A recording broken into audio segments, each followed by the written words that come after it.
just say yikesy and oh boy. Yikers. Oh, A sister of Poggers. Different vibe. the sisters of Augustine. Pogglestein. The Sisters of Poggers Poggeroonie. sounds like a... I don't even know what Oh, that they were sounds in like. our they were in Agatha, right? The Sisters of Poggers, or I is have that right? no idea. Don't you I think fucking so. disrespect the Salem Seven, sir. Oh, I was curious if you actually remembered. That they were Could you really tell I was called. delaying while trying to remember what the fucking names were? I skipped that show completely, and I think I'm You good. made a good decision. Congratulations, yeah. It was on my optional pile, and I realized I can't do that. I have too much to do, and of course I missed an incredible show, so I'm definitely gonna watch it later. Of Sure, course. definitely gonna do that. Now, Down the witch's road. no, we are live, and the first thing I'll say is we are unfortunately down 2 Soldierinos, who one of them may pop up if he's available, the other one absolutely cannot, but we'll have them both next week, so don't you panic there, fellas. Oh boy. But this is the team we got for tonight. Gonna settle in. You're stuck with us for now. Hey, This is the squad. it's me Yeah. again. Sorry. Hi, Metal. Hello. How you doing? How you doing? It's actually better. I had like a flu for the last week and a half, and it was kind of shit. There you go. That's my story for the week. Everyone's asking already. Like, I'm afraid Doom is not going to make it for this one. Well, now that Selko's dead, he can't kiss Jinx, so he's out. Yeah. Brags it with the Doom power is of not interested flashbacks. anymore. Oh yeah, that's true. There That'll might be be fine. flashbacks. Yes, we're all very excited to discuss Arcane, but before we do, I'm thrilled. wanted to mention, especially with everybody pouring in, recently a different TV show completed called The Penguin, and we're probably not going to be doing any kind of coverage on it. It's kind of hard to fit it into a particular format that we think. Like me and Fringy, when finishing up, we're like, I don't think this is gonna. Certainly not an EFAP TV style thing. And then like a broad breakdown. Not sure exactly if it would work that way either. It's more of a go watch this show. It's one of the best shows that have come out, not just in this year, but in recent history, just in terms of writing, but also the willingness to tell a story without being scared of what people will say and do by the time you get to the end of it. Like it doesn't mind if the audience is going to be shocked or disgusted with what the characters get up to in it, because that is who they are. So, yeah, I mean, I don't want to spoil anything, but I guess we can give a premise, which is that post The Batman, we follow the Penguin, Colin Farrell's Batsuit Man, trying Right. to climb his way up the ladder of the undercity crime of Gotham. And, you know, like, just to give you an idea, when we were starting up episode 1, we were like, well, I guess by the end of the season, you'll probably be the winner who's going to have to fight Batman in the Batman 2 or something. Yeah, I mean, a fairly safe assumption about what it's going to be. Yeah, so we were like, all right, we'll give it a shot. I'll have a look. I don't know that anybody who's familiar with the discussion before it came out would have been like, the common sentiment was why, and well, we'd mentioned that they would need to make it very, very good, if not great, to get everybody on its side, and I would say they pretty much achieved that. Not without its flaws, of course, but the performances are top notch. The writing is surprising, interesting, and shocking at times, and you get a bunch of awesome people in the cast who ultimately I think has actually boosted the Batman. I think a lot of people said. I think it has. I was about to ask that. Nice. Surely this must be good for a potential like the Batman sequel or interest in that particular universe of things.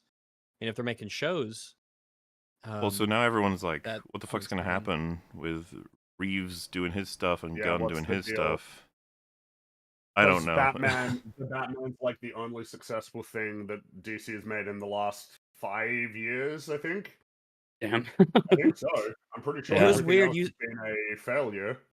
You said that, and then I was about to say Rebel Moon is a joke, but then I was like, oh, that joke doesn't even Oh make wait, sense. that's right. That's Netflix.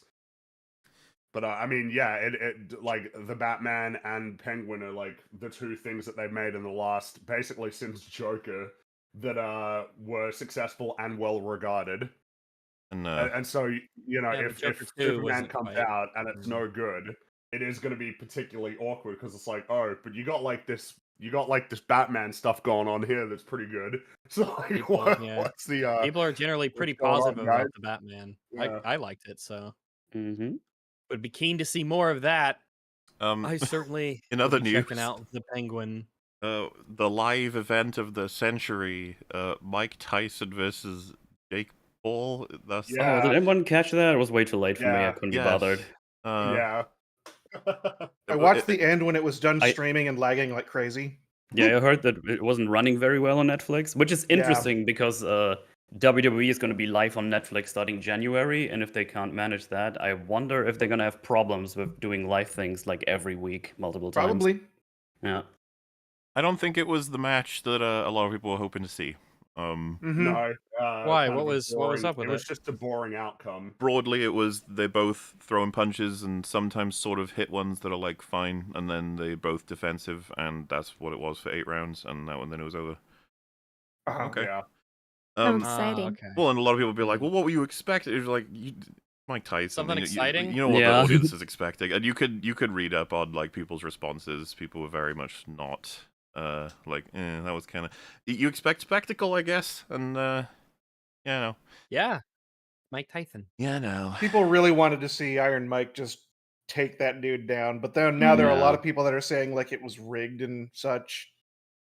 Yeah, I mean, I have no skin in the game. I don't give a shit. I guess it would have been seen as rigged no matter what, to some extent, right? Mhm. I mean, and it probably is Mhm. somewhat. Like, there's got to be some things that are like, you can't be doing X, Y, Z or something, Yeah, but you I don't can't know. insta knock me out or something. You got to go for Can't my bite my forehead and not my chin. Yeah. You can't bite my ear That would off. have been You know. fucking hilarious if Mike Tyson bit off his ear. Bit his head off. Bit the top half of his body off. Now that's now that's a live action reboot. But yeah, I guess that's how I would recommend TV show, and then I wouldn't recommend live action reboot of Mike Tyson. Live action reboot of Mike Tyson. I guess Um, they kind of teased a match between the other Logan man. It's like, okay, cool. you keep the dollars rolling in, I guess. You know. I mean, Yeah. I guess, but I almost wonder if after the first one, people would just be like, "Oh, whatever." But maybe they won't. Maybe they'll be like, "Oh, another fight." Who knows? Ooh, another fight. Who can say? Another Which one. kind of leads us to what we're here to discuss today, which is Arcane Season 2. Long awaited, Arcane. long anticipated. It's, to be Yeah, clear, baby. Season 1, if you don't already know, chat, is kind of something we prop up and celebrate quite significantly. One of the Yep. Oh yes. best new things ever. We were blown away by Yeah. it, adored it. I'd Mhm. say that it's the every aspect of it pretty much. You know, there's flaws, but like anything, I was about to list it all, and I was like, no, just everything. Broadly, Yeah. This is very pretty good. positive. Yep. Broadly For how across the complex board, it very is. positive. Oh yeah, for all the stuff that they've got going, for how complex it is insanely high quality. It is a very, very complicated dive that is pulled off extremely well, and it gets insanely high marks. One of the best shows. And so, holy shit, a sequel, more Oh my gosh, episodes. what? It's been a Whoa. bit Yeah. painful to wait Mm. for as long as we've had 3 to. years. We've talked Yeah. about it on different episodes as it's been coming by that this is coming up. Very excited. 2024 has not been fantastic. Put it that way. No. Hasn't No. been great. I Hasn't guess been it's great. been better for other people, not for us though. Like we weren't as happy with certain things compared to others. I guess you'd say Yeah. Deadpool, Wolverine, for example, or Yep. I suppose Joker we- too. Everybody agrees on that. yeah, one, everyone though. hated Joker Yeah. too. Yeah. Oh, that was Jesus I Christ. didn't. That movie. I loved it. No. Oh. Ironically. Yeah, and then of No, I course seriously loved it. No, I didn't. House No, of the it Dragon was a bit disappointing, a bit, especially the ending. Yeah, A overall little bit. good, but it definitely had tism. Oh, we had some tism. Trying to think of what else there was broadly, but we've been Outlaws. Well, Star Wars Outlaws really lived up to all of our expectations, didn't it? It definitely was the thing we expected it to be. Good I lord. guess. Yeah. A Golem like. Well, in any case, this was something that not only are we super excited for, but we were like, all right, let's watch this the moment it comes out. And Yeah. unfortunately, it was coming out right around the time that an EFAP episode would happen, as in Saturday. So we were just like, well, probably should do the episode after, so I have time to actually like break it down, watch it more than once. And so we are a week behind. Actually, as of today, the episodes 4, 5, and 6 are out, but we're not going to be discussing or referencing them for the most part. One, because That's right. don't want to spoil anything for anybody, but two, because it's kind of how we do things when we break things down chronologically. We try to do it, you know, like you're watching it as it happens, sort of stuff. We'll have a few sly implications about like, what could this be? I suppose maybe we'll find out, that sort of stuff. You know, we'll get there, I'm sure.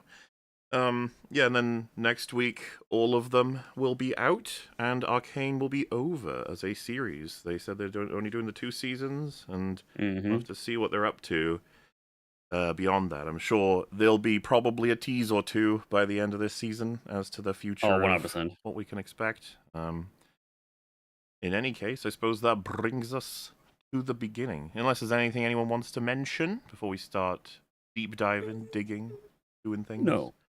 No, let's No, just get started. Yeah, I think I'm Yeah, ready. we're gonna be here for a while, so Yeah, you know, off we'll we be go. here a while. Let me get my trusty copyright cover.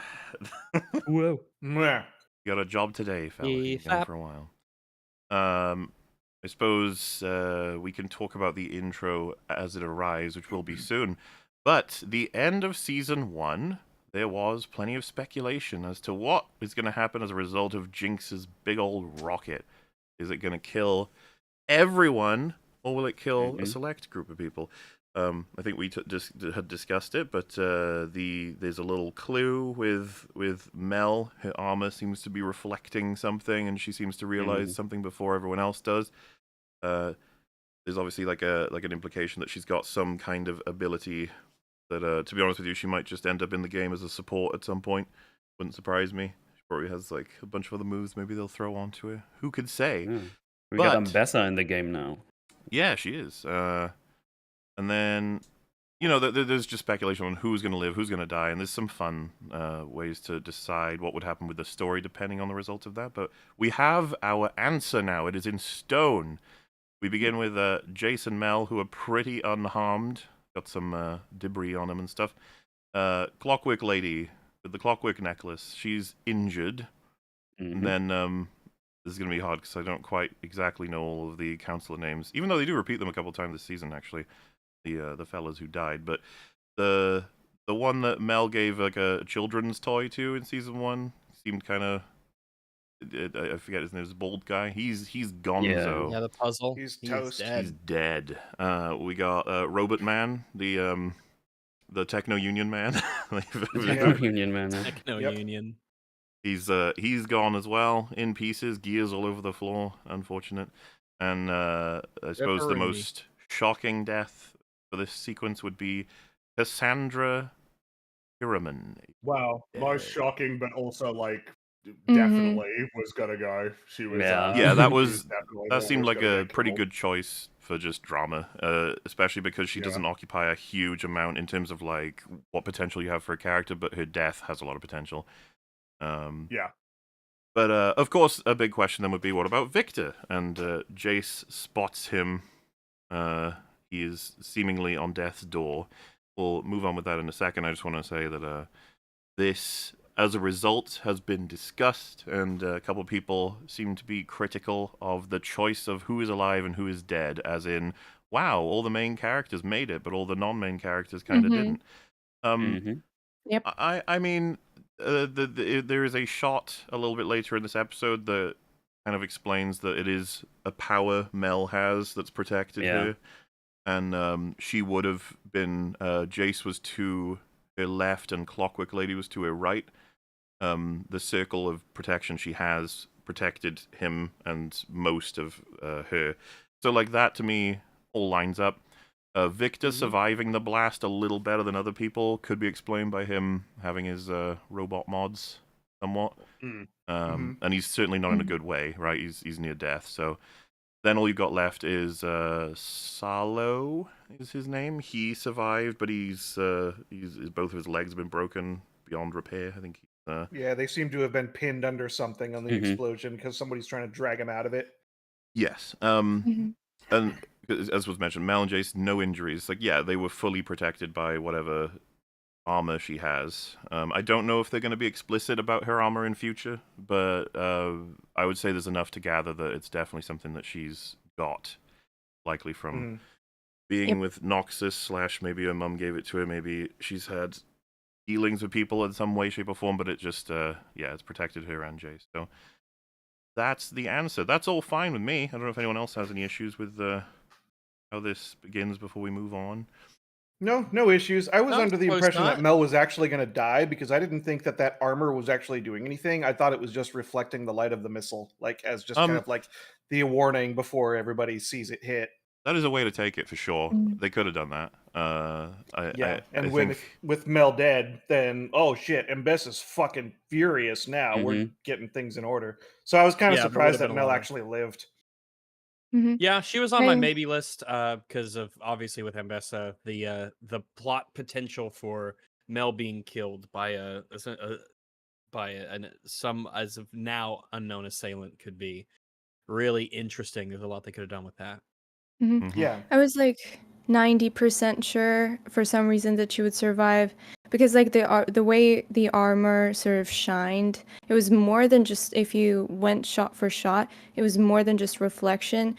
It was as if her entire like clothing just was gone and it was just her and her armor that was like shining golden, which I thought was like a very deliberate choice from the animators. So I was like, that's not there just for the thing is, if there was no magical protection for his-self, I'm not sure how easy it would be to justify how anybody's alive in that room. Yeah. Especially, I think that actually helps the idea that maybe other counselors could have survived because the protective shield, whatever she had, would have kind of altered the explosion's pathway a bit. As in, like, it may not have exploded in such a way that it clears out the whole room, which it probably would have if not for her shield. Splashed outwards a bit more. Yeah, maybe.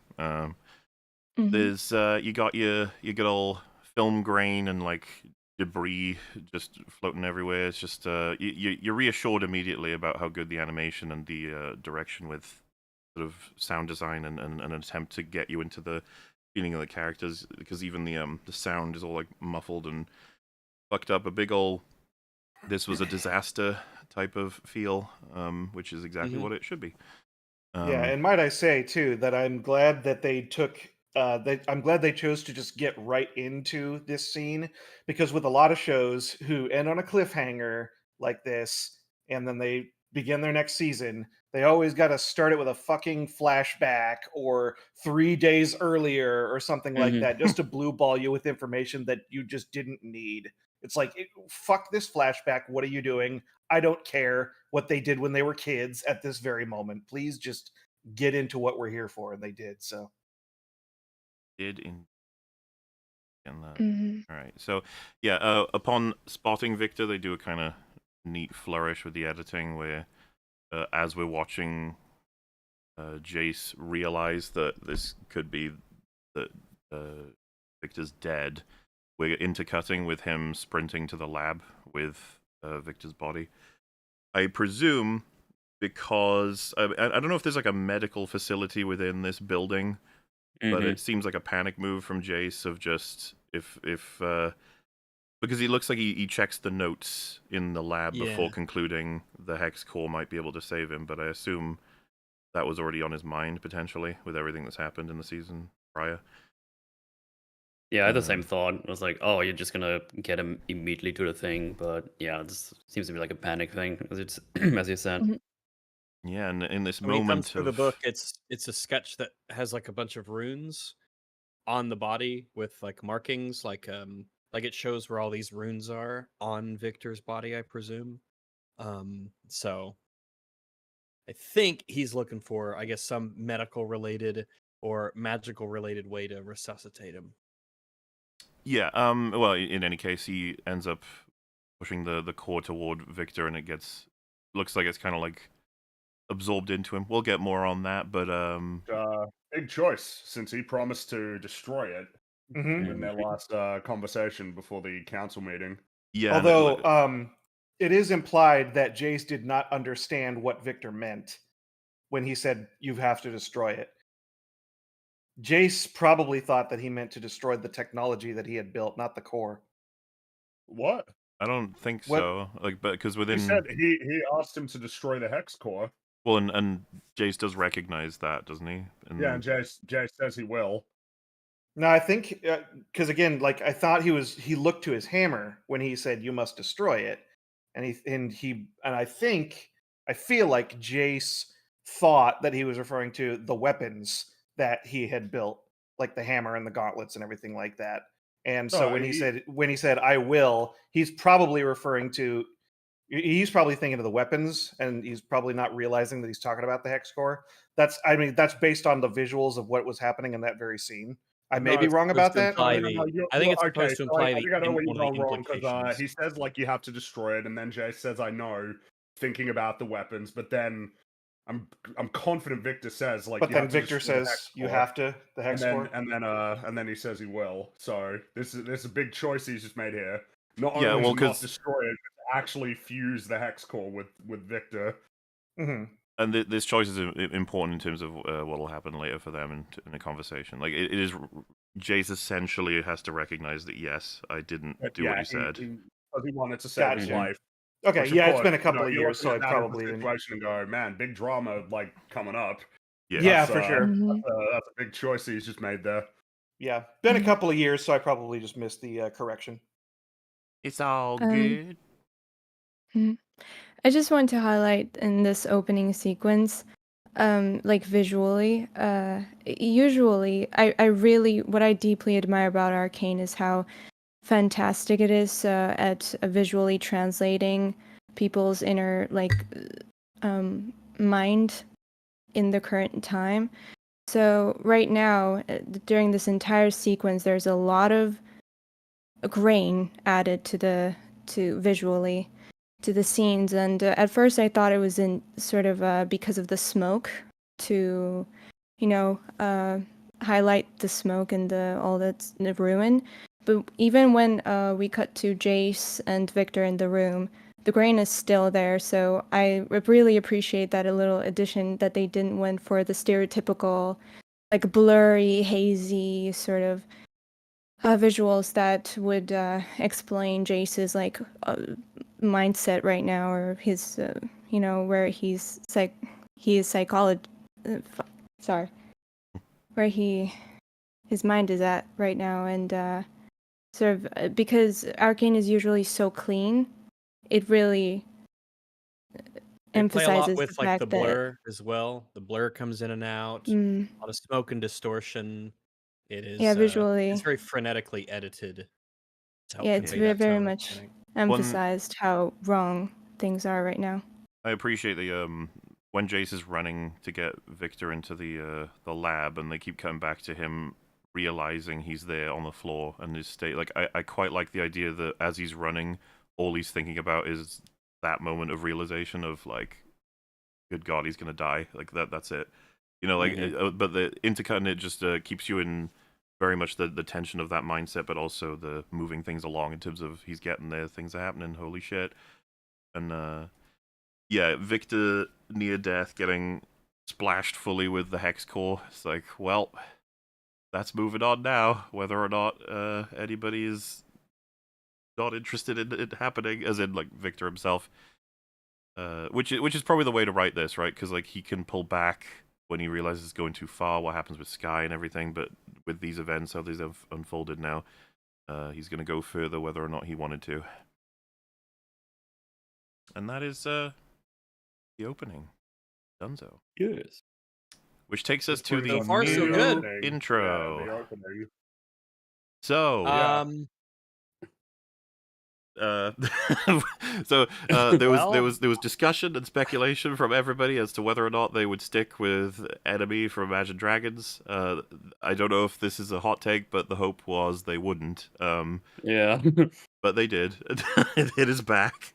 Yeah, So, it's not even like a remixed version or anything, it's just the same, I'm pretty sure. Yeah, I was hoping they'd remix it. I figured Yeah. we'd probably be stuck with it. It just seems to be that's how a lot of these shows work, is contractually. But because it's one of the things I saw a lot of people sharing was like, man, couldn't do any other song, even a different Imagine Dragons song. But okay, it has been kept. Oh, the misery. But we got new visuals. How about that? We do. Yeah, Woohoo. we sure do. So Mm. they have a lot of the main characters portrayed in little references to Greek tragedies, which is interesting. You have stuff like Victor doing a bit of a Phantom of the Opera type thing. Jinx got Les Mis. Got Mel and Ambessa doing a bit of Julius Caesar. And I think it would be Macbeth for Caitlin.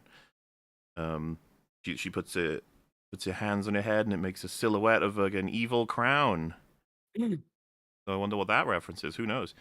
And yeah, and then just expressions in general of just some of the stuff these fellas will be going through. I'm sure there'll be more to say about the visuals when more of the story is understood, as was with season 1. But yeah, I mean, what is there to say? What thoughts is everyone having? So far, not a personally- fan. Not really a fan. Yeah, I it kind prefer of the it kind of gives statues. this. No, go ahead. Well, I just prefer the statues. I do too. I also kind of find it almost odd to like have one season where it's statues and then the second one where it's just like them. You know, Yeah, like it everyone's almost feels hanging out like in I loungewear, think yeah. because my assumption was there'd be different visuals, but that it would maintain like with the statues and the carvings and everything. Yeah, they but, just get different no, it's statues like- doing different things. It's just like no. Obviously, the music is the same, but it's like very different.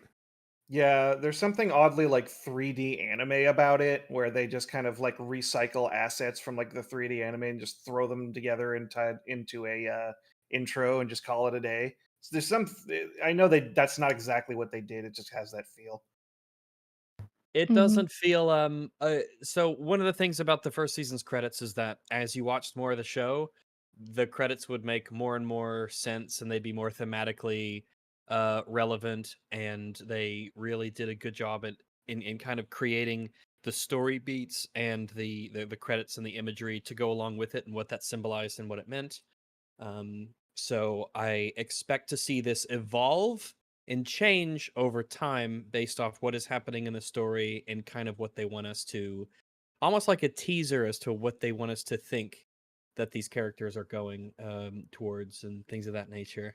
So Mhm. that's why I don't want to speak too strongly about it so far, but just in terms of, subjectively, the stylization of it is I just don't like it nearly as much as the first seasons.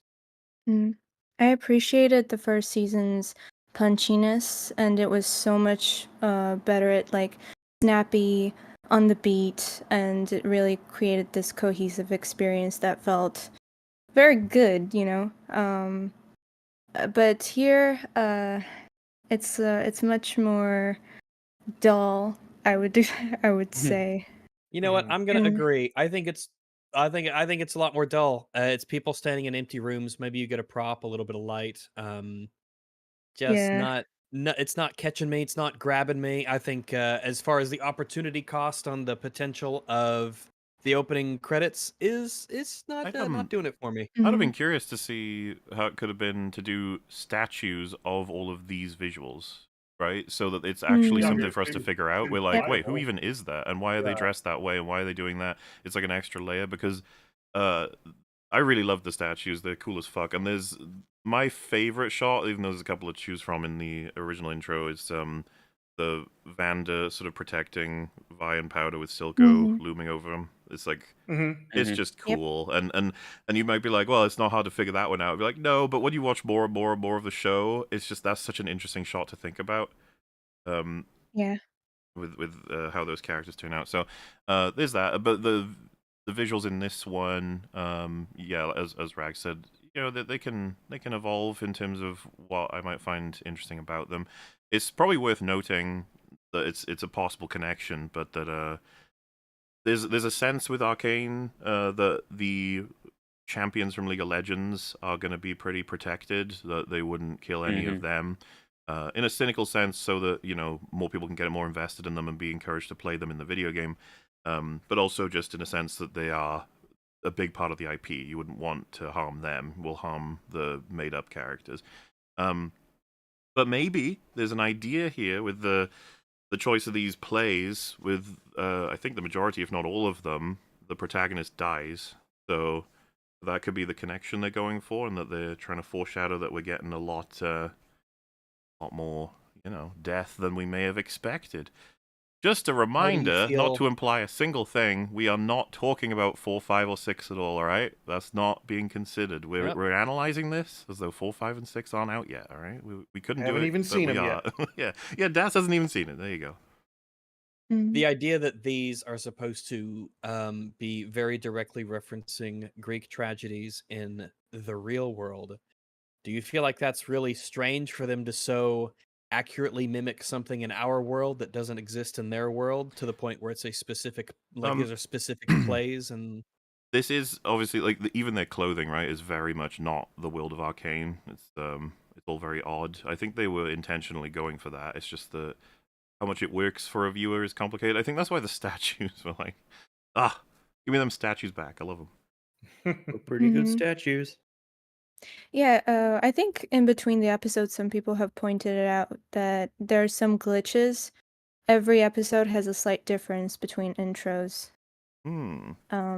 There's some little additions in every episode, which I think is kind of true, but I'm kind of disappointed by that. I would rather it be a single cohesive intro that gets more context added to it, and you know, the more you watch, the more you realize, as opposed to it changes a little bit with every episode.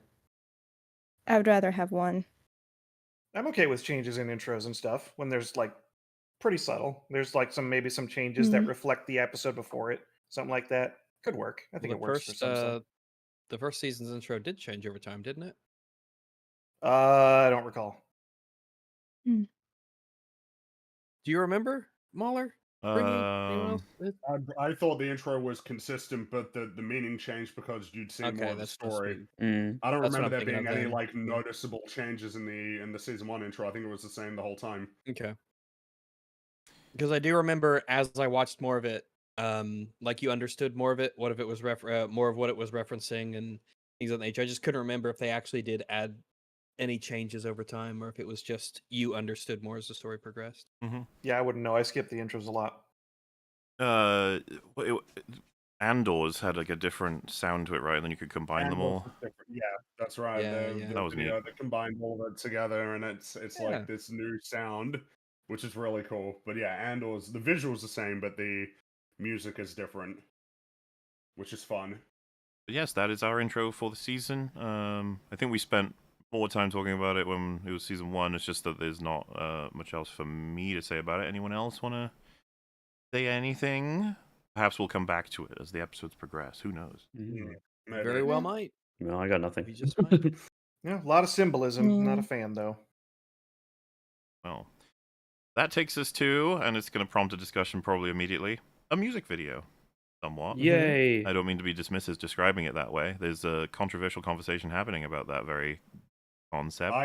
Well, I suppose what's interesting is I feel like the conversation gets prompted later, right? Like first, because first time around you're like, oh yeah, all right. Sure, but we are in the future of that having happened. Yes, we're in the future. Well, I mean, is it worth mentioning? I know we're trying to go chronological. I think all of the people listening to this are going to want us to at least mention that is a conversation and that we can get to it now or later. I don't mind. I don't think it makes much of a difference in terms of the later, concept. I think. Up to you Yeah, guys. like I would feel like I'd rather Later. talk about it later. Yeah, later. We'll get into it later. So Talk about it later, you know? we have what I would describe as a pretty gorgeous musical sequence for Cassandra Kiriman's funeral, as well as probably the other. I don't know if they've done everybody at the same time, but it's mainly focused on her. Right. The counselors Her all funeral, yeah, as far as I know. died. But yeah, this one I like. This one seems appropriately placed with fitting music. I like the visuals a lot that are mostly black and white with some color here and there to highlight some things. I think it sets a somber tone well. This one I like. Yeah, I So like it too. And the black and white, I think that's all hand drawn. I'm pretty sure. Which Yes. I bet So- no doubt helps in cost cutting for getting all those characters. You know. it looked to me like charcoal. I'm curious if that's the Yeah, Yes, yeah, it is. Yeah. Yeah, I think it absolutely. is. And so that's a really cool, like it's something you can rely on for Arcane to use art styles that are pretty familiar to everybody, but simultaneously you just don't typically see in shows like this. Mhm. Just to have the whole world in essentially like a dark and muted, and even like the decision to have it, for lack of a better term, low frame rate, right? Like it's all very staticky. But then the characters, you have Caitlin Vi and her mum and Flowers, like, are all in color. Very striking, very deliberate, and kind of beautiful. What's kind of interesting too is like I don't know if this really means anything, but I noticed that like her dad shows up in the background and he's not in color. He's just in as much black and white as the rest. And I don't know if that like reflects his state of mind and how he's more broken than the rest of these characters. But he's over there very briefly in black and white as well. So I Even gave a though listen they to the full focus on him. song. I really like the song, and it's a shame. There's actually a more intense part of the song in the full version that doesn't make it into the show that I would have liked to have heard, but it's still very much excellently sung and sets the tone very perfectly as well. Yeah, and there's a little moment where the casket's closing and Caitlin moves to try and get a bit more time to be able to look at her mum, which I think is pretty sad and effective. There's also just an effort from her in the scene as she's looking around a little bit, like to maintain herself. And like trying really hard to maintain composure and not show any weakness, if you will. Yeah.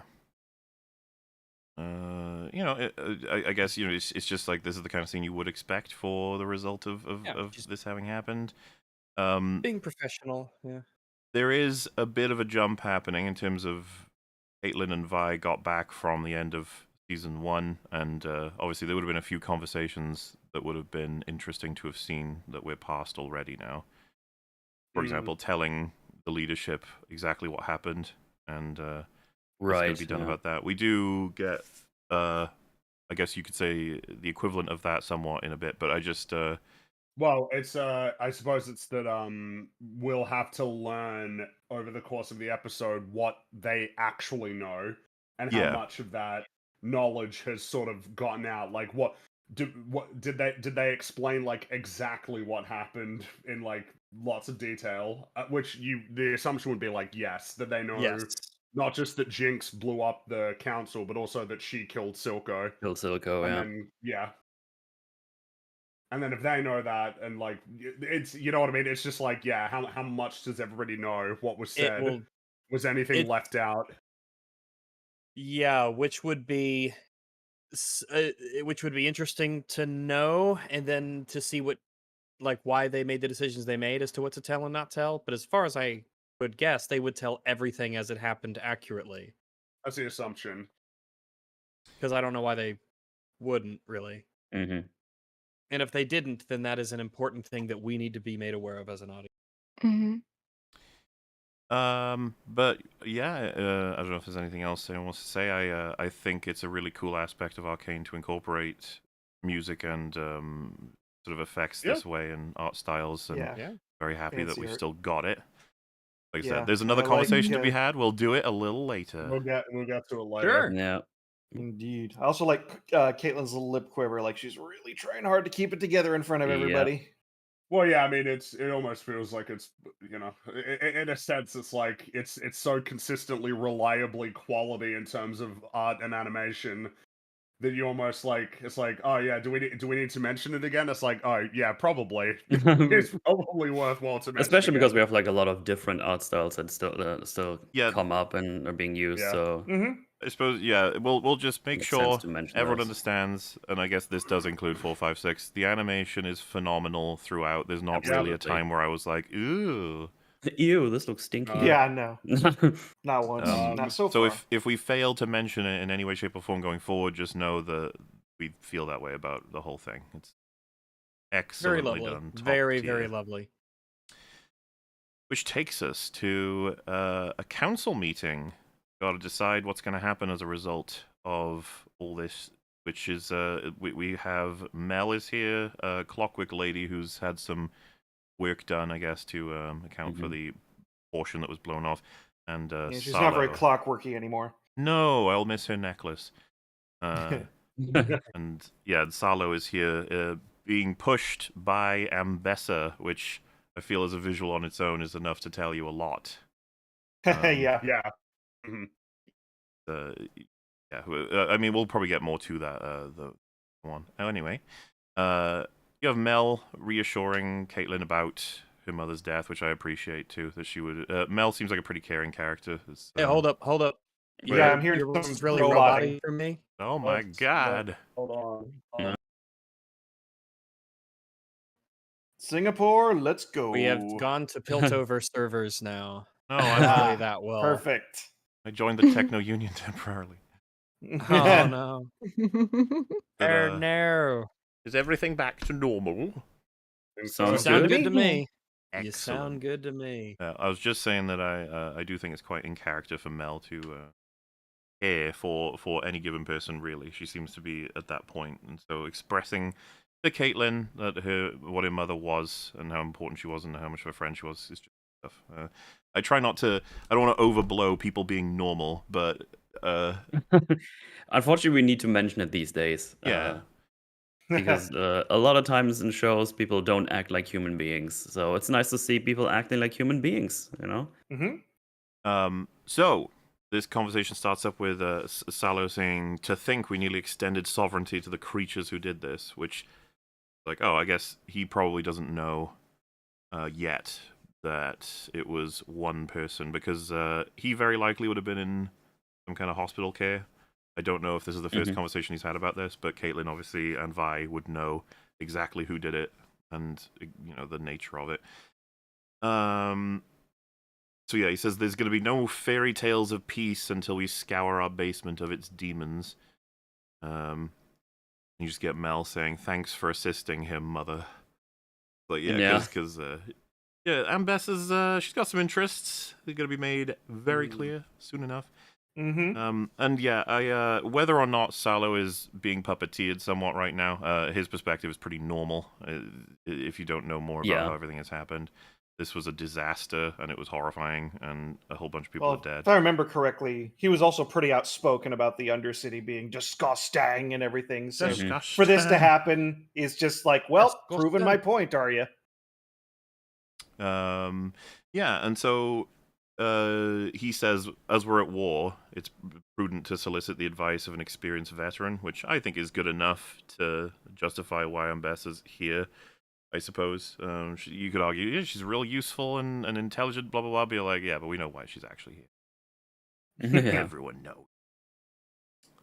So, we have a little bit of a back and forth about what should be done. We flood the Undercity with Hextech enforcers. That could be fun. We'll just, hell yeah, enforcers with all Hextech weaponry, just like mentioned in Season 1, would probably annihilate the Undercity. And, but that gets countered with, this was one deranged individual. We would unify the underground if you broadly attack them. Got to pin the entire thing on Jinx. And Clockwork Lady says she's not comfortable with that being left to chance, as in, like, give us Jinx, and there's, that'll be justice somewhat. So the compromise, instead of invading with Hextech enforcers, and instead of simply asking them to give them Jinx, we're going to have a compromise of we're going to go in and get Jinx. And they say that's settled 2-1. Now, I think you're missing someone. that's a bit I think you're strange. Yeah. Yeah. Shouldn't be settled 2-1. It should be 4 votes here, but someone is very Yep. notably missing. And I would say more than notably missing because they're possibly the most invested in this discussion out of Well- every character. I mean, Jace broken the deal that they were voting on. Yeah. Yep, he was the one who had just. I mean, how many is his days prior? Maybe like a couple. Presumably days prior. Yeah, like a couple days prior, delivered a very generous terms to Silco, except for the Jinx thing. That was really the stinger at the end. But yeah, that should be something that is. I mean, that's extremely important, and this is coming in between that peace deal. And also, Yeah, this is a discussion talking about the weaponization of X tech on a scale that hasn't been seen Yeah. before. Which he probably has to build as well, because Which he got like the is, big yeah, forge and everything. Instrumental. There will be an attempt potentially at explaining Jace's absence. I don't know whether to get to talking about those reasons now or when arguably they're more suited to come up.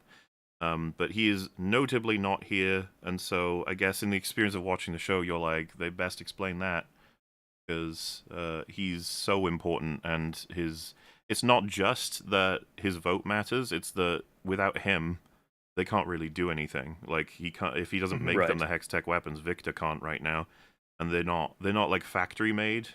He makes them in his little hammersmith place.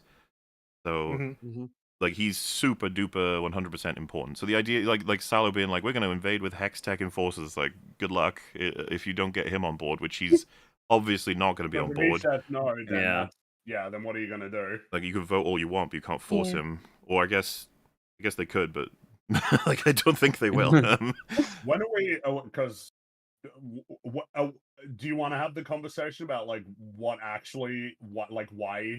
he's not here and like what the explanation might be? Well, some people in chat are saying that he resigned from the council. I don't recall that happening.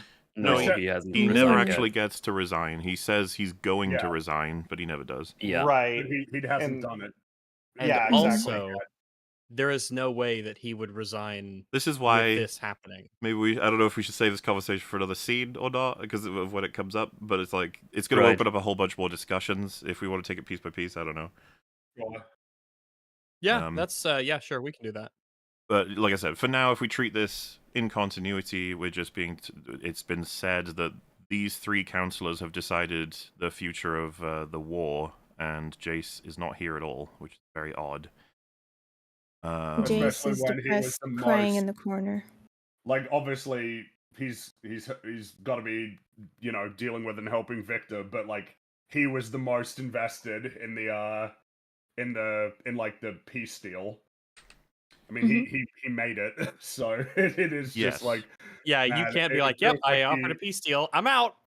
Well, especially when like it was about to get through until Jinx fired off the rocket. I would say as well, since the council has been slashed significantly, I would have appreciated a line or two about the nature of potentially bringing in Heimerdinger.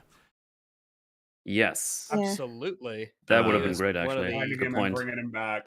Yeah. Yeah, as much as he was little bastard. deposed, expelled, removed, etc., I imagine now that Piltover is desperate and that to have the eldest member of the city, right? Like, he's like the oldest person, I think and so, help yeah. build it. Yep. And a lot of this arguably could be considered stuff he warned about. I'm not saying that it should have to be that he now joins the council. It feels like it's something that should be mentioned. It's like, should we not contact? Yeah, I think people would be. Yeah. People would be asking about him. This didn't happen when he was on the council. And Bessa mentions, you know, like, oh, well, you got to show a unified front. It feels like she'd also be like, also, you know, Heimerdinger, like, he's really well regarded by the people. Yeah. So if we can get him back, you know, that'll be like important for morale or something like that. Yeah. Yeah, no one even knows he's missing. No one even asks questions where. Yeah, like, I'm fine with the he is. idea that if they said in this scene, we need to contact Heimerdinger, we need more leadership, we need more experience. Yeah, and they said we have no idea where he is. I'd be fine with that. Yeah. Yeah. Mm-hmm. Mhm. I quite like the shot as it ends with this is the console, I think, right? It's been just completely blown open, everything's ruined, and the rain is just falling all over it. Like it seems to me it's a big old symbolism of like the damage that's been done to Piltover and the foreshadowing a bit of a dark future. It's been we got bad things on the way, more than likely, in terms of desperate decisions being made. Mhm. But that is the shot that can kind of give you a sense of the protection that Mel had. If you can see here, for those at home, for you, that is actually so overt that if you had a detective come in here, they might want to ask some questions. Like, How did uh, this not Yep. get broken? Who is sitting here again? Hmm. Oh, that's interesting. well, yeah, and Mhm. the obviously Hmm. notably the three least affected, and that's what they see. You know, it could be a physics thing in terms of just like I'm not sure how it happened, but it happened. But it is. I would say this is just confirmation of Mel's magic, Mel's armor. Not sure. Mhm. And like how it works. Some seems mysterious kind of protection dome. in place. Yeah. Yeah. Even the floor, how clean that line is right there. Yeah. Hmm. When she's obviously secretive about it too. I think she's like Jace is sort of asks in a Well, general sense, and she's just like, "Who knows? Things are crazy." yeah. Hmm. Who could say? You know, crazy things happen. So you got Caitlin going through some mail, and she's got a letter that is black. I think these are the memorial invitations. Yes, we see Uh, it. Yeah, that gets confirmed later. And yeah, she shares a scene with her father, who provides her the Kiraman key. And she admits that she's got a heavy bit of guilt because she did in season 1 have a chance to kill Jinx, and she didn't quite take And she it. didn't. Yeah. Yeah. So knowing Jinx did all of this, obviously, it's just she's kind of got that "I killed my mum" kind of feel deep down there, probably. Hmm. But yeah, this I'm glad that was remembered, and that's good stuff. And her dad wasn't, he didn't have a lot of screen time in season 1 either, so wouldn't expect he'd get a lot here. It's just that they are very sad, which is very He is taking it appropriate. really hard. Yeah. Yeah, and Vi's doing a little peek from around the corner, and the dad is like, "Can you fuck off, you rat? I hate What you is people." she still doing here? Which isn't very nice, but you know what? Racism is alive and well. Not a fan of Undercity people. This scene with Vi and Caitlyn, it begins with a big ol' hug, and I think it's very representative that Caitlyn has been trying to keep up a front for a long time, and she's finally able to let it go a bit now that they're kind of in Yeah. private and together. Yes. Yep. Very good stuff. And then we get a conversation, a back and forth, you might even say, where Caitlyn Yeah. wants to basically express the plan, right? So we already know that they're planning to invade Dawn and capture Jinx. Be useful if Vi were on the team. And Vi says that Powder is gone. She's very come to that conclusion, which I suppose is what you'd expect from the end of season 1. And Yeah, she made says, it pretty "Get clear. get Jace to fix the gauntlets, and I can fix this myself." Which, yeah, maybe. Like Very, Yeah. very Vi of her Maybe to ask- say. Yeah. Maybe ask Jace first. I don't know. I guess. Well, isn't that what she's suggesting? Ask Jace to fix the gauntlets. Well, get Jace to fix the gauntlets is like a. Right. I mean, it makes. I think it makes sense. She would be asking Caitlyn, right? She's an authority figure with the council, somewhat. I mean, at least this is just Right. like the plan. And she says, "No, we're And sending all given the." that people, oh sorry, given that people are already like distrusting of her, they're not going to let her talk to Jace. So it's best Caitlyn does it. Sure, yeah, that's another angle. So yeah, they're sending all the enforcers to get Jinx, and Caitlyn says, "My arrogance led me to take on more than I could handle, and my mother paid the price," which is an interesting line. That's a strange line. I'm not entirely sure Because the arrogance of going down into Zorn alone / with Vi is what gave them the actual edge to discovering, like, partially what Silco's plans were and Marcus's corruption. You know, like, they technically would have been worse off if Caitlyn hadn't done what she did. And I wouldn't have described her sparing Jinx as arrogance, you know. Unless, I mercy guess... isn't something you do out of being arrogant. I guess you can, but it certainly wasn't. She certainly didn't spare her out of arrogance. I don't know what is the arrogance that she's referring to. If she would say something like, all of this on... I was arrogant to think there could be peace, or some kind of line like that. But, you know, it just felt a little odd. That's weird. I arrogantly thought there could be peace between us. Or Maybe- I don't know if that's what she's going for. I just think, like, when she tried to take the case on her own and, like, get to Vi and everything like that, she had acted mostly on her own without, like, the Yeah. backing of the enforcers or anything like that. So I have to imagine she's just referring to the fact that she has taken so much of this case of her own volition and her own drive, and so that's what she's referring to. But post Marcus, she knows that, like, he was purposefully trying to stymie her investigation. She had to go around him to do that. Mm-hmm. Yeah, so it's weird to be like, well, I had to go through the official channels of the guy who was corrupt. Like, you know, it doesn't... Yeah, like, for the record, I get she's guilty but about everything, but it's just it's an odd choice from the writers to choose arrogance as the what she would believe her fuck-up was. I don't think that's quite what she would think. So anyway, she says to Vi, hey, join the Enforcers. Why don't you pop on the uniform, get that little badge, and show the world that not all of Zorn follows Jinx. Which I thought was a little bit of a jump. Like, whoa, why would we assume that Jinx is actually pretty not liked in Zorn, generally speaking? She would be very hated, especially if the if it got out, which it obviously would, that she killed Silco. And the problem is, does she not know that? The one...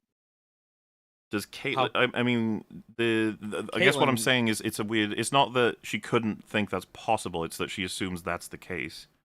I don't know why she would. Well, I don't think she knows that people don't like Jinx and Zon. Well, I guess what I'm saying is I don't know why she would assume one or the other then. Why would she say, you know, not all of Zorn... We want to prove not all of Zorn follow Jinx. Like, where did you even get that was a thing? I'm sure she's just trying to dispel people of the of topside of that very thought. I mean, that is a useful aspect of having Vi work with you. Right. It's just interesting because the conclusion so far should be probably that Jinx is going to be potentially hunted down and killed in Zorn because of what she did to Silco. Like well, that's the thing. I don't think anybody. I don't think anybody topside even knows that. Well, Vi and Caitlyn do. Silco. Yeah. Wasn't Caitlyn knocked out at the time? Tell everyone. Okay. Well, it wouldn't matter, right? Vi saw it happen, so Caitlyn would know, and then all of Piltover would know. Remember the council scene? They said Silco was dead. I certainly hope that we're not to conclude that only Vi and Jinx know that that's what happened. I think that couldn't be the case. That is because they know Silco's dead in Piltover. They know he's dead. Yeah, exactly. So they do know he's dead. Okay. Yeah, there's no way Vi tells them Silco died, but she doesn't tell them who killed him. Yeah, he died. He had a heart attack. Well, yeah, they're just wondering. They just don't know how. Nobody did it. Yeah, they just don't know how. It's such a huge piece of information. When you were having a conversation, basically the leader of Zon is dead. The fact that we miss it, because there would be so many follow-up questions: how, why, who, how did it happen? Right? Whose interest was that? Sorry, actually, yeah. Finish what you were saying. No, I mean, I think that's like sums it up for me. But yeah, it's such a huge conversation, and the fact that it is not shown, and they would be all about sort of Silco's death here in Piltover. They would be having so many conversations about it. Tactically, what are they gonna do now that this huge leader is dead?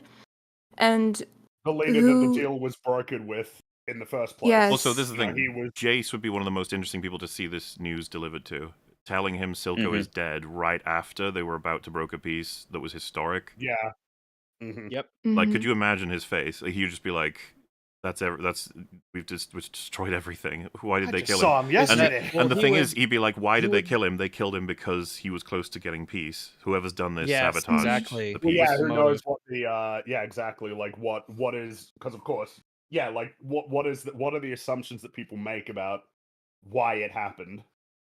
Yeah, and the fact that now we assume that yes, they were told that it was Jinx, but even if you told them, right, you tell like Ambessa that oh yeah, it was Jinx, then it would be like, why would Jinx kill Silco? Aren't they like a pair in this? So that would prompt so many more questions. Are you lying? Is that true? Why would Jinx do that? Is she associated with somebody else? There are just, politically and tactically, this would mean so much and prompt so many more conversations and questions that are not even posed.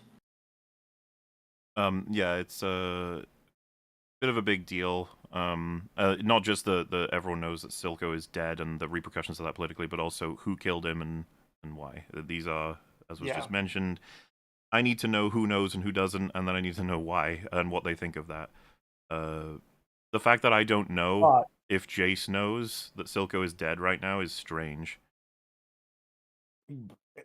Though, I mean, you would figure that like everybody would know. That would be I feel like that's That he's reasonable dead, Be thing. a yes. Yeah. serious subject Yeah, of discussion. This everybody would be would a know, huge but topic. it would be known not just by everybody in the council, but that the news would be out. It would Yeah. just be out there, like it would be known. Well- in Piltover and in the Undercity. Yeah, the Undercity sure Silco- as shit knows. Silco is said to have like disappeared, at least in the earlier episode. Yeah, that's what I mean. Like that, it's just like there's like, nah, I don't know about that. You know, I Also- feel like people know.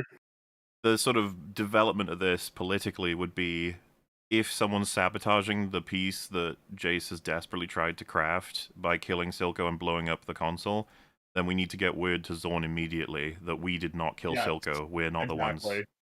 If you Yes. want to try The and same person who killed de-escalate Silco and- tried to. blow us Pile up. things Like, down. this Jinx creature is trying to destroy everything.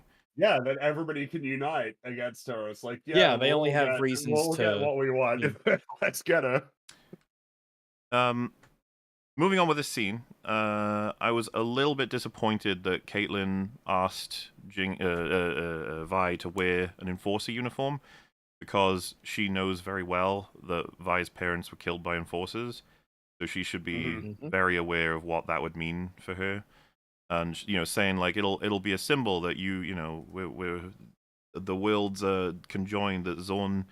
Not all of Zorn follows Jinx. It to me is like you can make all those arguments, like but you have to it's, understand what this means for a person. Yeah.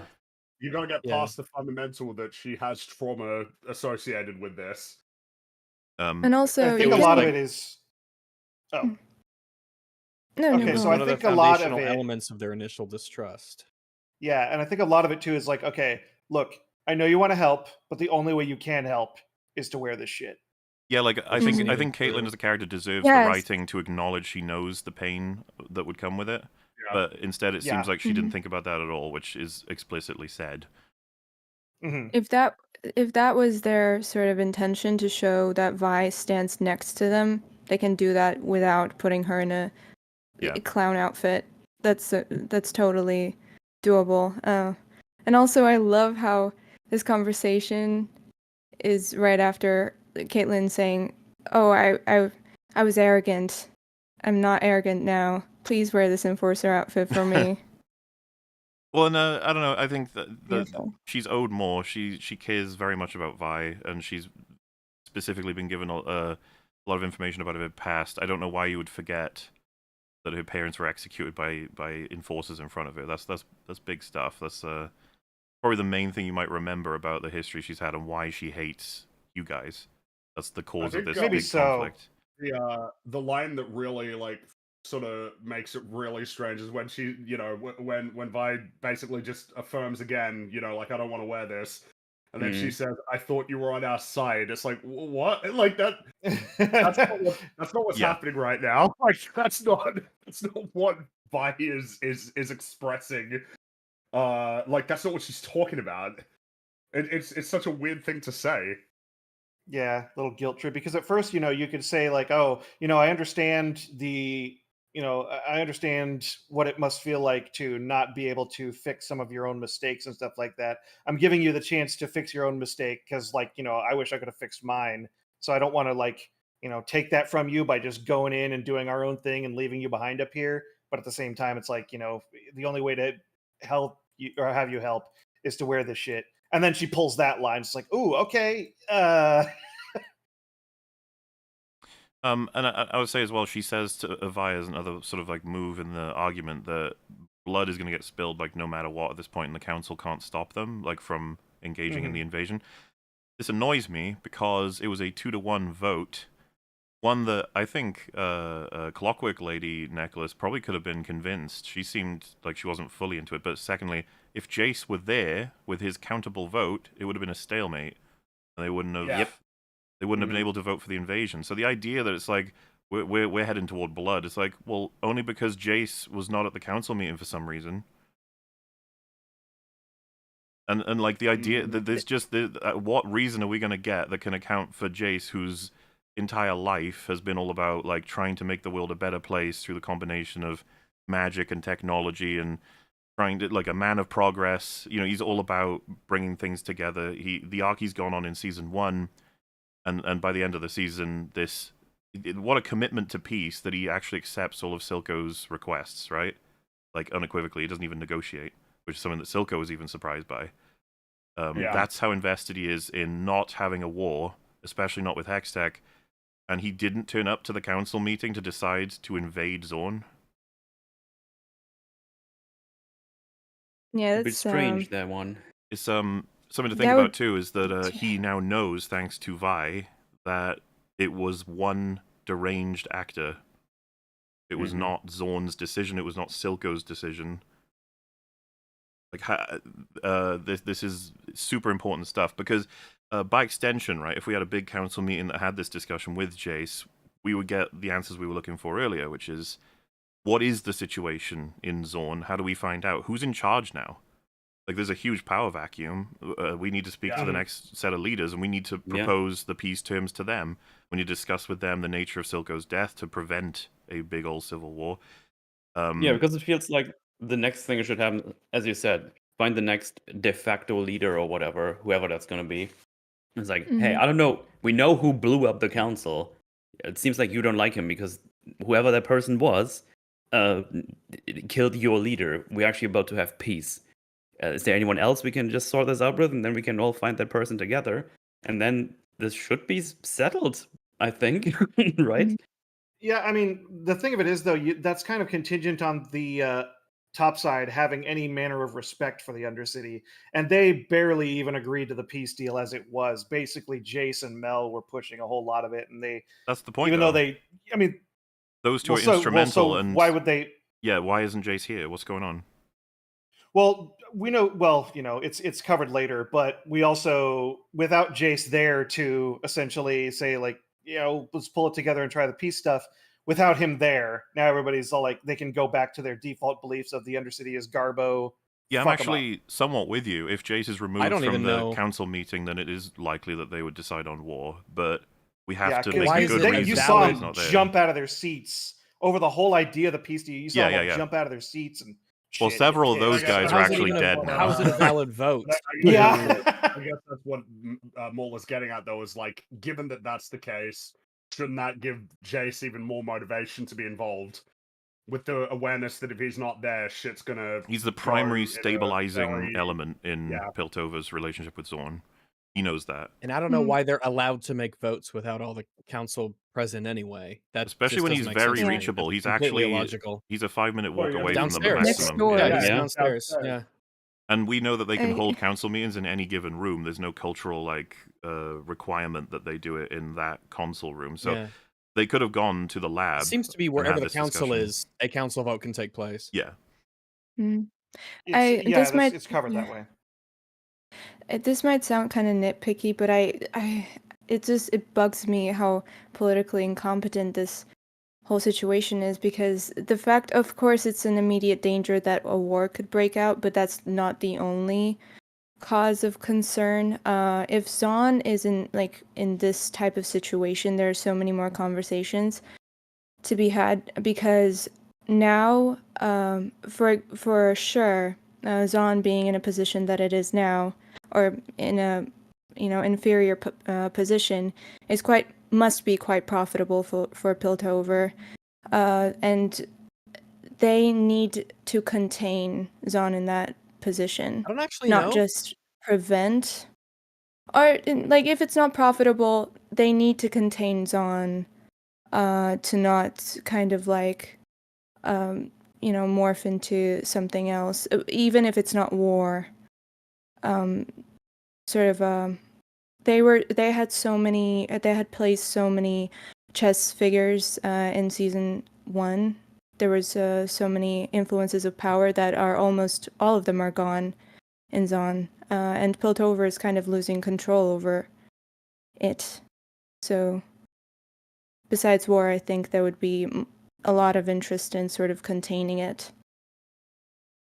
I don't think they have if they have the capability to police on in that to that degree. I don't know how sustainable that is I think that would just make things worse. Essentially, a sort of occupation of Zahn. I don't think that's doable for any foreseeable amount of time that has a purpose. I think the issue here is mainly with Jace not here, and quite frankly, I think if someone mentioned it, Mel has a huge interest in Jace being here because They're practically partners. Their goals, Yeah. their goals align very much on this aspect. I'm like, sure, she can represent his interests, but she can't vote for him. Vote for him. Yeah, and Yeah, which- exactly. to be which is where it 100% counts. clear, the invasion doesn't happen if Jace was in that council meeting and he voted no. That's right. Yeah. Correct. Mhm. Which changes everything. Yeah. And if the idea is that he wasn't willing to leave Victor to walk upstairs to stop an invasion, then that solves one problem with a much worse problem, arguably. It is not. No, this is too.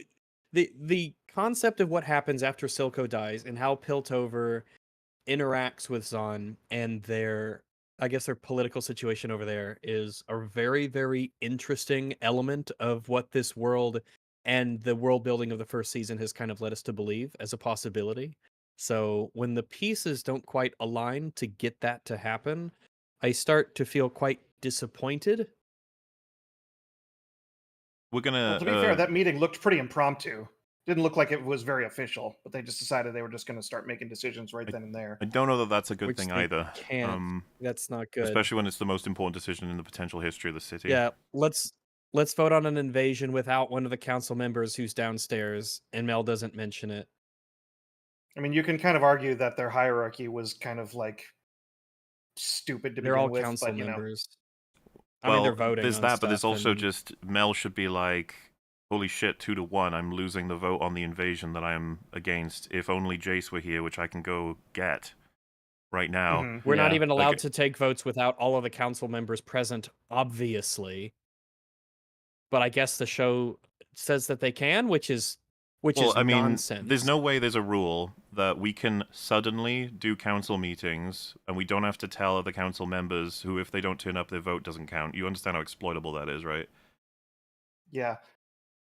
If folks are in chat that keeps bringing up that Jace resigned. No, he did not resign did officially not to the resign. Not council. resign. All he said He is did he not told resign. Victor he was planning to resign. Then they got attacked before he even told the council he was going to be resigning. So let's not worry about that. Let's be clear. He hadn't resigned officially. Let's pretend that he did fully resign.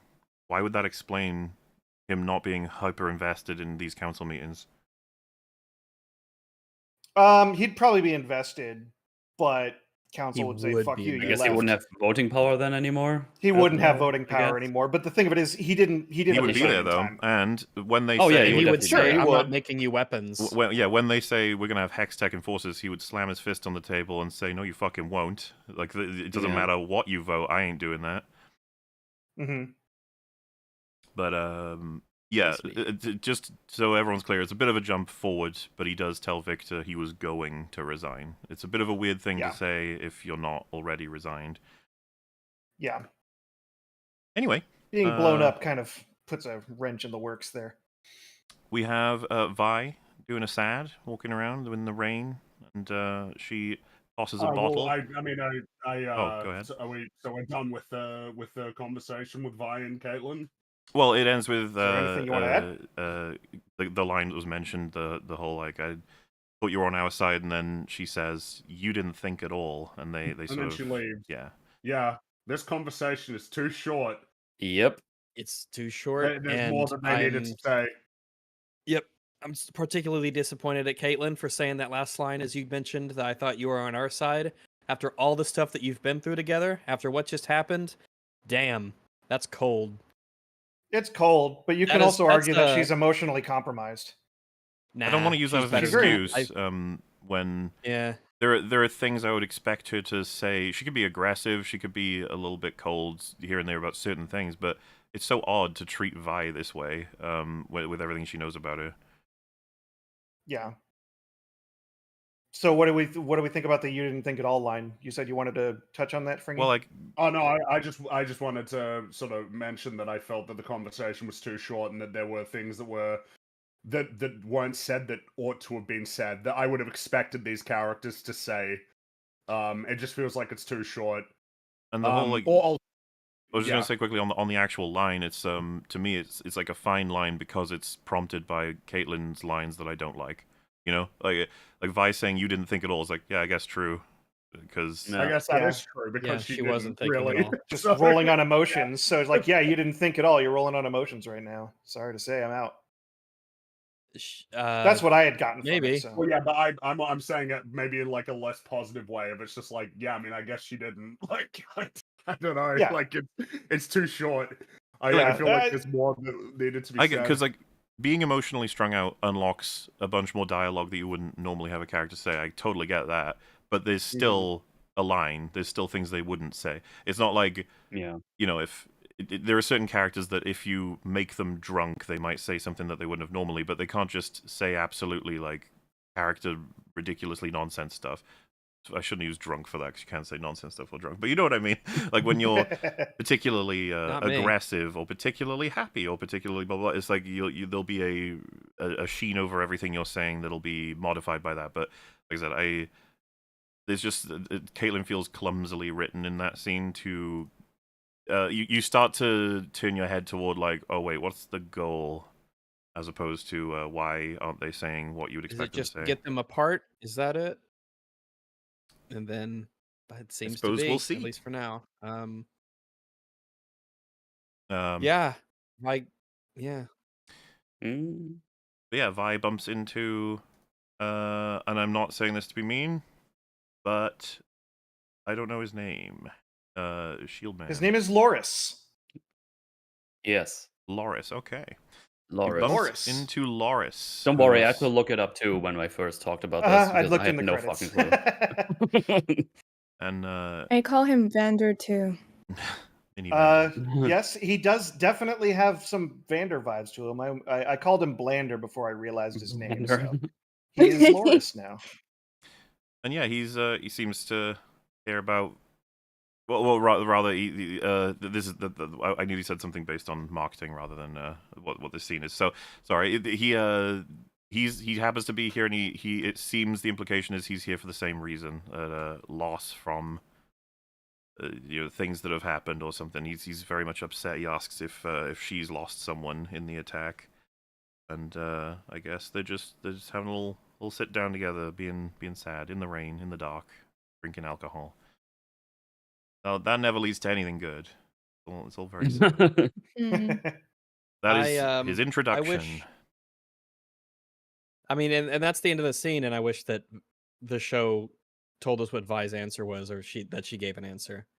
I think this would have been a really good. I don't understand why there wasn't more way for- dialogue. This is the first time we've seen this guy, Yeah. and he's going Mhm. to have a role. I feel like we should give him a bit more. Yeah. Based I on how don't things are think structured, I'm pretty sure we're going to see a bit more flashbacks and a little bit more meanwhiles in later episodes. That's just a guess, though. Yeah, let's hope for that. Let's Mhm. certainly hope for Mhm. that. Mhm. Yes, let's hope that happens. Next up, unless there's anything else anyone want to say about that? Nope. No, I just No, I guess that's I really think that's him. we should have got Vi's Yeah. answer to that would have been a really good thing to see. We could look into what she's thinking. Obviously, you know, her situation with Caitlyn is pretty fractured at the moment. Caitlyn said a really, really big thing to her that was essentially a potentially relationship terminating accusation. Um, she's in a really difficult spot with what happened at the end of the first season and accepting that Powder is gone and Jinx is all that Mhm. remains. There is a political instability that could lead to the invasion of her home. Um, I feel like she's got a lot on her mind, and this is a way where she can maybe open up to someone who's not going to be judgmental about her, or that she doesn't have a. I feel like she could getting her answer and what she decides to or to not say would give Mhm. us some very, very much desired insight into her state of mind and what she feels, especially if she uses it as a way to sort of vent things about Caitlyn that she didn't want to say to Caitlyn's face directly. Yeah, I agree. Which moves us on to our boy Jace. He's finally getting a scene. Thank goodness. We'll Big waiting for J. him there. There Big he is. J in the morning. The scene. The first thing I want to talk about is before any dialogue is just Victor seems to be in some kind of vertical hex tech bath thing. Yeah. Mhm. It's Yeah, because last time we saw Victor, he got like the Hextech core just, I don't know, it It, like fused sucked into him. yeah. Like Jace just kind of held it over him, and then he goes like, oh, and now we come back, and he's like in this thing. I guess it made that. I think. I'm guessing that it did spring from him Yeah. based on the Sure. runes. I'm happy to assume that what we're seeing of Victor right now happened Yeah. like quote unquote naturally or whatever, consequently of the combination of Victor with the hex core. But my thing is, it's treated very normally. Launch of- It's yeah.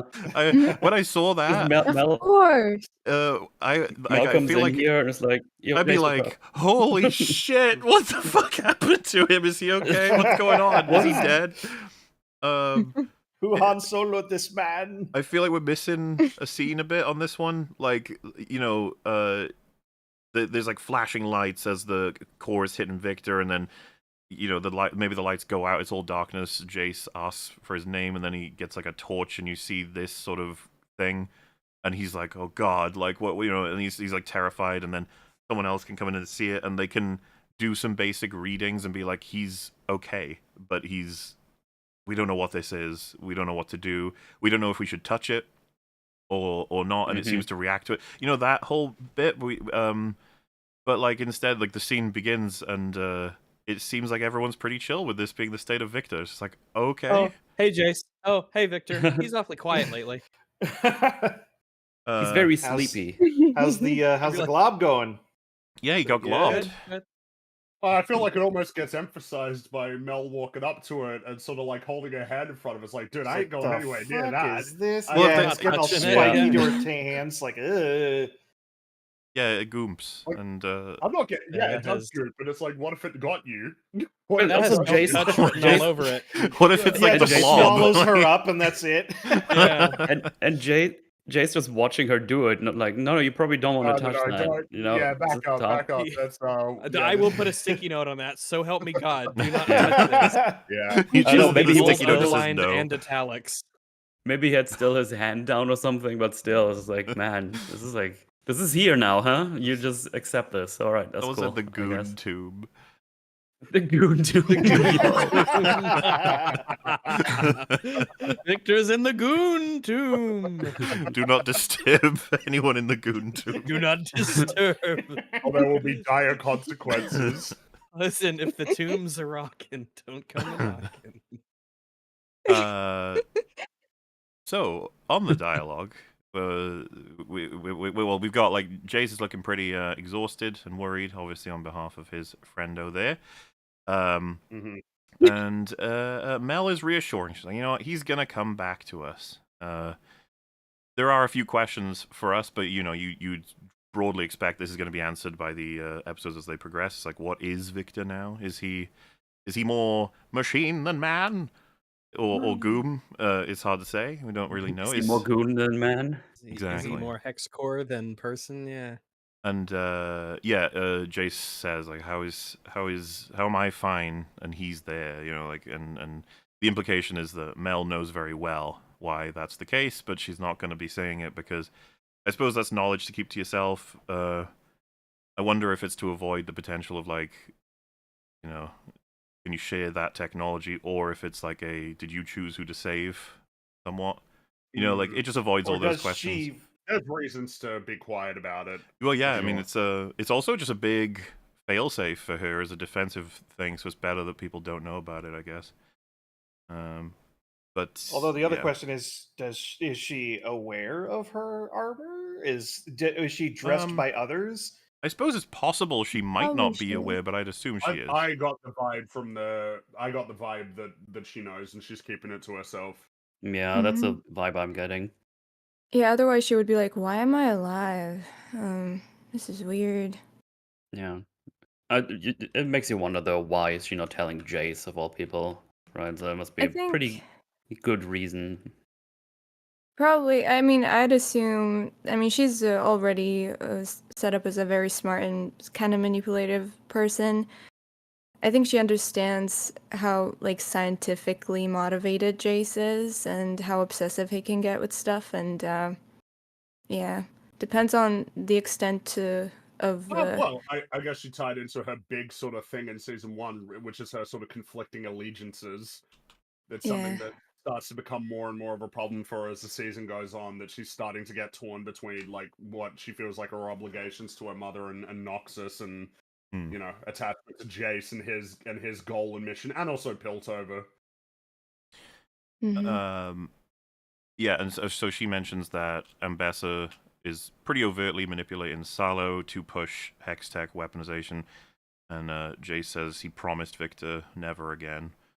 She says, "I won't let them corrupt your dream," which is not an answer to our questions at all. Yeah, the next one would be like, speaking of which, can you come to the council meeting next time so that we can, you know, Yeah. It's weird that we Yeah, had it you, without yeah, you kind of you, left but- me high yeah. and dry up there, man. Yeah. Well, and so this was the first counter I'd heard of, which is that he's too busy with Victor to be able to go to the council meetings. Busy that- how? Staring at him, or I don't think we need to even address it, because the following scene is him visiting Caitlin to ask how she is. So yeah, if he can yeah, do and that, plus he the can go to council the can council. fucking He can come do down that. He can here. go to the because, council yeah. meeting. Yeah, if anything, the council can just come down there, you know? Yep. So there's Yep. No which excuses. I think at that No point actually we have excuses. covered the two major arguments, which is that he's resigned and that he's too busy, neither of which yeah, are compelling neither of whatsoever. them That work. Yep. solves that. Yeah, Yeah. uh-oh. Not fantastic, especially when we start rolling in the consequences of him not being on that council meeting. Obviously, there will be future council meetings, so perhaps the next one he can right the ship, so to speak. Maybe. Maybe. Anyway, Because also, yes. correct me if I'm wrong, but in at the end of season 1, he was like a pretty like almost almost leader-like He position was there. he was on his way to being Yeah. the king of Piltover, essentially. Yeah. Yeah. I mean, well, Yeah. it was like he was it seemed like he was the big decision maker. He was getting there anyway. Well, he met Yeah, with the exactly. opposition He- leader. He had the complete control of the hex tech technology. He was deciding whether or not and how the Hexgate technology is used, which is the, I think, primary like source of trade and financial benefit that Piltover has in this era. And then on top of all that, he and Mel plan together, and they are two separate votes. But they seem pretty... Like, the point of the final scene of Season 1 to me was that Mel had basically decided she's going to side with Jace's dream and Piltover's sort of sovereignty from Noxus as opposed to her own family's interests by putting the ring on the table. That was like a big deal. And I think that's reflected in the actions we've seen so far this season. She is the only one to vote against the invasion, even just to get Jinx. So yeah, like all that lines up. It's just that him mysteriously being missing is in danger of becoming a huge problem right now for Yeah. making things happen. Absolutely. But hey, we get some more absolutely gorgeous landscape here. Like this place is very pretty and very ready for a background on your desktop, as well as being inside Caitlyn's head. She approaches in a very artistic way this almost demonic-y version of Jinx and wants to shoot at her.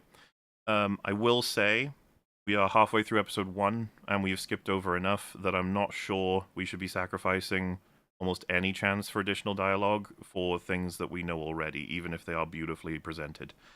We are very aware of how Caitlyn feels about Jinx. Yeah. Yep. This scene, again, beautifully done. It does show Caitlyn, walking toward Jinx, aiming a gun, considering firing, and Jinx laughing, and it's all just very like, "Yep, I gotcha." Yeah. Yeah. I mean, it would be weird if she didn't feel this way. Yeah. Yep. Yeah. And we spent about 2 full minutes on the funeral sequence, and it was lovely, very artistically appropriate, and it was very nice. For it was ultimately not really a prominent character at all. We are running out of way more for time. Caitlyn. It's way more for Caitlyn, but we need she to. is getting a lot of time this episode, which is Yes. not a surprise, but also there's like a lot of things to be dealt with, in terms of like trying to figure out what the optimal balance is for the amount of screen time that every character gets and what their conversations pertain to, Yeah, we have set up a lot of moving pieces and characters from that first season, and there are a lot of repercussions across all kinds of different places based on what happened. Yeah, I wish we sacrificed a little bit of this and actually got to Vi's mindset, which is completely neglected so far. I don't know if I'd say completely neglected what Vi's thinking about. She's just been drowning her sorrows in booze. There's not much to Booze. think about when she's all abused. Not many. I think in terms of what happened with Jinx and her sort of take on the whole situation, the table. Yeah, that's fair. Because there was just so much sister talk and family talk there that is completely skipped over, at least in this so far. It's just that you get the sense, obviously, that she's feeling a bit guilty about it, about how it all went. I thought an interesting. This is very small, but it's just curious. She says, "How did you find me?" And Jace says, "Your dad." And I was like, "Why would?" I mean, it shouldn't be difficult for Jace to find Caitlyn. He's pretty familiar with their family, and I mean, in the sense of like, findable. Yeah. I don't necessarily mean this in a sense that it's not out of character for Caitlyn to ask it, even if it were to be tiny. But it's just, why did we need to hear that? Like of all the. Like, I don't think anybody was like, "How did Jace find Caitlyn?" Like, what is this? What's going on? Very good friend. It would be strange if he couldn't. Well, she's sitting here mentioning that this place is an important place for her family whenever they needed just like some quiet time and to not argue and stuff. It's just that so her dad would know. If she were pretty much anywhere, I wouldn't be surprised if Jace can find her. He's got lots of resources. You know what I mean? It's just unless Caitlyn was specifically trying to hide, there's no real reason to, like, of all the dialogue that we're missing out on, even so far. Interesting that they devoted lines to making sure that we knew how it is that Jace found Caitlyn. Let's just pretend alternate universe, there's no line, and then I say, "How did Jace find Caitlyn?" I feel like you'd be saying, "Well, there's plenty of ways Jace would have found her." Went to her house and talked to people, and she's I not think trying to hide or anything. I think the reason that line was brought up is because Caitlyn is now going over this specific spot and how important it is to her, and it would seem kind of stilted if Jace just walked up and that you started spouting this shit. Like, what? I didn't ask, But by saying like, "Oh, say that, your dad said that you were here," and it's like, "Oh, well, of course he said that because this place is important to us," That's kind of what I mean about I we would wished, infer that anyway, but fair enough. You could have just I said wish you weren't at your house or anything.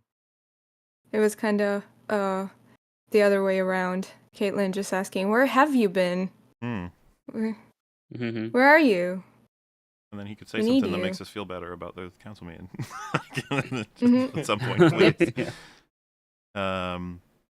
She then says, "Ever since it happened, I see three faces. The first face being a mother, and she says, every fiber of my being sinks like a stone swallowed in dark water." Feels a little okay. You know, like they usually. She's dooming.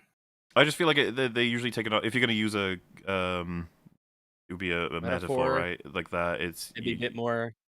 you pick something that evokes something. To me, it felt like a I feel like I'm sinking, like something that sinks. Like yeah, fine, it works, I guess. Kind of, yeah. So yeah, and she says it's a line that was in the trailer that I found particularly interesting. She says she wants to tear that laugh from Jinx's throat forever. I like as an aggressive line. It's good stuff. It's very angy. We understand. And she said, and then there's Vi, and I asked her to put on the uniform. Suffice to say, she declined. And then Jace is like, Vi, wear a badge? And I thought this was really strange tonally.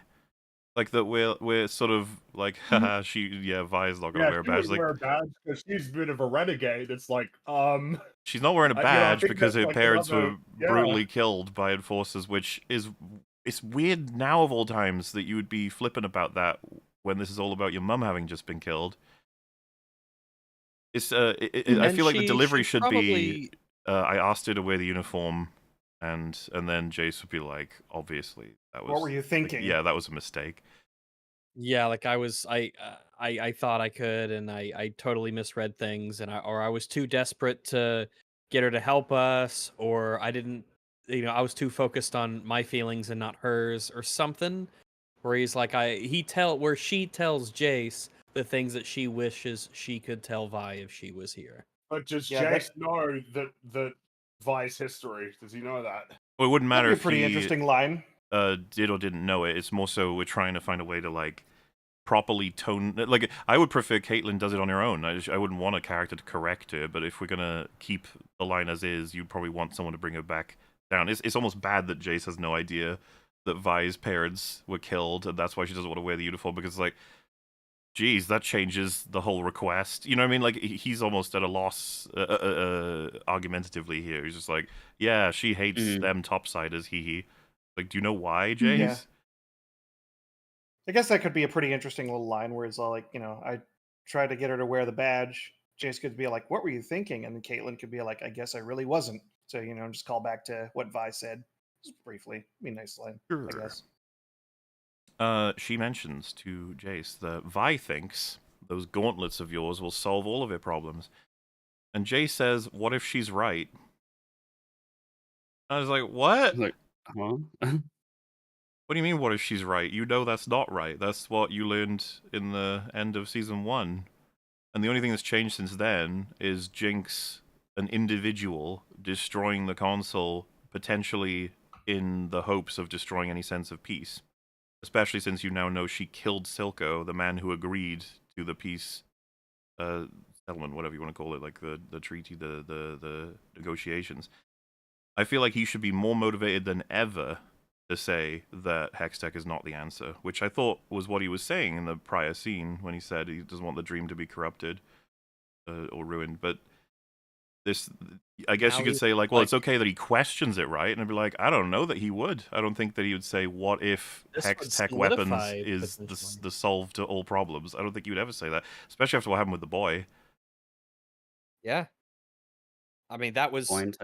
very recent, and seeing it's very likely that he thinks that Jinx's actions might be as a direct result of, I don't know, maybe the peace deal, which came about because he was being violent, or with Hextech. But yeah, what a weird flip for him. It just seems really flippy that he'd say that. It's definitely like a. This feels backwards. Like they have Caitlyn tell him Hextech may keep us alive, but it's not what's going to save us. Shouldn't it be he says that to her? Yep. Yeah, you're right. Like, Yeah. it's It does seem that does 'Cause seem like if a line it- that would be much more appropriate for him. Well, it feels Because even when important to- when they made the treaty, he said, "Hey, I saw what we're capable of at full power, and you'll all be slaughtered, and I don't want to do that." exactly, yeah. Well, yeah, it's because what happened in season 1 is they weaponized Hex tech, and then they went into the Undercity and had that fight Where they and it was after dominated. that Yeah. and then of course the unintentional consequences of that was essentially what made Jace go, nah, I'm not using these weapons. Like he was, I mean, and then broke it to peace. That's Mhm. so yeah. At this point, unless there's like now been a almost a reversal, right, because of the attack on the council. But like it's well, important that we for see one, that. it wouldn't do that because he's got the context of why it happened. Yes, that's right, exactly. It would be like if he got punched by a drunk and said, "You know what? This violence has encouraged me now to consider that peace is not an option." It'd be like, "Well, no, you have to like it's the Yeah. context. Why did it happen?" If Zorn collectively decided that they trolled you with the peace and they actually were just preparing to destroy Piltover's leadership in order to start a civil war, like, yeah, I could totally imagine that would change his mind. But he knows for a fact from Vi and Caitlyn that this was deliberately done by an individual actor, and that same actor killed the guy that the peace was struck with. Now you've said that, though, that's made me think about another thing that's got to be important. Did Vi and Caitlyn tell the council that Silco was actually going to turn down the offer for peace in order to protect Jinx? Do they know that? Well, to be fair, that was something that he said moments before he bled out to Jinx, right? That's true. Maybe they didn't hear it. I would. Well, so maybe- for one, I don't know if they heard it. For two, I don't even know that you would say like I think he was telling Jinx that because Well, no, wait. But sure. But I guess because remember he yelled it before. Of course, that was before like you could say whether or not he was lying, right? That's kind of like the whole point of my that main scene. point was going to be we have to have that in here. Like, how could you not include that? As It's in, insanely important. like, where's the council meeting where they say, yeah, Jinx killed Silco, but Silco was never going to agree to peace anyway. Like, if that was something that was going to be this important to the plot line, like, you where the fuck is that scene? I guess that's all I'm saying is like now if it was like another thing to add on of was there conversations about that like obviously the idea of Jinx acting alone is like, well, sure, but like is there a conversation to be had about whether Silco was even going to accept the deal? Also, right? 'Cause they I all can voted to buy make it happen, but I can buy yeah. from Silco's actual character perspective that he may not have accepted, but when you take all the information together, he was tied up, and Jinx was threatening to potentially kill him. Sure, so like because Vi could be like, well, I think he was telling the truth, and then they'd be like, well, I'm not so sure. Wouldn't that be an interesting yeah. scene if it was Mhm. brought That up would and be an then interesting Caitlyn scene, says, yes. well, depending on how you want to run the drama, you could have different characters saying, "It's like that was bullshit. He said it to not piss off the Get out of that psychopath." And then someone else would be like, situation, "No, that's Was- exactly who Silco is. He was definitely not going to accept the peace." You have that back and forth, and then you could have Was Jace Caitlyn cite wheeled that. up to the table? Mm. Sorry. Was yeah. Caitlyn wheeled up to the table Yeah. when they ungagged Silco? Well, Caitlyn wouldn't have heard his dying words, but she would have. No, I'm not talking about the dying words. I'm talking about the moment that Jinx I'm- tore the tape yeah. off his mouth. Yeah, I'm pretty sure she had got wheeled into the room at that point. But I mean, Vi's 'Cause- there, right? So she can 'cause- say it. Yeah, because Yeah, Silco was Silco straight up saying, like, to hell with the council, I'd never give you up, they can all burn. So Yeah. clearly, Vi and Caitlyn heard that, so they would know. Well, it's that this could have been a scene, a conversation. Well, and there's about nothing this, from but it is- Jace that it's- references anything yeah. like Yeah, that. Jace doesn't get to react to the idea of what happened after the peace deal was But he's offered. the one who It's broke it. wild. Yeah, He that's kind of broke wild. it. Like it at this point, we've missed a couple of scenes. Like it feels Yeah. that one would have been integral. The all the information Kate and Vi got from that last scene of season 1 being expressed to the council, and it would have been really great too, because everyone would have different perspectives on all of that and what to do about it, and then the votes would come in. The problem is we can't even speculate as to why Jace may have changed his mind. We know he hasn't. He does not want to invade. He's been very explicit about this. I think that those two lines with Jason and Caitlyn was kind of and I think I don't know. I think that was from the writers saying basically, it was Jace talking about Victor, basically. Maybe it can save us Hex Tech. And Caitlyn and the writers being sort of kind of sneakily meta. Well, to be fair, being he like, says, what if it she's might right? save. The other line. Yeah. The line she says is the Yeah, gauntlets. Yeah, but I think, that's true. But I think I think my point still makes sense. And and Caitlyn's answer is from the writers being like, it might save us, but it won't keep us alive, sort of nodding to Victor a little bit there. I think that's sure that where line he's very coming effectively from. would map That's the on to intention. Victor, but well, what we're addressing is she explicitly says the gauntlets is a solution to all problems, and then he says, "What if she's right?" Like, that's obviously referring to the violence. Weapon. Yeah, if we think that the writers think about that in this moment, but I don't think they were thinking about violence. They were sort of trying to sneak Jace's attitude towards Victor's survival there. And I think that's why they put that line in, maybe. Perhaps. But yes, not sure what is going on with Jace right now. We'll guess talk more the more we get on him. It's so weird that not more is being focused on Jinx, considering she's the individual that's done I'm fine with all that. of it. Wait, fine with what? I'm fine with that. With Well, what? I'm not actually I don't like Jinx very much. That's all. Oh, okay. Anyway, there's a line from Caitlyn where she says, "I just understand now how easy it is to hate them. One vicious act," which is again just feels odd because she knows better than anyone how this was an individual, not Dawn.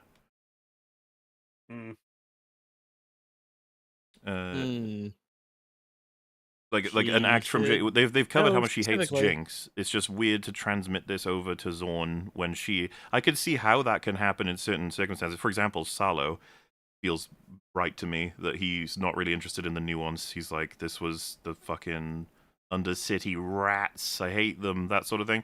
But with Caitlyn, she's got such my point again. Yeah. Caitlin's got such a specific experience and understanding of how everything went down that it feels so odd that my worry, as it stood when I was watching the scene, is, are we going in oh dear, I think I see where you're taking her. Yeah. That scene pinched me out. That shot.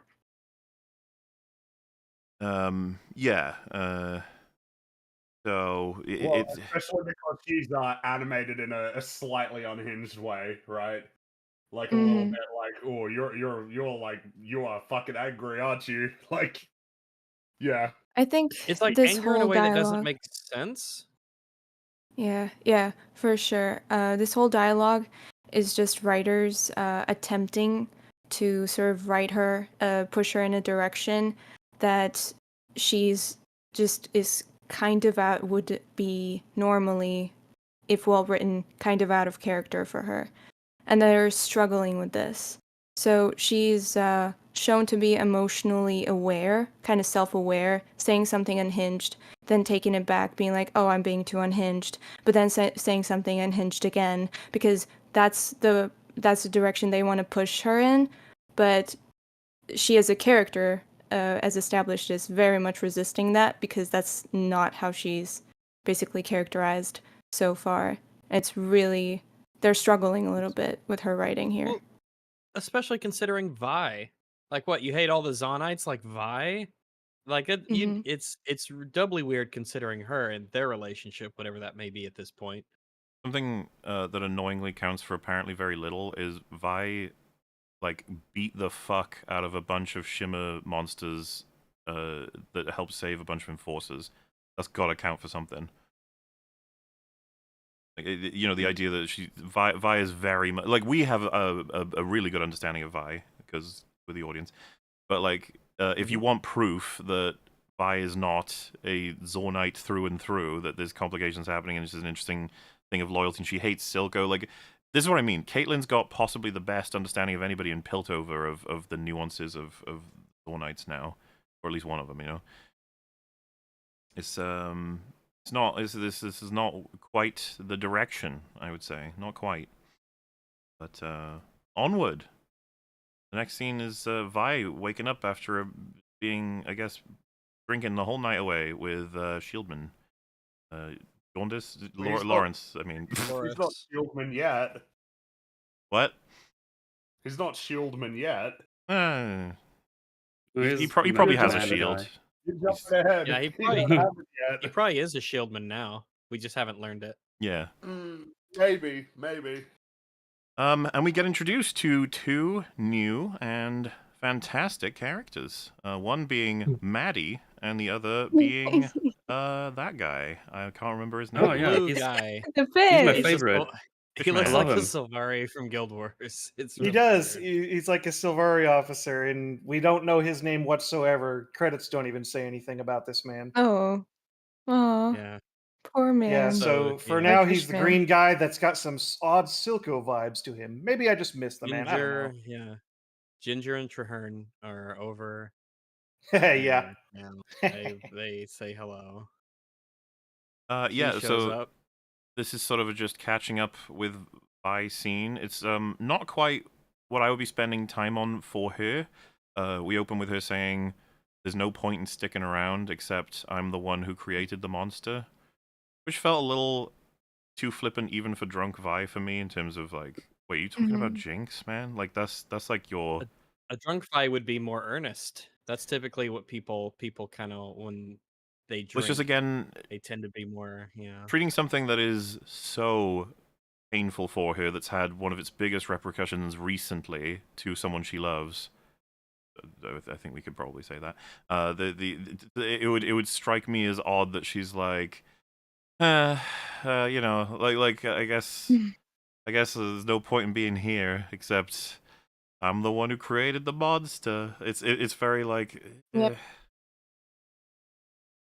It is odd, especially something that she'd be like, if I wasn't personally responsible or felt personally responsible for making Jinx this way, I would fuck off. Like, But really? It's not like a huge problem. I just wouldn't. I would expect it to be much more despondent / existential crisisy. Pouring her heart out to this Loris guy. Maybe, like in yeah, that last scene, the scene where she met him. I just feel like I just want to. I need to just unload on you all the things I'm feeling and thinking right now. I'm in such a strange and bizarre place, and things are not going well. People are dead, and my girlfriend hates me, and we discover that she is now something of a legend among the enforcers, which I don't mind. I find stupid.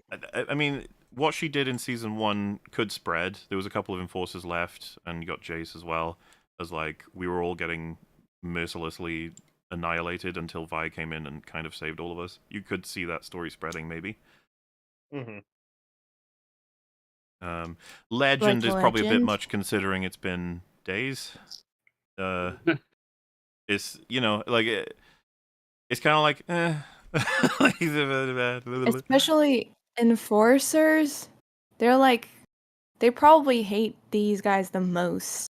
Well, and I wonder how much Yeah. they'd be Call a impressed random when Zon person. she was using hex tech weaponry, meaning like you could have an angle that they'd be like, yeah, I could have done it if I had those two. Like I don't know. It's hard to say. We don't have a lot of, for lack of a better term, enforcer culture. We had Marcus was our small window into it, but we were mainly focused on him rather than how the enforcers as a people feel about everything. Frankly, I'm suspicious of Maddie. Oh yeah, because she's white. she's Scottish. It's kind of fucked up. Yes, exactly. She's- But also because I just find No, it we kind were of setting interesting. you up for you to say no because she's a woman, and he didn't do it. Ah, Oh. shit. You're right. You're right. I'll work on that. You But fool. I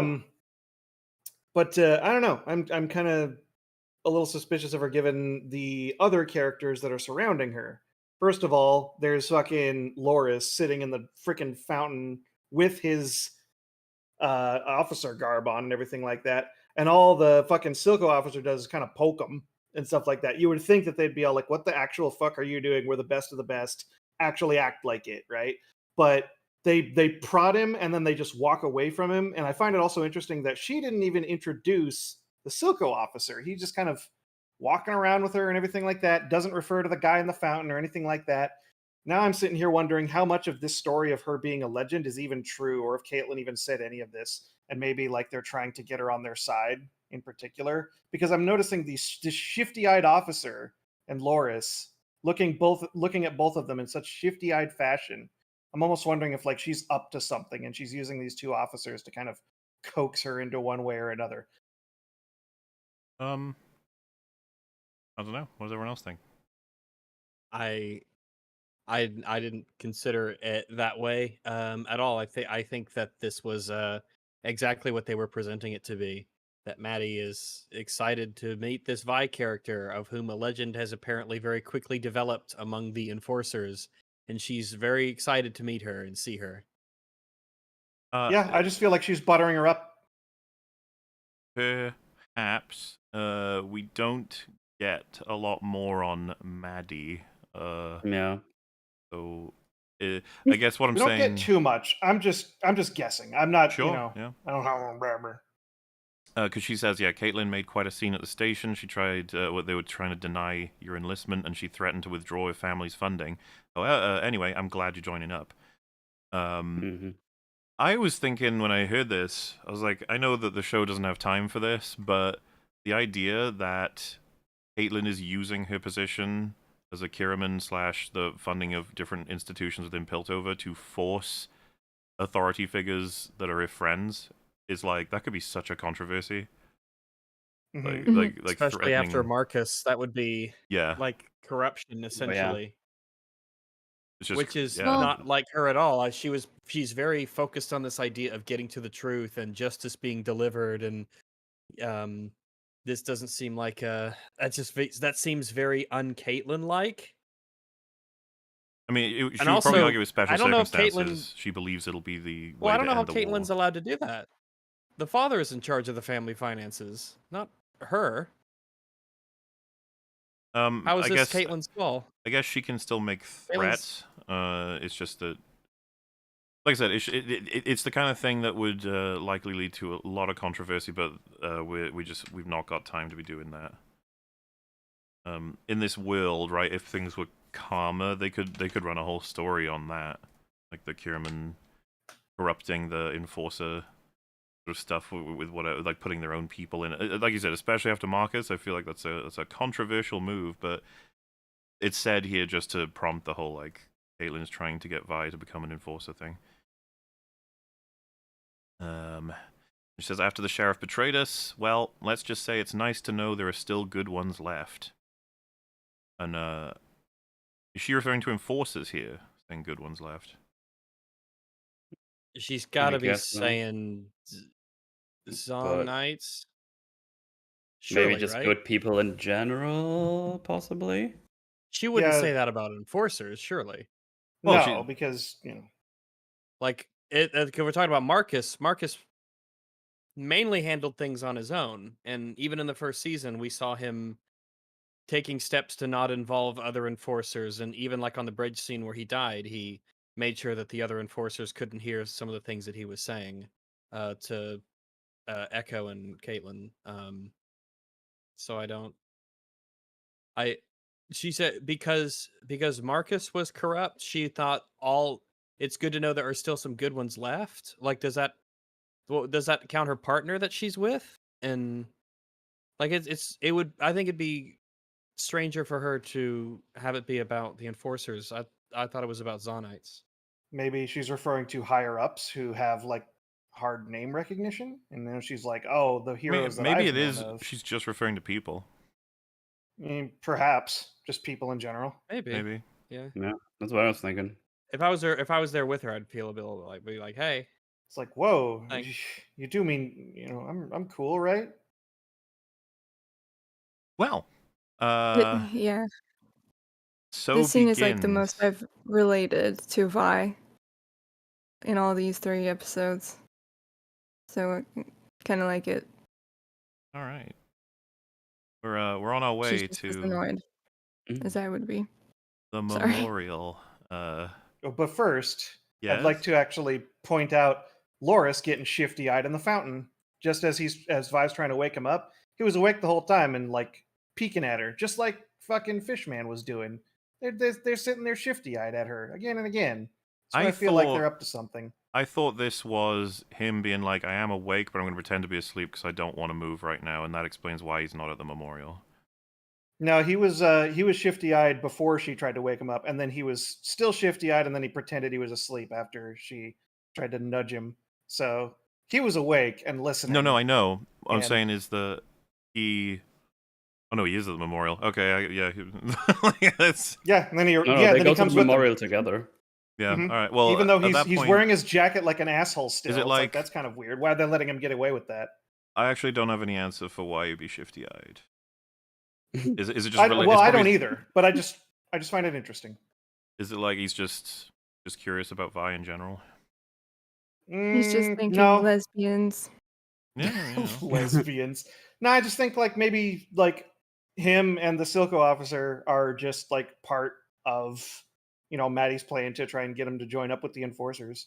Why they are like in on this, don't really know. It's only 3 Okay. episodes. Anyway, yes. So begins the memorial of the horrifying event. Mel shall be speaking, and I'm not sure how exactly we'll approach talking about all this. It's a very big scene. Lots of things happen. Yes, it is a big scene. A Mhm. lot of things happen. It's like almost everyone is here. Everyone you can imagine. It's going to be a big event to remember those that have been lost. And as the scene progresses, it seems that not all is as it should be. There are we've shown some ladies in outfits that make it so you can't see anything that they may or may not be holding or what they look like. You got some enforcers that have some tattoo that looks a little sus. And as Mel is speaking, we gradually start to realize, oh dear, something is afoot. Something bad. Something Something's Shenanigans. afoot. terrifying. Vi spots that tattoo and realizes, oh boy, that's probably not an enforcer at all. That's probably some evildoer from Zone Land. And so, Well, I imagine she's seen those tattoos before, either in prison or in Zon. yeah, Mhm. unusual for an enforcer, I'm sure. And so he's holding a bag as well, a duffel bag. Who knows what's in there? He walks by the crowd of people and drops it at the foot of the lady in the big old outfit, who's Nia Jace. Who knows what that might lead to? And yeah, as the conversation is, or rather the speech is going on, we have a worrying thing building, tensions coming up. Vi is moving forward. She gets more and more concerned enough that she's going to start pushing past the enforcers to try and stop that guy. I don't know why she doesn't shout and warn and say, "Holy Yeah, fuck! see, Someone stop that man!" He Can I point stays- something out before we keep moving forward? Yes. Before she sets down the duffel bag, you'll notice there's a quick shot of him walking past some of the officers, and one of them like peeks at him and then like looks away, like, oh, didn't see shit. So it's probably not just this guy working alone. It would appear as though maybe some of the enforcers are in on it as well. Well, if he was how would that be different from if they weren't corrupt? Well, I would say some of them are corrupt based on that side eye and then the look away that the officers are doing. So some of them on the top side seem to be in on this. It's not Well, if just like they- the Undercity doing some surprise attack. Well, if They had they help. weren't corrupt, then they would just see one of their guys and then look away. Oh, I think Well, Rags is saying, what does it change about the scene right now if they were or weren't corrupt? Why is she looking at? Shouldn't she be looking forward? She specifically looks away. everybody else is looking This- forward, right? Well, I mean, I guess I You're- just it doesn't seem that important to me right now. I don't know. It's maybe. Maybe. It's just Dallas Okay, tinfoil anyway. hat. Don't mind him. Yeah, I don't know. I just feel like, you know. Yeah, people can look around.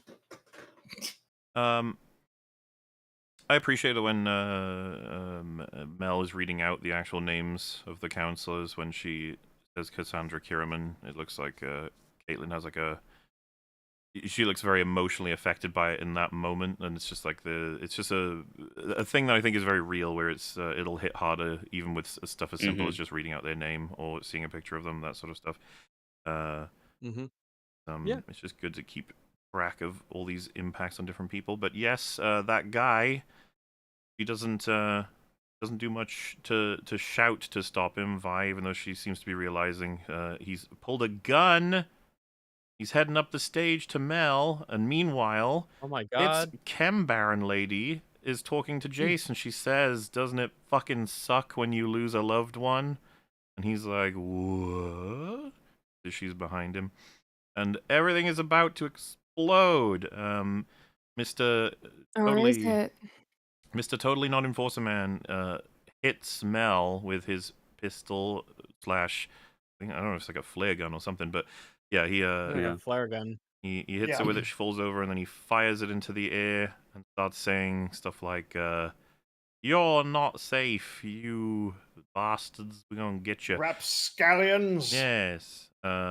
Meanwhile, chainsaw is pulled. A double chainsaw is pulled from Chem Lady The from triple chainsaw. Is it a triple? God. Jesus.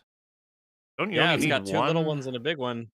I didn't You know they had really the need technology. Well, three. well, if you're really angry, Well- you need more. Well, here's the thing. If you want it to be worse, you can add more than one. Yeah. Why don't they use that for trees? The triple chainsaw. Because you get these really awkward discs that it kind of leaves, you know? Like it's like whenever they have Yeah. Wolverine cutting people, they don't have the two awkward discs that are in between the Oh blades yeah, I know what come you flying mean. out They often too. don't show that. Yeah. They just Depends how it's- gory they yeah. want to get, I guess. But so the lady has a triple chainsaw, and she is standing Triple. organized like sardines right behind Jace, and she swipes at him, somehow misses. I'm really not sure how the fuck you screw that up, but luckily Jace is okay. He did not get chainsawed. Well, Oh she had boy, to that talk sure is shit before fortunate for him. swiping. I don't even think talking shit would have. She could talk shit. She the swipe she does. I don't know This how is the a hell she really misses. this is a really Oh. big weapon. This is That's true, yeah. They show he Look, really she probably shouldn't have catchphrased him, and then she probably would have gotten that hit. Well, I think she No, would have it's gotten it just anyway. plot armor. All he does is It's- sidestep to It's just plot turn, armor. and then he moves his like Well, no. head back. Well, she alerted him to her presence by saying, "Oh, doesn't it suck to lose a loved Yeah, one?" yeah, She yes, should have yes, just yes, pulled yes, that yes, sucker yes. out and got him. Absolutely, Yeah, we heard totally you, right. but She would have insta-murked him, but she also would have done it the way she did it. Yes. Okay. There's no way he's surviving.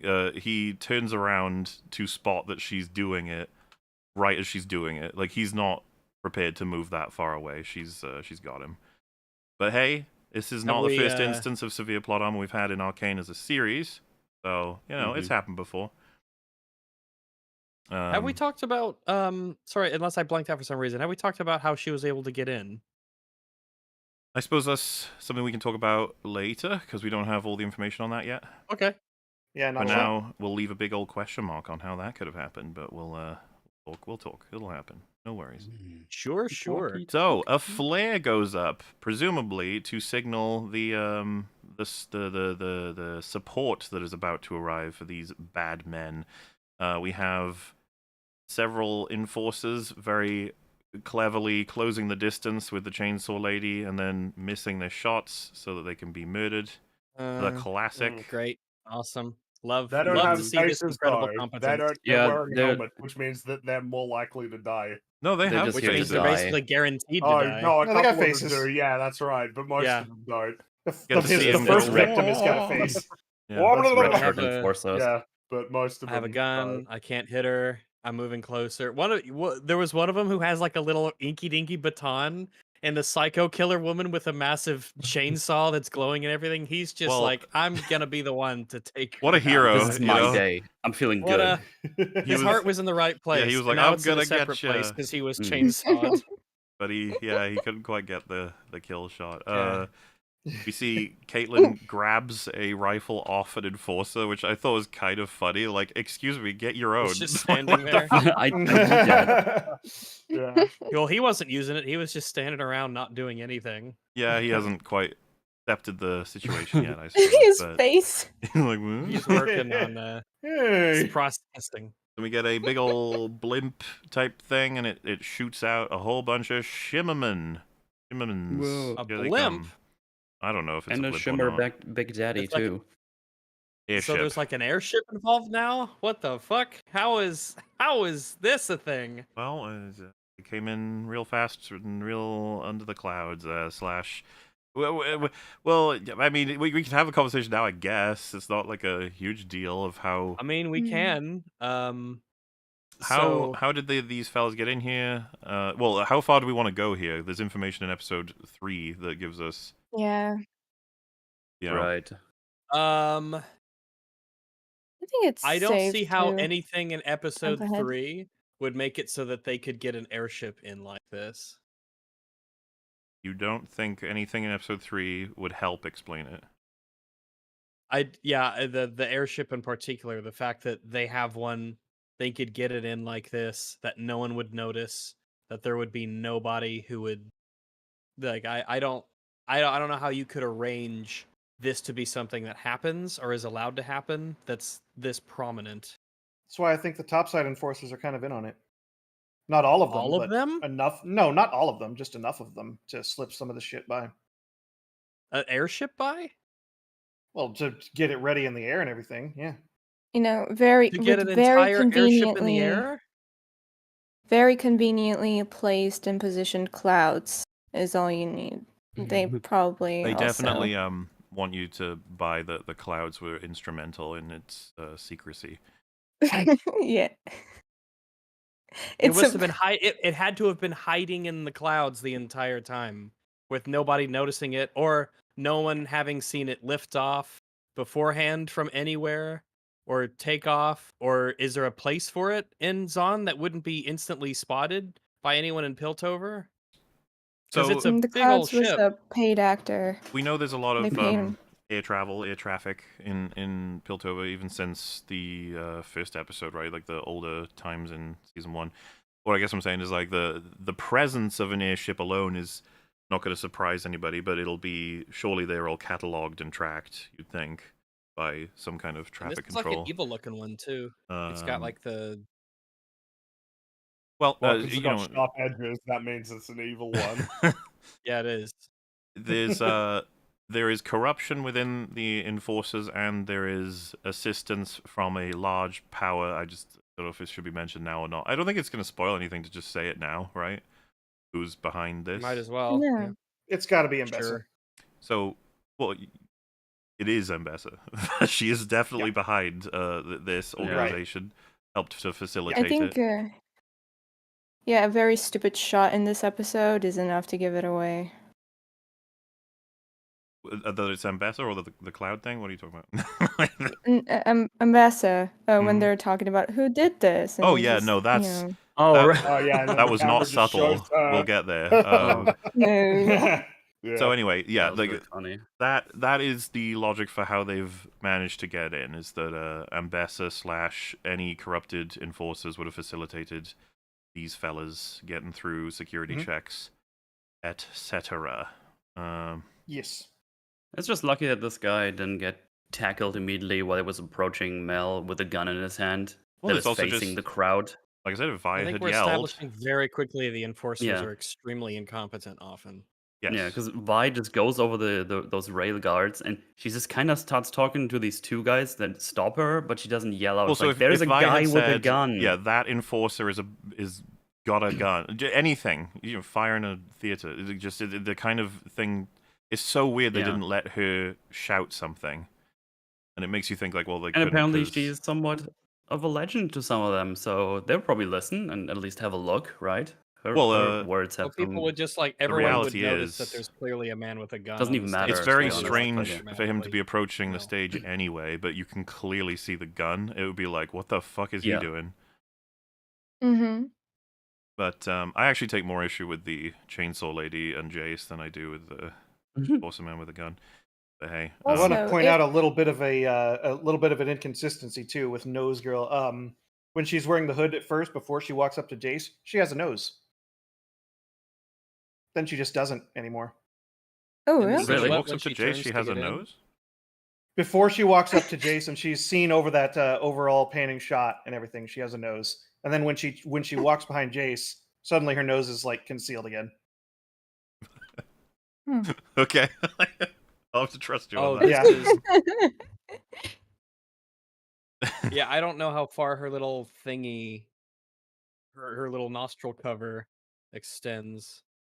I mean, anyway, the fight continues. It's gonna get real action packed. Go ahead. Oh boy.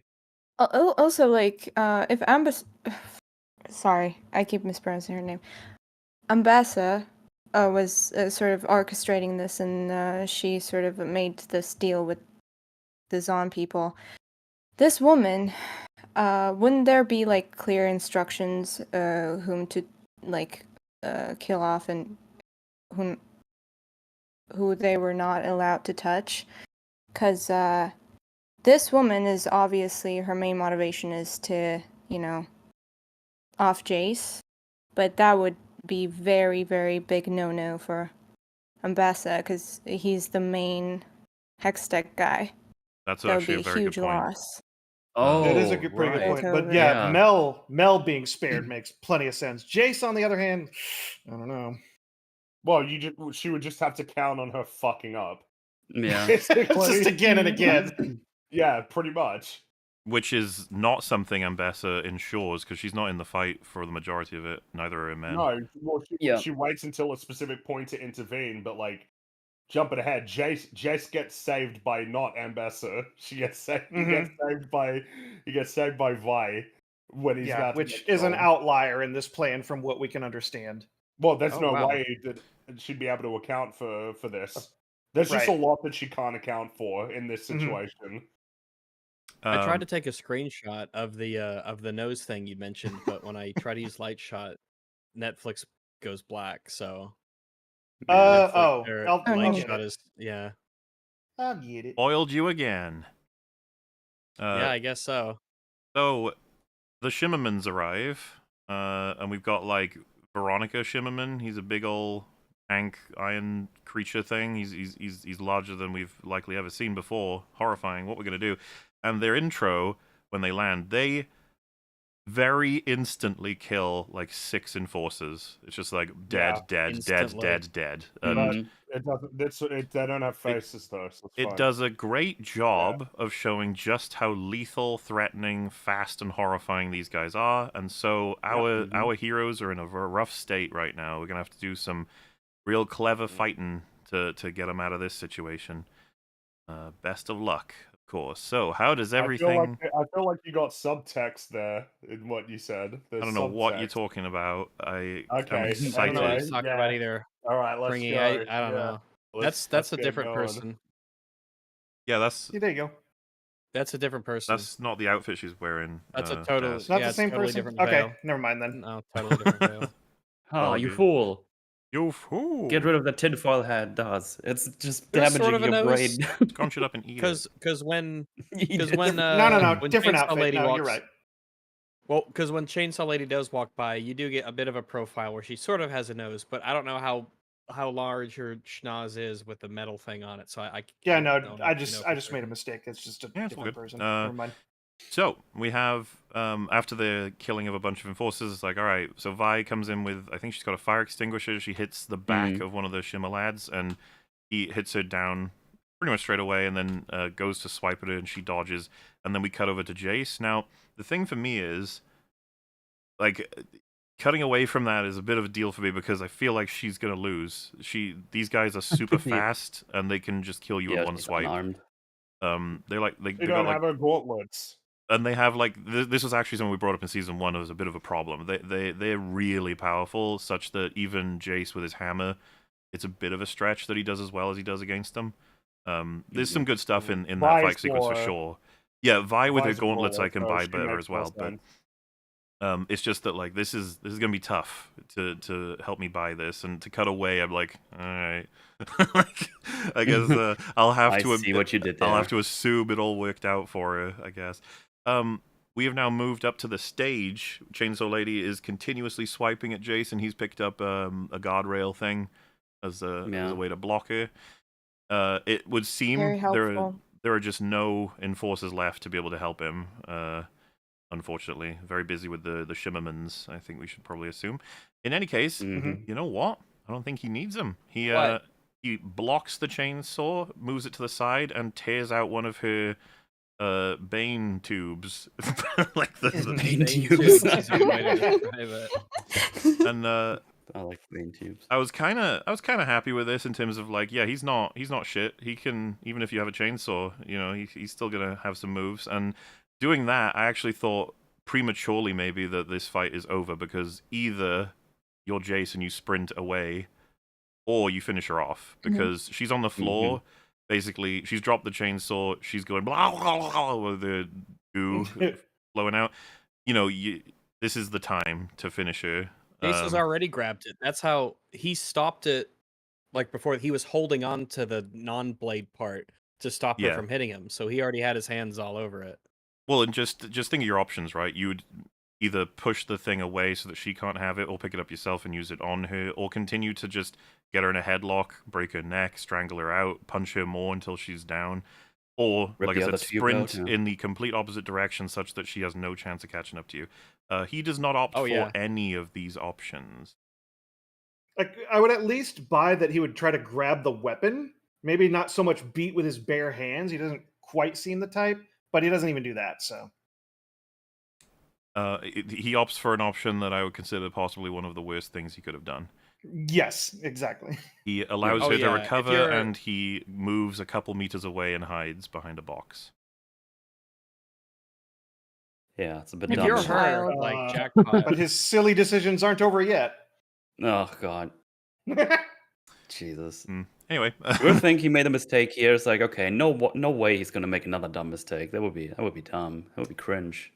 so the but, you know. counselors are being poured into a carriage. I think we've got an unconscious, or at least damaged. I think Mel is in there. I thought you with meant like a clockwork- liquid, like they were in a cup and they were being poured into a cup. Like, what the fuck? It's a defensive move for the counselors. They turn to liquid when under attack. Did you know that counselors adopt the shape of their container when in stress? So they're in the carriage, and we see Maddie pops off a smoke bomb, which is super interesting. I think what we're supposed to take from that is it's defensive. What a bizarre move. I think it's supposed to be defensive for the carriage. Unfortunately, this is generally speaking, your friendlies right now have guns, and the enemies are all melee related. Like they're all like smoke bombs. Generally speaking, is going to benefit the enemy right now. Yeah. For sure. It's a good point, actually. Because it just sort of like lands in a spot and it's Yeah, I don't even know what she fired it at. And I'm thinking, like, what's going on? Why did you do that? Is it just like, Yeah. oh, well, I've got it. But Might as I well mean, use it. hey, she's panicking. Maybe if she had shot it like directly under the carriage, there's actually some viability in terms of just hopefully they don't realize this is where we are. But yeah, she fires it off somewhere, and well, that's that. Anyway, off they go. But a Shimmerman boops them, and off the carriage goes. Oh no! Will the counselors no. survive? And then, before you can even think about what's going to happen with that, Caitlyn gets personally manhandled and tackled by a Shimmerman and is not dead. It's amazing, actually. But they not instantly squashed into killed all the other paste. ones, though. This is kind of what I get out of that. It's just like, come on, you showed us insta kills, and then when it's a main character, they're not allowed. Like, you got to do something else. Just do something. You don't need to do this. Yeah. Just do something else. What Something should I else. do, boss? Should I hold mode or toss mode? There's only two choices. But before he can get his kill strike, Vi grabs him by the helmet and sort of does I don't know what the move is called, but when you weight yourself like such that you're high up and then back down to throw him down and smash his helmet into the ground, which you know, That's works the out. Vengeful Willy. The Stone The Cold Vengeful Stunner. Willy. That was not a Yeah, Stone that's Cold the that's the Vengeful Willy. Wow. Vengeful, very. I would have thought very Mel would know. That's Willy. got to be a wrestling thing, right? The Vengeful Willy. I mean, didn't really look like a wrestling thing. You Also, were Vi- describing like Vi's, you were describing like a DDT or something, but I guess like something like that. I don't know. Vi's feet are hitting the ground like really fast before she leaps into the air. That was kind of funny looking. Wow, making fun of the animation. Oh my Wow. lord. Vi, with her strength, manages to pull off the valve here. Not sure about that. I get that you're strong, woman, but that is a tough one. But she does anyway, and it fucks up this kind gentleman. He's unable to He continue was his murder spree. just wanted a hug, a shimmer hug. And yeah, Caitlin offers her a hand to get up. And Isn't they it? have... Sorry, I'm just annoyed by this because she just rips it out. It's clearly a thing you turn. Why don't just turn it open and open it up like this, and make it sense? Make That's it not make cinematic. sense. Okay, that's... No, it's not cool. Yeah, like She can just do that, awkwardly but she can do spinning that it with around her would be... gauntlets. So, we see a Shimmerman, the big Shimmerman, heading toward the carriage. He is as much as 2 to 3 meters away from it. It's very horrifying right now, because if he gets in there and he wipes out the remainder of the Piltover leadership, that's going to have huge repercussions. So Vi says, you know, you, Caitlin, go protect the council people, and I am going to be right back. I find this very much... the editor probably couldn't do anything about this. This is definitely on the writers. But to show us, essentially, the Hulk is meters from the carriage, and then to not show us Caitlin immediately firing, you should just be firing in this whole scene. Just boom, boom, boom, boom, onto his weak spots, his little pipes. And so like it's awkward. It's kind of not good. They're like discussing what the plan will be when right in front of them right now could be the end of the 3 council people.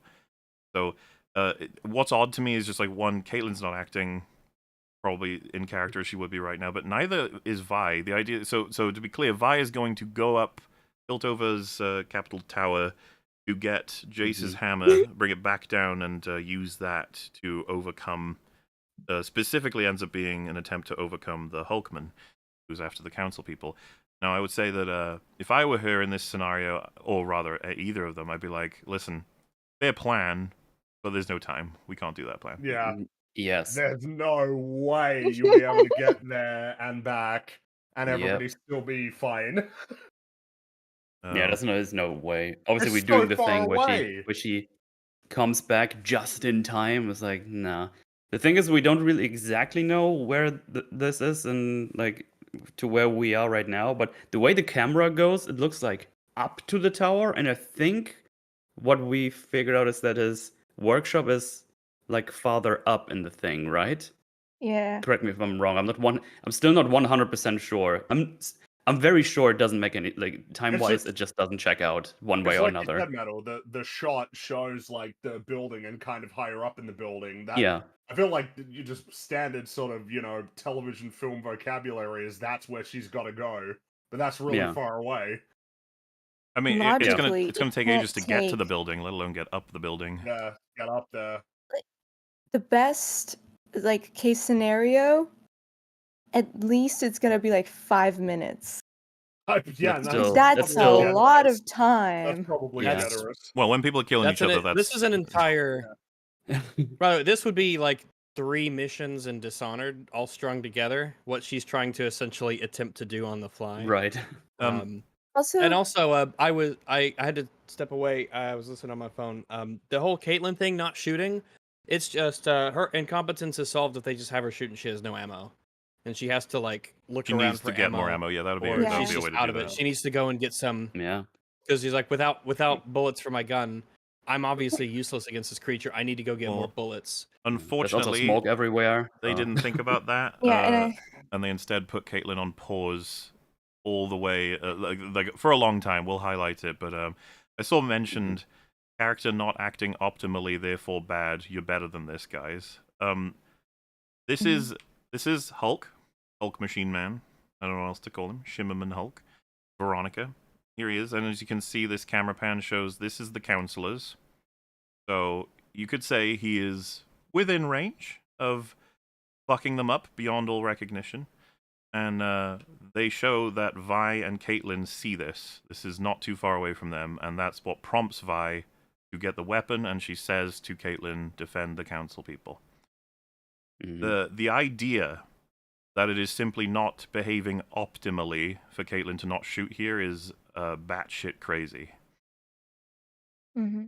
In my opinion. And also, I love how Vi says the line, Caitlyn sort of answers, and during that, she's sort of like, while saying the line, she drops the weapon.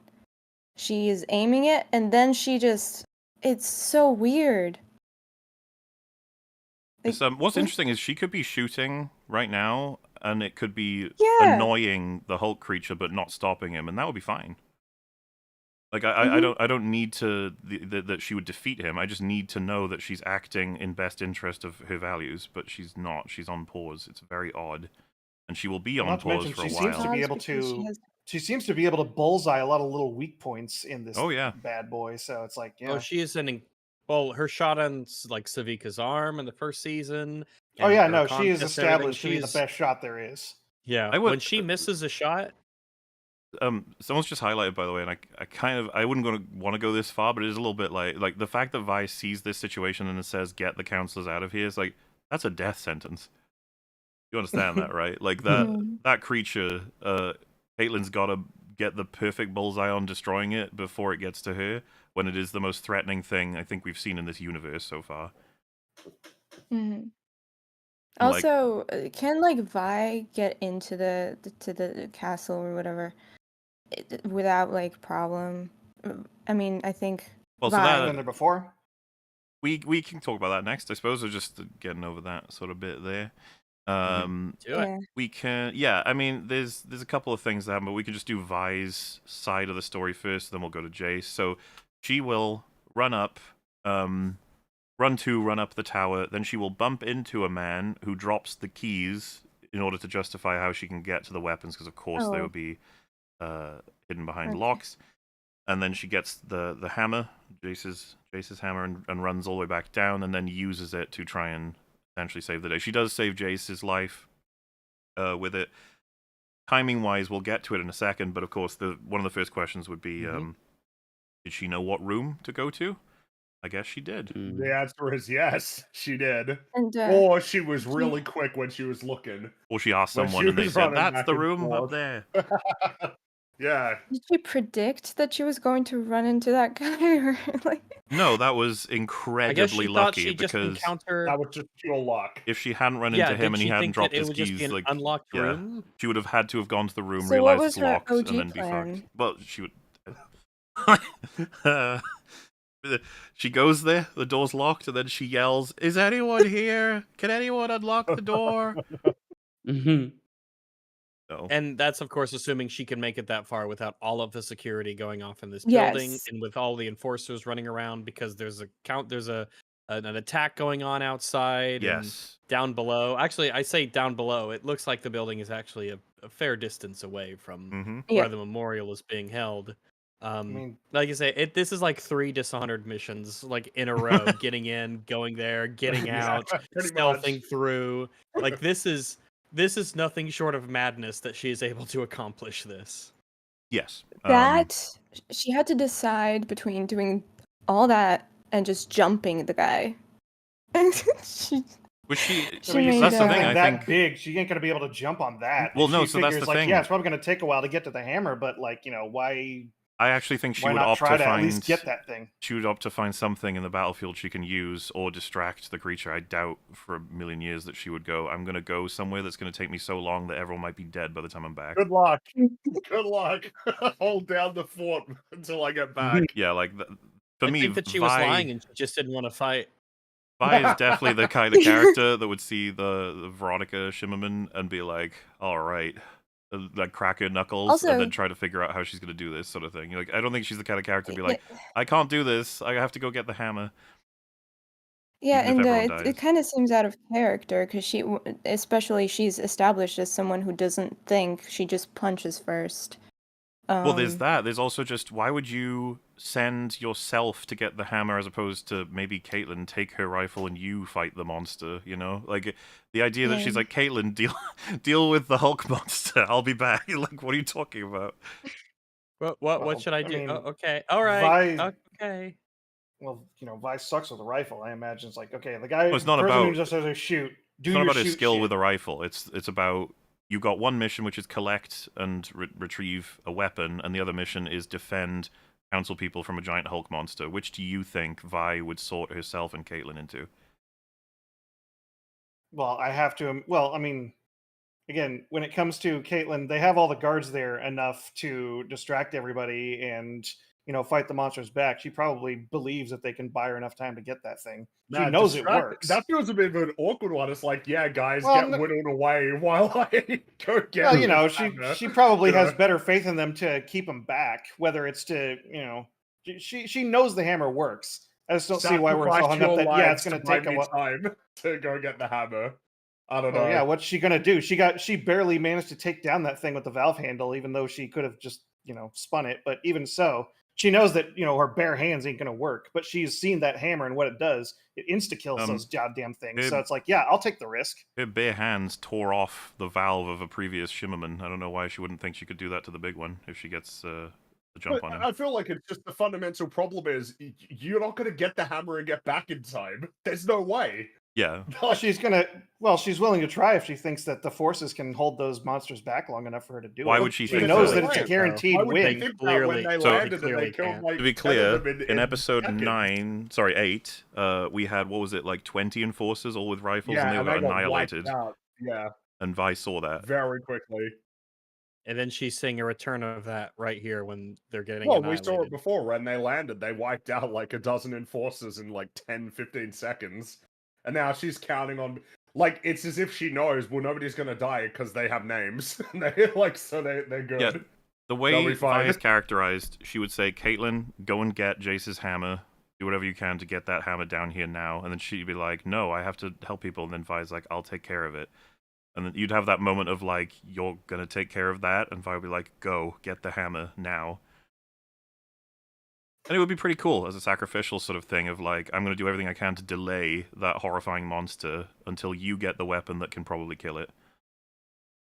I think this So is... distraction is a good plan now because Well, if she's the one It's Vi. actually making the sacrifice instead of saying like, you guys keep them distracted while I, in safety, head off and go grab like, this yeah, weapon. Yeah, like, to be clear, Daz, Where's do you the- think Caitlyn we would expect Caitlyn to last more than 5 seconds against Shimmer Hulk?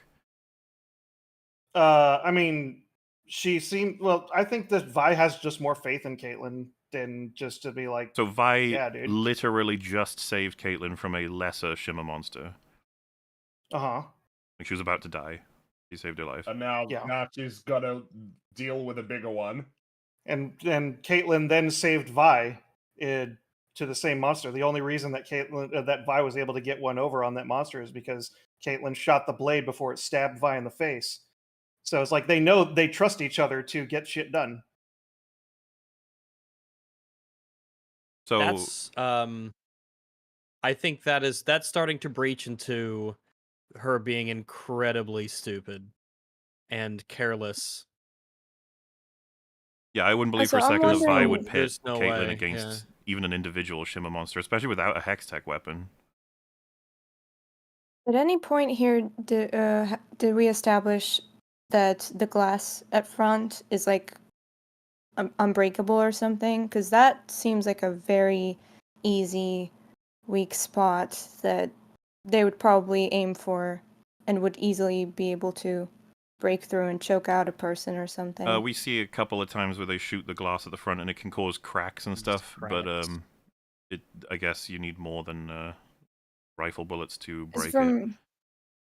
Vi, I would expect you would take something very heavy, just, punch it into the face, and just that's it. Well, Doesn't so that's matter the how thing. big We or see Vi strong it actually is. deals with them better than any other rifle in this sequence. I'm Yeah. not sure they should have established that, but they have now. So, like, she disables one of them, and she saves Caitlyn from one of them, and she saves herself from another direct attack from one of them. She's basically the best weapon we've got against them right now, if we don't have the hammer. Which is why, like I said, makes the most sense to me that she would send someone else to get the hammer while she tries to save people from these things, because ultimately, whoever's getting that hammer, probably not going to make it back in time. Nope. No. It was an opportunity for them to do something clever with implements that were laying around. Yes. Whereas like Agreed. we've got a little we got this little grenade launcher that can launch smokes. Does it have anything else it could launch? What if we shot it point blank with that thing? What if we caused a distraction and then I got on its back and turned the valve? What if we lodged a grenade? Well, what if I could lodge a grenade onto it and then you shot the grenade from a distance? there's Things the of that clever nature. sort of things like that, but you could also, I mean, this is taking the story a different direction, but what if Caitlyn did disable with Vi one of the Shimmer people, and then their Shimmer tank is, leaking out, and it's like, you could take that drug right now, and it'll make you faster, stronger, and yeah. better, but you'll also potentially start getting addicted to it. Like, that could be a decision that Vi ends up making to save them here, sort of thing. That would be interesting. Yep. Yeah. You could also, obviously, from a disabled lot of Shimmer stuff they person, could've done try with to them. use their weaponry against the others. The lady with the chainsaw, maybe that's an effective weapon. I'm not sure a chainsaw would be that great against these guys, but maybe, just you could rewrite it such that she It's has a special weapon chainsaw, yeah. that would be useful on them. Yeah, there's lots of ways to approach writing they this. got that one there. Not a Like, huge fan of how they do it. Vi's logic here is equivalent of me going right now, I need to grab a drink.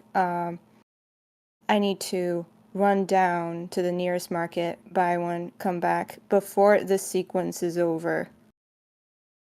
Before Best we of luck finish with talking that. about this sequence. That's what I mean. Yeah, I'm I gonna be think real quick. a lot of people who watch this were just like, "Holy fuck!" She was running fast, I guess, because There's what she knows she can do. Yeah, teleport equipped. that's what obviously. what when I said running fast, I didn't mean literally a fast runner. I mean the Flash, which she is I got not.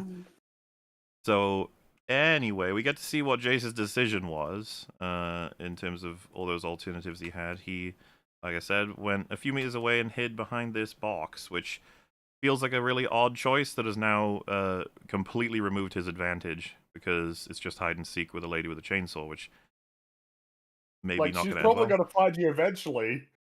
As opposed Well, to so you ran off. why didn't he You just ran keep away. running? Why didn't he keep Yeah. running? Yeah. You can outrun her. She's holding a massive weapon. Like, you can outrun her. No, Yeah, well, that's yeah. the Not way. only is she going to High be, heels. not only will she be slower than you, she can't use it at range. So you'll be fine. Exactly. So now's the time to just run off. Why but did he do this? Well, we know why he did it. Yes, keep the fight going. So he Yeah. finds a little hammer, just standard hammer, and he's like, "All right, well, I guess I'll be using this." And we cut over to the council people in the carriage where Hulkman has arrived. What's going to happen here? He peels off the door and he picks out Maddie. Now, I guess it's time to say goodbye to Maddie. We didn't get to know her very well. It's a bit unfortunate, but when a Hulk Shimmerman picks you up, it is a shame. he's holding her by the leg. Reporting. Like, that leg is fucked, Yeah. and he's probably going to execute her in a second. But I will say, it's a bit lucky. Of all the people he could have selected, if he had chosen Clockwork Lady, that would have been another vote in the council completely down. Salo, the repercussions of picking him would have been huge, especially Mel, if he had picked her. But he picked the driver. He picks Salo up, he's like, "Oh, this one's broken." Yeah. And he just kind of holds her in the air for a while. Well, we can figure out exactly how long, because he picks her up, and then we have the other enforcer guy, sees this Ocean happening, Man. looks around, spots an axe, and so then has to pick up the axe, get out, and then sprint to attack this guy. And in all that time, he did nothing with Maddie. Yeah. He I is mean, lucky. bear in mind, something that emphasizes how long this takes is that once he picks her up, we cut back to Jace. We Mhm. cut back to him in the middle of this, dealing with Chainsaw Lady. What the hell? who he hits with a hammer. Yes, you got her. Yeah. And Yeah, then he drops the hammer. and then watches her recover very slowly. Yeah, instead of And just even keeping grin at going. him menacingly. It's Like, like, just okay, keep hit her going. again, and Yeah, again, and then there you go, again. he That- dropped the hammer. Now, It's it's Header like unlocked. there are Header It's in unlocked, layers. and then there are a just lot of stops. options one has here, and he chooses none of the optimal ones, Yeah, and he drops instead the hammer and runs off. he gets finned, unfortunately. Yeah, I don't know why we're doing these sorts of injuries, because when you show a chainsaw going through someone's back, I feel like it'd be like, oh, you're done. Like, Yeah, I've kind of Yeah. lost my legs now. Ripperoonie, yeah, That's what I thought they were fine. going with this. I thought he was going to be a wheelie chair man. No. Out of I don't No, know, it's mouth. just a jump scare. look at this injury. How is his spine? Yeah, and he's Slash. crawling and everything. He's way down. But it's just a flesh wound. Yeah, just Yeah, don't worry about general recommendation for any writer: if you show a character get slashed in the spine, please commit to some kind of spinal injury instead Yeah. of no. Especially It's don't slow-mo it. just, yeah, of course, Don't because slow-mo it if it's not a cinematic big deal. language drama. tells us that Jace is in a fucking bad way now. This is Yeah. Yeah. Yeah. Yep. You slowed it down. You His have legs the don't work the no more. noise. Yeah, but turns out that the lady's really shit with chainsaws, and it's not a deep wound, I guess. Yeah. It Turns out looks there are like no a deep wound, repercussions. though. All right, Like, then. it kind of Okay. looks like it's lucky deep for enough. him. They're No, also Don't sure worry as about shit it. is. I know he's a chongo, but did all of the muscle on the back, is that like... He's got some extreme back. back muscles Yeah. for a nerd. I also think they do some cheating with the editing here, and there's a reason, as Fringy just mentioned, we cut away from the Maddie thing so that maybe we'll forget that she should be dead. But I want Yeah, it exactly. noted: Chainsaw Lady just did this. Jace has fallen to the ground. She is at most 2 meters away from him. I wonder where they'll be when we Yep. next see them. Surely not. I mean, because, right yeah, where we- they were left, right? 'Cause No, he no, can't- we're cutting away. But just Oh, after okay. those two quick events, Vi has reached the room she wanted to get to. Holy shit. That was fast. Yay. She's in moving of speeds excess of 100 miles an hour. We need to study her Moving legs. around at the In a speed of straight line. sound, got places to go. I don't know the lyrics after that. Gonna fuck up my sister. And so, yeah, we cut back to Maddie, who he's still considering killing. He's thinking about it. He's like, I'm gonna get you. Then he charges up his I don't kill know. move. She's kind of cute. I don't know if I want to kill her. And before he can strike, other guy comes in with the axe and annoys him. And he's like, what the fuck you doing with my leg? Why would he And- even need to charge up a kill move? All he needs to do is just Crush her? slam her down. Just like, like throw it down on the ground, and that's it. Be kind of neat if Maddie didn't lose her grenade launcher and started like trying to fight back and shoot him in the dome. Maybe that'd delay him long enough. I'd believe Absolutely, that. yeah. You'd want to Yeah, use that'd all be these sorts of something, things. But Absolutely. they showed her dropping it. Like Yeah, they yeah, actually- exactly. If they- she they didn't made drop an it and used emphasis it, on I'd her believe losing this it. way more. Yeah, but no. So in response, the guy gets knocked over in a way that's like the rubble moves him. It's kind of acceptable to me. Yeah. It looks a Yeah, little like it's that, okay. but It's it looks fine. alright. Yeah. And then Yeah. before he's given the kill shot himself, ooh, who comes in? But Shieldman with a shield. And This he got a is shield. lucky. This is Yes. lucky. Is Well, what this is. there's a little more than lucky. I'm not sure this is possible. Also With- very yeah. strong. He's a strong boy. this thing is pretty Uh, big. oh They yeah, actually yeah. So Thing is first of all, huge. yes, it's lucky that he's even in a position to block it with the shield, but also like, dude, look at this. Yeah, you can do this. Like, I know you're a chongo, but he's an ultra chongo. He's a methed He up is so chongo. large. He's so large. he He's is very big. he's not small. You could say that, yeah, relatively. He's But like- gargantuan. he also makes a tactical blunder. Veronica Shimmerman. He instead, after hitting his first arm on the shield, he puts the second arm on the shield as well. If you just come in from the side, Mini Vander there's fucked. Yeah, Look, That's right. he's Yeah, too, or try to he's pull the too- shield away arm. from him. yeah, like his arm. He could just come in on the side and punch him flying. He's all frizzled up with the shimmer and stuff. He's not thinking. He's not thinking. was He's not thinking rationally. straight. Well, to be yeah, fair he's to not him, thinking rationally. this He's should have just worked in- anyway. He's in Yeah, chungo mode. yeah. Physics been- has essentially betrayed him. So, Oh, yeah, to be you clear, right, can't. after all of this, we see gunfire. Who is it? It's Caitlyn. Where the Oh, fuck she's have you decided been? to- Where have you Oh. been? She What have found you those been doing? bullets, I guess. or What were something. you doing in It's all the so- time that it took for Vi to run into the building, run up the stairs, and bump into the guy in the hallway? Dude, it's so What odd. were They you doing? they reveal her like, aha, hero moment. It's like, you weren't gone. You were here. She was my time. Where did you go? Remember me? Why did you leave us? Yeah. And like Rag said, I feel like this is solved if she clearly shows a click or whatever to signify that she's out of Yeah. ammo, and then Vi says, "I'll get the hammer, Well, you you get missed- ammo, and we'll meet back." Even that, without all the other criticisms. But no, she was sent to protect the council people, and apparently was put on pause until now. That would be a Well, neat scene are to the council show, people completely out of the fight yet? Well, they're in the they're in the carriage. carriage Still in still. the carriage. Yeah, they're just So have they been wheeled out of this scene? No, this scene No, kind they're of in the dealt with that, carriage, right? yeah. Like he's next to the carriage and he was killing Maddie on top of it. and now he's been moved because he followed Fishman. Yeah, which is fine, Mhm. but it's just that where the fuck was Caitlyn this whole time? Yeah, Just because it's like if go the on. council were completely brought out of the fight, you could at least believe that she managed to get them out and then came back. But I don't really know yet. Yeah, and I'm guessing the tear gas stuff was because to have this shot with Caitlyn, which is so Yeah, stupid. super cool. Dude, that's so funny though that And if why the aren't tear gas they- from, or rather just gas in general, the smoke from Maddie made it so that Caitlyn couldn't shoot anything. Like this shot I here, can't it's like, fucking She You comes in and her dumb eyes are fuck. watering like crazy. yeah. There's too much in the way. I So- can't see. Also, what's the point of this gas? Even though normal people aren't affected at all, they're not I think it's just coughing. Well, they're not... Smoke it's for just cover smoke, is a right? thing. It's just that it's, as we Yeah. said, it makes no Okay. sense in terms of like it's benefited the bad guys more than the good guys, Yeah. Yeah. even though it's a good guy smoke. So we cut back Up on to the Jace, stage. Yeah. and he's Look at him now go. at the podium. How did that happen? Oh. Where's Maybe Chem the Lady? podium moved closer. To him. the podium crawled to Jace. I'm gonna save you, buddy. So I'll get you. a little bit odd, but I guess she's monologuing. That's probably what she's doing. Like, Yeah. I got you now, buddy. You thought you were gonna beat me? Yeah, she's slow walking, not saying much.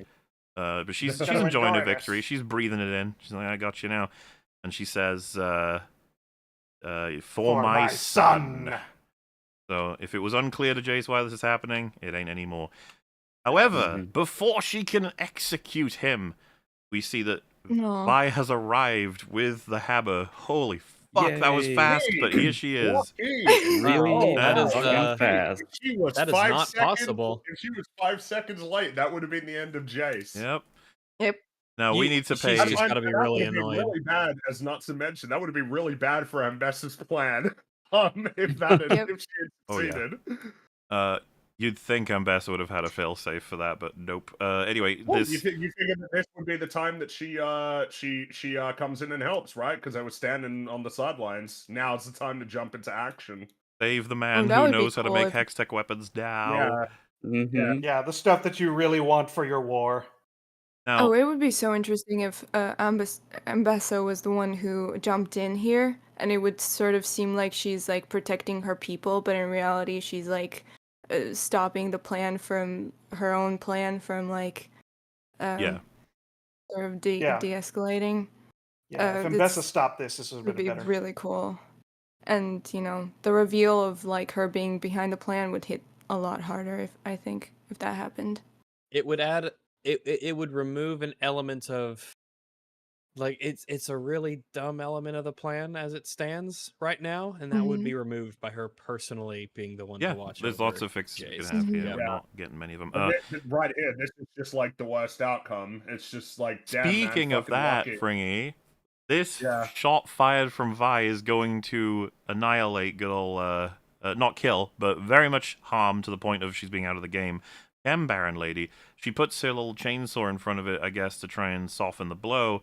But as they show us, it electrifies you and fucks you up. We know this. Oh, yeah, it I mean, killed the it's boy. what happened last- Well, yeah, it's what essentially, happened it's, last yeah, season. it's pretty Exactly. destructive. Now, I'd like to direct you to this image. Oh my god. Oh, Jace is right wow. there, man. Does anyone remember where Jace is right now? He is right He's here. there. I think somewhere behind that ball. Yeah. Yeah. Oh, wow. Well, this shot Oh, sorry, I will mean, cinch it. in We've the got ball. skeletonized. Oh, wow. When they drew this, when they animated this, did they not notice, like, so she's fucked, but Jace is okay? It's Plot funny armor to see the prevails. skeleton when she's basically touching Jace. Jace is closer than she is, really. um, I We have guess season Jace 3 is more callback, grounded. and yes. Jace's dust. Jace is fine. He's fine. It's okay. In fact, I think this healed his spinal injury. No, Oh no. yeah. Maybe. It's one of those abilities in a video game where like, if it touches an ally, it heals them. If it touches an enemy, it damages them, and it just knows which is which. And it's very helpful. Yeah. So- I mean, they're cheating. Yeah. Yeah, This is there's no- this is a They- cheat. Yeah, see, look This at is that. a cheat. That's not what. Yeah, like look at that. There's You no see way the to Yeah. deal with this, right? Yeah. She's standing on top of him, and then when she spots what's happening, all she does is turn her head, meaning she is still directly on top of him when the shot hits her. So, Also, he could have very easily be hurt with chainsaw there while this is escalating. oh She yeah, could Oh, have yeah. dropped the Dropped it on him. chainsaw, She like, dropped it. not impossible for a yet, but millisecond. she does pull it up to use it as like a shield. That to me, I'll give a pass compared to this. Also the This- AoE right here. Yeah. mhm. The whole what's doubly frustrating about this is that the concept of collateral damage and accidentally through that use of hex tech weaponry doing things that you don't intend and causing damage you don't intend is very plot and thematically relevant. And for this, they're just like, nah, it's fine. Well, dude, Don't what worry about it. what an end to Okay. this story, at least this part of it, if Vi, in an attempt to save Jace, kills him with Hextech. Oh god. Yeah. No, I'm not even. I'm saying that's a really powerful thing to have happen in the story. No, that would have been very interesting, yeah. Oh, yeah. Especially if it's after he approves its use. Mm-hmm. Yeah, but that only applies to characters that writers don't give a shit about, so.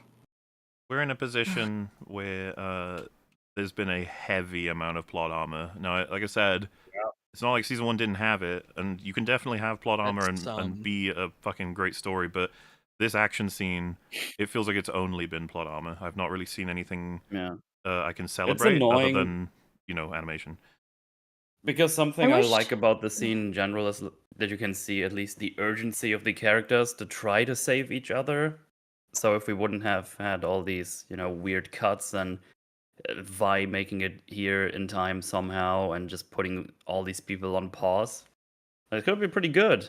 Like, I mean, we've been through some of the things, like be crafty with the things you have because you've been ambushed. Try to fend someone off with like the grenade launcher or anything, but yeah, as it stands, pretty flumpy. I suppose moving on, because we're far from over on this the action sequence. We got a couple things happening more. There's a shot here that I kind of found amusing, being that I assume it's artistic, all right, but Shimmerman Hulk has fucking grown in size. If you remember, Oh Yes, shit, I didn't even notice that. gargantuan. Yeah.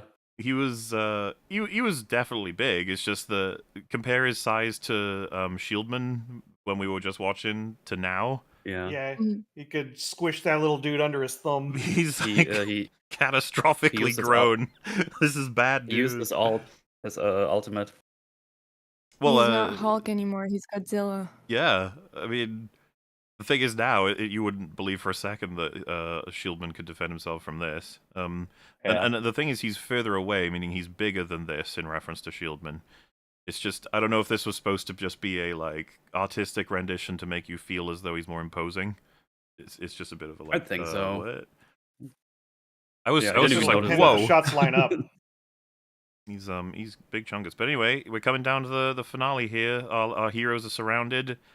They don't have a huge amount of hope. Can Vi save them with Hextech is the big question, and so she begins to prep it. But unfortunately, she doesn't quite know how to use it, and so she can't get it ready.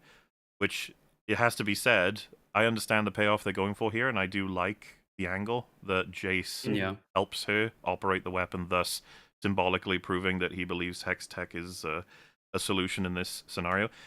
But man, it is so fucking lucky she managed to operate it to save his life, but she couldn't Yeah. operate it Yeah, here. she just used it. She just did.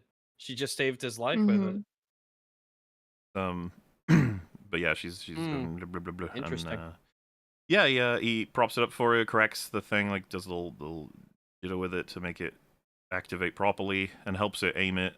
They fire, but what happens at the same time too is Ambessa's people have moved in, the Noxians, and they are gonna fuck up a bunch of these Shimmermans by throwing their spears and halberds and stuff.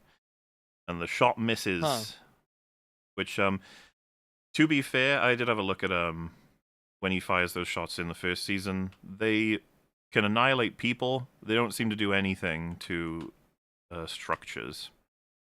So Okay. it not doing anything to the structure there is normal. It's just really lucky that it didn't obviously hit anyone, which you'd think they might have taken advantage of, considering the whole nature of Hex Tech collateral. Yeah. Yeah, you know, that's what happened. And they focus on it a lot. That shot very deliberately missing and then going and then hitting something in the background. But yeah, the threat is over. They all get annihilated by Ambessa's people, and we see her executing Chem Baron Lady as well before. Oh, and I don't know about how a bullet can't pierce these guys, but someone throwing a spear can. Pretty That's a sure tough they sell. have magic chisms on those spears. The one guy has like these runes on it. All You of see them are later. magic? He's got runes on I- his. I don't think anyone else's does. I just assumed all of them have them because I 'Cause they thought the don't show same any thing, magical Rags, with the. effects. I thought the same thing with the bullets. No, like if you slow it 'Cause they down, you don't- could see they look like standard spears. There's no runes on them. No, Yeah, that and there's no sucks. magical effect for it. It doesn't make like that green glow that they have. But yeah, that's gonna call BS on that. That the spear can get all the way through it But you don't want because someone threw it that. You don't instead want of a spear being more powerful than a bullet, like in terms of pure force to breach material, because it's going to be confusing in terms of because stakes. it's going all the way through the metal and everything, and I'm like, no, and it's even no, that's not how it works at all. Well, and also it should, Also- if it were that they are more powerful than the rifles, then Jace should have an interest in Noxian weaponry. He'd be like, what is this? Why are your spears better than our guns? Hey, it's like Wakanda. Those fucking dumbass spears they had. Also, my question is, where are the rest of the enforcers? Because this place seems very that- empty, and if Vi had a time to, run into the whatever tower and run back, when you would assume they have like army of them, right? So, Where are they? How I many would've of them are said fighting right now? there should have been way more enforcers at the memorial. It makes no sense that there wasn't a shit ton of Yes. them. But then, of That course, yeah, we're and- next to the capital. As you said, if I had the time to go over there and come back, alarms would have been raised. Where are the forces? Where are they? It's- But yeah, they had some very The world clear seems- goals with this sequence. And it's very obvious to everybody. Ambessa has the Chem Baron lady essentially done and captured, and she executes her. That's something that should be brought up at some point, because that was a big It is source something of that should be information, brought up. and that was just wiped out. But that is People the should be going, sequence. huh. In totality, which is our big first action sequence of Season 2. I've been a big fan of the action in Season 1. This was disappointing. This was a pretty bad start to the action of Season 2. A lot of stuff just did not make any sense whatsoever. Even character decisions are quite disappointing. The logistics doesn't match up. Way too much plot armor, kind of all around. People doing things that are certifiably superhuman. Really not at all happy with this first fight scene. Unless there's anything anyone wants to say about it, we can move on. We can move on. We can Mhm. move on. Please do. Okay, so we're in the aftermath, and everyone's just recovering, and Caitlin's getting seen to. She's got a bit of a bloodshot eye. And Vi says, "I thought for sure you were going to get yourself killed," which is a really strange line. When you told her You to told go her to and defend the council do people. things, go and be a participant in this fight, despite all reason. I'm not like I don't get that at all. I feel like the line should be, "You did incredible considering the situation. I'm so glad you're alive, and we made it." And that it doesn't feel tonally right either. Like I thought you were gonna get yourself killed. Mhm. Like A no, lot we of should. people Yes. died. Yeah, that should probably be the vibe. A lot of people are dead. You see a child getting comforted by an enforcer, just as quick symbolic of the damage that's been done. And Caitlin says, "A memorial? What kind of animals?" And they do a close up on her looking a So- bit of an unhinged sort of yeah, look at Yeah, that. so- Like, It's really angry now. Well, this was we know how visual language This works. is, yeah, we know what's happening here. It's like, yes, Yeah. she's going down the dark path. Yes. Oh, But Caitlin, she's getting really mad, and she's gonna Well, first thought the I cycle had of is violence. okay, I understand what you're doing, writers, but I mean, it's going to be hard for Caitlin to be this mad when she finds out this is all because a kid was killed in Zorn, right? Mhm. Like, when you find out that this is a mother's revenge for a child getting executed by Jace with Hextech weapons, you can at least see why she would want to kill him and thus run this attack and hate Piltover. But what we're quickly going to discover, and I'm going to mention this more than once, that information is Yeah. not shared from Jace to Ooh. anyone. No. And that would be an interesting character decision that would have to be explored if that would be the case. It is Hmm. incredibly important to, for example, the nature of the console attack would be considered like a big deal, if not for the fact that we know with certainty that was done by a crazy person. You know what I mean? Like, it sounds like such a political move. Like they bombed the council, the leadership of Piltover. They're obviously trying to start it. And it's like, no, they weren't. That's not a cool case. And so it like defangs a more militaristic response. And I would say the same here, that the Chem Baron lady would despise Jace with complete fervor. All she would know is that her son was just killed brutally along with almost everyone else in that sequence, right? She doesn't know anything more specific than that. So she would have the worst view of him possible. And she did, we already knew that. She makes clear to Jace that he killed her loved one, her son, and that's why she was there to kill him. And she was clearly the leader. We already know she's one of the significant powers of Zorn. So, all of that considered... oh god, chat. It's in council, not console. Console is not... It's the building, it's the room. The council is the people conducted in the room. That's why it's different. I'm not... Well, it was weird because you said console like once, like hours ago, and then they got like really hung up on it. Console, C-O-N-S-U-L. Not console as in like fucking gaming console. We have to oh my god. The The Xbots are running Piltover. They're protecting the console. We have to invade Zon so that we can get games for our PlayStation 5. We don't have any. It bugs me because this is incredibly important context and information to discuss about this attack, and Jace would be incredibly invested in making this clear to everybody, because otherwise everyone might Otherwise, we're interpret going this in another way. direction. Yeah, we're going in the Yep. direction of the cycle of violence. Caitlin's getting absorbed by it. Look at how angry she is. I don't know, doing a close up on her, like, you know, It's so calling them cringe. animals is a bit like, all right, chill. Like, I don't know. It's a little on the Yeah. nose. A bit, like, chill a little bit. I get it. This season hasn't been subtle.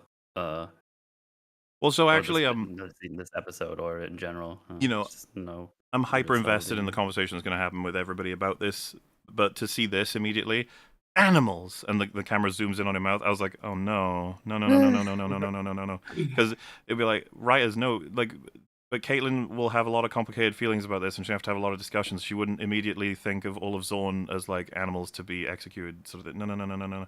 Like, don't go this way. Not yet. Like, we haven't earned this. We gotta do some other stuff first. This is happening too quickly. And the edit makes it so obvious. Like, what's happening here? Yes. And the last conversation with Jason, Caitlin, that sort of works against the scene so much. Like, it bugs me. The continuity with her writing is all over the place. Because, yeah, I mean, she seemed too self-aware, too empathetic to turn into this so quickly. Moving forward, Vi says they're trying to scare you. And then Caitlin said, all they did was piss me off. This is not becoming of Arcane writers, these two lines. First, they're trying to scare you. Why the fuck would Vi say that? People have died. The idea is like, they're just trying to scare. It's like, Yeah, no, you Vi, did we're a well lot more than beyond. scare. Yeah, we're well beyond They the. tried to assassinate Jace. This is obviously wanted to bad, and it scare has her- to be responded to, obviously. If they want to scare Kate, they could do that anytime at her house. That's where you go. You go to their house. You go to her house. Yeah, You violate her make a sanctum threat. of safety. Yeah. Well, you imagine someone fired a whole bunch of machine gun bullets at you, luckily missed, and then someone said, Rags, they're trying to scare you. You're like, They succeeded. They've succeeded at scaring me. Yeah. The plan you was were- an you were wearing- unmitigated success. Yeah, you were wearing body armor. They hit the vest. Like, they're trying to scare you. You didn't get injured. You're fine. And then for her to say, all they did was piss me off, that to me is not a line that she would say. I feel like she'd be like, Vi, what are you talking? People are dead. Like, A lot of people are dead. Jace is miraculously not dead, and Mel actually too. So like I have no clue like why he would say that. And then Vi says, you need to call off the invasion. Vi, are you insane? The invasion was already happening, and after this, you think it would like not happen? Like, there's any way of that possibly happening? And she says what? And then she says, well, this battle was on your soil. Down there, it'll be their terms. The implication being that you'll lose even more if you go and fight them down there. But that's... Do we not remember Season 1? The conclusion was, if we fight them on their terms with our Hextech weapons, they'll get annihilated. They won't stand a chance, which was shown. Even in the council meeting, the concern wasn't that they would lose, it's that a lot of innocents would get killed because of the destruction. Like, winning was guaranteed. There's no question about it. I was so confused. I was like, I thought a lot of this foundationally was built on the fact that Piltover would crush Zorn in an actual war. That's why we don't want to have one, because all of the people would die. All the innocent people would die too. Yeah, the collateral. It's what is happening here? Why is Vi saying these things? What's going on? Why are we spending time with this conversation when there's like 4 other conversations we need to be having right now? Yeah, she just thwarted the deaths of 2 people that she's close to, and she's like, it's no big deal. Also, Vi should be having her own little existential moment there because existential crisis, because she would be questioning Zahn a lot right now. She would be like, okay, should invasion be happening? What is going on? Why did this people? What was their motivation? She would be very, very confused about which side to stand on, more so than ever. Instead of Everybody should be going up to wondering. Caitlyn. Well, like everyone this should and be be wondering like, what's the call it motivation. off. Yeah. It's like, well, they said that Caitlyn and Vi said that it was a lone agent who did the attack on the council. And then at the memorial, a very clearly organized and planned Zahn attack by one of the Chem Barons and the Shimmer Goobers, they come in. And so like, oh, this is a follow-up to the previous attack? What's going on? Are they trying to provoke a war? That sounds weird. Surely they would get destroyed in a war and they would know that. What's going on here? Mhm. What's the real motive? But since Um, Jace, I guess, hasn't told the real Also, I was going to motive, say, there was a reference in chat to like how clearly she's talking about Zorn is trying to scare Piltover, and it's like this is not a line she would be even have the capacity to say if she knew what Jace knew, which he should be telling everybody, which is this was not Zorn, this was the Chem Baron getting revenge for his son being killed. None of this like is working properly if everybody is in character. We have to actually like cut different people off at different places. But I also don't think that's the thing to say right now, that they're trying to scare you. You need to be saying other things because people are dead. This is well beyond scares. Maybe Jace was affected by the bombing. He seems to have lost a lot of brain cells. Oh, like he hit his head or something. Maybe. Mm. And yeah, there's reference as well to how she means they would lose if they don't have Hex Tech, which is what they've currently agreed to do with the invasion. I don't remember if Vi was even told that was the case, but obviously the invasion does take place with Hex Tech weapons. So yeah, like I guess all I'm saying here is just like this scene is odd, and I think it's supposed to just remind us that Caitlyn is now further radicalized. Like yeah, but all right, message received, show.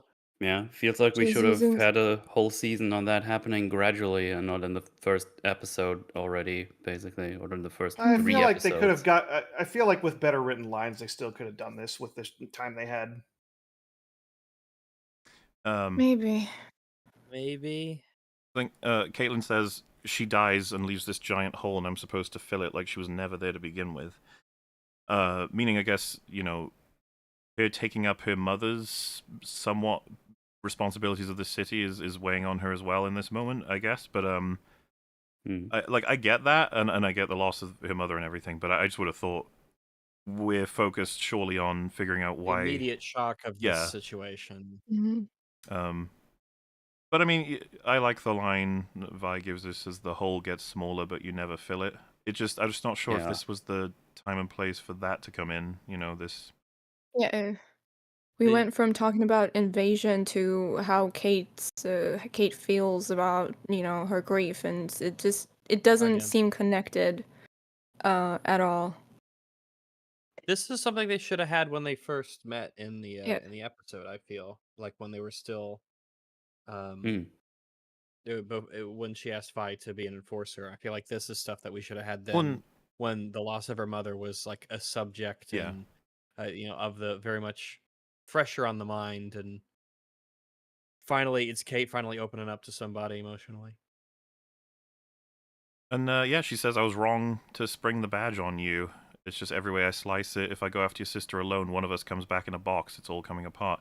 I thought that was really strange because she doesn't have to come with you as an enforcer. She can come with you anyway. Yeah, like she did in the first season. She, essentially as a bodyguard, hireling, if you're worried- contractor, call it what you will. You know, like I need Vi to be with us, otherwise one of us is definitely dead. So like Vi can be with you. She doesn't have to wear the badge. Be with you. Yeah. But that's not it's not actually discussed because we are on the verge of jumping through some scenes now. Mm-hmm. All right. But yes, no discussion as to why this attack took place, what are the motives of the people involved, and then of course there should be pretty obvious information that this was an inside job, at least somewhat. This is referenced later, so there needs to be an investigation, for sure, an internal affairs type thing.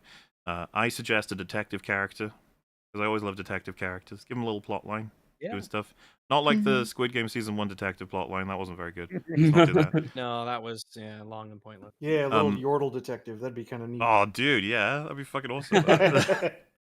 Honestly, any non-human character I'd kind of Yes. appreciate. But with Silco having died, you know, who is the leader and who can we address about this attack? Who can we ask for context? Is anyone claiming responsibility for it or credit? Like, has there been threats been made beyond just that guy on the stage saying, you know, none of you are safe? Because a crazy man might have thought that these events were designed to force a war by individuals, you know? And if that's the case, we need to make sure we understand what the leadership of Zorn have to say about all of this. Yes. Why would they want to do this? What's the real motive? What is the political stance of the leaders of Zon? Especially now, one might be dead, with no with this might result in a power vacuum with Nose Lady being killed. Mel already believes that Mbessa is trying to stoke a war. She benefits from a war taking place, and she was the one that executed the woman with the most information we could have had about the context of this herself. I'm just saying. Feel like someone could ask some questions about how any of this is going down. Feel like there's some stuff here to figure out. But okay. We are moving on, unless there's anything else for anybody. No, I mean, Nope. I think that trying to figure out what happened and trying to piece together an attack of this nature could have been the subject of an entire season's worth of television that leads people into clues and double crossing and alliances and the different sides and their motivations. But I mean, this is basically all we get. It's really disappointing, I think, how fast the show just sort of progresses past this event. And progress past it we do. So, the next scene begins with Caitlin using the Kiraman key, and we discover that it sort of gives us some context with a sort of report that she's loaded up from the archive that is... And she says, I know you doubt the merit of your birthright, Caitlin, but there's wisdom in that, but remember you're a Kiraman, and that the context of what she's discovering and going to use here comes up more so at the beginning of episode 3. For now, her family had control over the pollution in the fissures related to industry and I think the general smog there, and who knows, something may be happening with that. And we also cut in with a lot of stuff is happening, and it's hard to sort of run it out quickly, but I guess that's how the show does it. So Caitlin's on her way with her enforcer team to another secret council meeting. I guess someone is mysteriously absent from this council meeting again. Again. No Jace. But maybe that wouldn't be a problem this time because we've got a different development. So Caitlin's going to come in and we're going to think about what's the response to this whole attack. And broadly speaking, it is the suggestion that we need to do the invasion. Enough is enough. Zorn are crazy. We've got to sort them out. And it is suggested, surely someone up topside actually helped them conduct this attack, and that's got to be something. And she says that while the camera focuses on Mbessa, which I think is more than enough now. We've got it. Yeah. Who knows if they'll make that more explicit as time goes on via editing. Anyway, they're very much talking about the notion of using hex tech, and Mel is still anti, but you can tell she's struggling to make arguments now as to how they shouldn't be using that, which is annoying to me because, again, if what Jace told her, which is true about the nature of the recent attack, then they're still at square one. There's no reason to have bumped up anything, actually, especially knowing that someone is deliberately doing this to create a position of war, and that we've got inside jobbers doing shit as well. There's so much to figure out. There's so much we don't know. Yeah, how come we haven't sent an official delegation to all of the leaders of Zon to have a meeting to figure out what the fuck is going on here? So Caitlin bursts in. Like a letter or an email. Salo is like, what the hell are you doing here? And she says, I am a decorated officer. I am the leader of House Kiraman. You will address me with respect. First of all, you're a decorated officer from which event? Yeah, when did this occur? Working, I guess. I don't know. It would be also, that would have been a really neat scene to have seen, I guess. Yeah. And I do think it's strange that if the mother Kiraman dies, the husband that she's married to doesn't, and there's no inheritance yet, right? The dad gets everything. Well, it's the just husband. surely he should be the pass leader to of the House daughter Kiraman. everything. I don't understand why. Well, yeah, not the young, inexperienced daughter who just gets everything. Why doesn't he have access to that? How come she gets everything? Well, and how many days ago? This is a very strange way to set the system up. I love my daughter to, like, I set it up to where if I die, my husband doesn't get it. My very young daughter gets it. And when you say it, you mean Especially full with that control power, over all like full interests control for of your house. everything, and then apparently like enough of standing to enter council meetings. Will When there's burst in when and it's a not be closed stopped. council Yeah, meeting which where were the guards with for weapons. them? But I guess she controls Like, the this is enforcers. They'll do whatever she actually says. I don't know. It would have made more sense because we've alluded to her father being in a very dark place and sort of moping around. So we could have had a scene where he's like, I can't do this. They're asking me to, like, step in, and I'll, like, vote you in or something like that. I just why would a dad be like, you'll control our house interests while I be sad? It's like obviously he should be Is it stepping up, right? maybe like a direct yeah, I blood thought thingy that maybe he married into this family or something? that wouldn't trump Mhm. marriage. Marriage would be the primary thing that outdoes everything. That would be very strange. And it She's also so doesn't make young. sense that someone yeah, Yeah. that's exactly, she's so young and inexperienced compared to him and what he's been doing for his life. The idea that she gets all of these privileges and powers and abilities and stuff when it's just like this was the opportunity to make the father figure a character because he wasn't really in the first season and the mom barely was, but the fact that we got his everything that we got was on that couch. That's all we get from him essentially. He's just not a Mhm. participant in the story when he should be. Him being promoted into the role and inheriting everything that the mother was doing, like that's something interesting. And I wouldn't We can mind it learn if about the kind of attitude they that he acknowledged had. he's the custodian slash the things will go through Yeah. him until Caitlyn is of age slash ready for the role of the head of the household or something. But like, surely this deserves a scene with her dad. Well, yeah, So because Yeah. why now wasn't she's just like in wait, Absolutely. charge of everything. why wasn't he at the memorial? Uh, He and might have Because been. he's I not don't a know. character. He was, wasn't uh, he? uh, He was at the funeral. maybe. Wow, what a coward then. Just didn't even try to. Was he not at the memorial? I don't know if he was The at the dad was at memorial. the funeral. Sorry, Not I didn't see him in the Isn't memorial though. shown Yeah, the funeral. explicitly. Sorry, I messed up. But I mean, it I'm would. looking. I don't see him. Yeah, No, I was thinking he's of the not stand. funeral. Not the like the big event. The Um, I'm having a memorial. it look. would I can't see actually. him. They I'm could have. looking around now. I can't see him yet. They could have done this thing where he steps in, and the memorial thing happens, and they could have he would be a very cool character to kill off, right after In he the takes the memorial, role. yeah, that would have been And interesting. it But would he got push Yeah. killed too. Caitlyn further, and They would put start her in a I think building up that position that where is he she will had be to a take character. that over. is an and then they avenue kill him. that I would have killed more significant characters at that memorial for sure. And if he Yeah. was one of them, that would have been devastating for Caitlyn, and it would get her right in line for the Kierman house with ease. Like they wouldn't Yeah, be it would any. make sense that she gets it. Yeah, that is Mhm. interesting because they obviously deliberately chose to not put him there, but we haven't had anything on that. We didn't get a scene for that of him. Like I No. feel like we could missing scenes, guys. A Missing lot of scenes, and characters yeah, just he's just moping. absent. So A lot of moping. yeah, she uses her new authority like that, which I guess is all fueled by her hatred of the Zornites and her interest in taking action.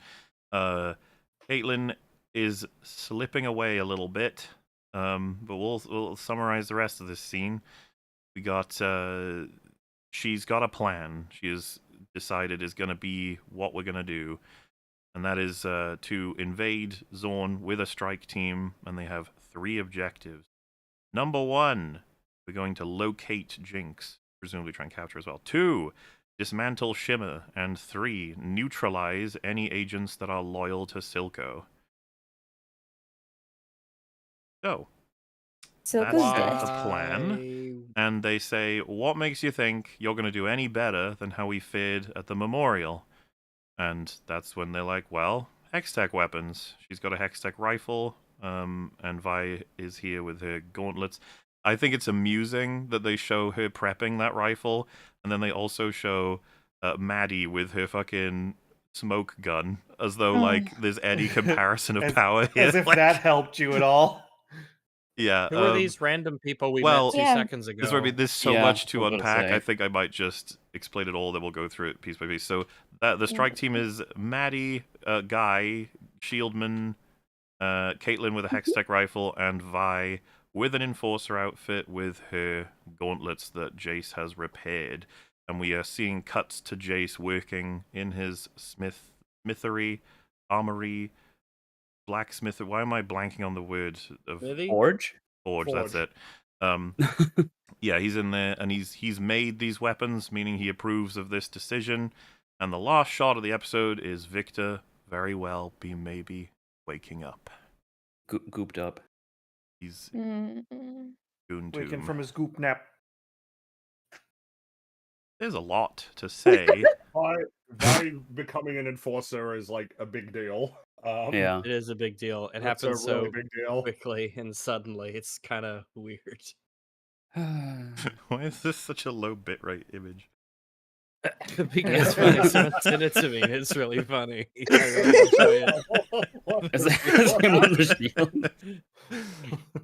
I love it. I ran out of balls, so I put him on there. Mm. Anyway, well, we'll go back through and around for a moment. This whole sequence is quite a thing. Where to begin exactly? They've decided some stuff here that I don't know where to start with. You could choose any character you want. I kind of want to go with Jace first. Sure. As of a result of these events, he has decided to approve the invasion of Zorn with Hextech weapons, in full support of them because he built the weapons for them. When he hasn't knows why this has happened, and he hasn't told Yeah. anybody. He hasn't told anybody why it happened, and he hasn't told Mel of his new perspective, even though she is in the council right now arguing against this action on behalf of him, as well as agreeing with it as a notion. What is happening here? Yeah, it feels like we're not having any conversations with anyone right now. It's not only that they're missing in the show; they just don't happen apparently, and everybody just does its own thing and fucks everything up. that's how it smells like. Someone just said, this is not an invasion. You're right, it's only sending in a strike team to wipe out anyone loyal to Silco. That's all. Which is, And by then the do way, some- a pretty odd objective considering we have no He's idea. dead. They don't know what's why going on. We have no idea if that's good or not. Why would you want to kill everyone loyal to Silco? They might be desperate to get peace. They might want the deal that was given to Silco. Why would you make enemies with them when they might be the first people to go, yeah, we have no clue what's going on with these attacks. We don't know anything about them. We will help and assist you to bring the people who did it to justice so we can have peace and get recognized as a sovereign entity. Why they've decided that you have to kill everyone loyal to Silco, I legitimately don't know why they want to do that. And also, I have no idea how this gets approved. How did any of this gets approved? I don't understand how Caitlyn has such incredible power and authority, apparently over the council. Yeah, it feels like the title of Kuraman is just super duper OP. You're like, no, we're just gonna do this now. It's like, oh, okay. For What the I'm record- While they're getting- having a council. I don't care about calling it an invasion or not. That was literally just because of language they've used in the episode. Call it whatever you want. I'm obviously referring to this is not at all what Jace would ever approve of. Yeah. What I'm getting from this particular scene is that the fact that Piltover has not completely systematically collapsed yet for so many years is a miracle. It's a miracle if all it takes. also- Like, what is the structure? How does this system work? Isn't there military people here? Are there just like 5 people who make decisions and everybody It's else? just Kate now. There's no structure to this at all. Well, Who took over for Marcus? When Marcus was Yes. killed, there is obviously going to be someone who takes Yeah, his who's the place sheriff? in the hierarchy. Yeah, who's the sheriff? Who's the Or is it whoever? Who Caitlyn? Is she is the the new sheriff now? Marcus? Is she everything now? Because it I feels guess so. like she's everything But now. in season 1, she was like just officer. Yep, she was just kind Just of a a- low down totem pole. Yeah. Just to clarify quickly, so was said, I can imagine that Jace is in hospital as a result of the thing, and that's why he didn't vote or impact on this. He is not in hospital. He is making the weapons for them. Yeah, he repaired the weapons. They put a bandage on him, so he's fine now. Yeah, he's fine. He's fine and able to do smithing. So Yeah, the way they Yes. showed us him getting injured and what happens actually with him is a bit It's a in fake out. conflict. It's a fake out. Yeah. Oh well. So to be clear on Jace, right? He's hyper against weaponizing hex tech. He was convinced to do it at the end of season 1, where things got really stressed then, but even still, he was going to be like the custodian of it, right? Going in himself, or at least supervising it himself. Gets to the point where accidentally he kills a kid, and that makes him call the whole thing off. Not just for the fact that a child is dying and it's horrible, it's that this is what the future is going to be if we control or deal with Zorn with hex tech weapons. There's going to be so much collateral, so many innocent lives lost. That's recognized, and To then the you point, to the point where he offers Silco an extremely generous deal yeah. because he is so turned off by the idea of violence and bloodshed that he wants it to we just need to have peace. Boom, here's an incredibly generous deal. So then you have him with the main the console whatever getting blown up and all the council getting annihilated for the most part, a lot of them killed. And you'd be like, oh, well, that's going to change his mind, right? It's like, not really, when he finds out that it's done by one psychopath who, if anything at this point, you could assume is trying to sabotage your interest in peace, especially because she's the one that executed Silco. There's evidence to support that, speculation could be had, information could be gathered, but no, we mostly just are like, well, that event does not prove that Zorn is not interested in any way to do with peace, and it wouldn't cancel out his interest in not killing innocent people. Second event, being the memorial, he gets explicit recognition that this is a response to the fact that he killed the kid. This is a grieving mother trying to kill him right back. He knows this. That is an explanation for this attack that is not Zorn wants war, and they will not accept anything other than that. So You should tell them exactly that. And it's like, oh, also, by the way, Ambessa killed her right there. Like, the threat is basically already gone. To be very, very, very clear, Yeah, go he ahead. experiences the repercussions in the form of a bunch of innocent people getting attacked at a memorial for his use of hex tech recklessly enough that it killed someone who was innocent, and that has now convinced him to send a bunch of hex tech weapon people to go and kill people in Zorn. doesn't make much sense. That is the opposite of what that should do. And then you call, on top of everything else, he doesn't want hex tech even close to like militaristic, and this is obviously a huge step toward it. And he promised his word to his dying partner, who we don't even know the state of right now, that he would stop any of this from happening. These are not the biggest motivations as far as I'm concerned, but I assume you understand we're gathered at this point that he has every reason to not do what he's doing at the end of this episode. And the fact that what pushes him, basically from his POV, is him being targeted and almost killed. I would like if there was a scene of him seeing someone else get injured or something, and he's like, okay, these Zone people are actually scary and they can hurt other people and children and Piltover. But no, it's him who suffers a little bit. He gets a scratch and he's like, you know what? Fuck this people. I guess we can move to Vi. I know we've mentioned it already, but we have her with the uniform on and the gauntlets repaired, ready to attack Zorn with the strike team. That feels like we've missed an extremely potent scene or two. One It where gets she's worse at the start of episode 2, actually. well. I don't want to jump into that right Just now. to be clear, but right? yeah, So we've missed the scene where she is convinced / changes her mind enough and experiences that and watch her do it. We've also missed her putting on that uniform. That is a scene that I would have loved to have seen. Yeah. Her dressing up as it. What does it mean to her? This is a big step. Big step. I don't know, it just feels a bit awkward to be playing, like, you know, sort of rock music as she just walks out dressed up as an enforcer. Like, oh yeah, look at the team ready to go. It's like, this is Man, like, I don't know. It just doesn't feel like the vibe we should be going for with Vi making this decision. No, it's too Yeah, rushed. Well, I mean, considering how beautiful the score in the first season is, it's crazy how often they forget that such a thing exists in season 2. Last scene we saw her, she was further against the invasion concept than she was before, and she's obviously a Zornite to the extent that she does not want to have war take place. She knows the nuances of these different players involved.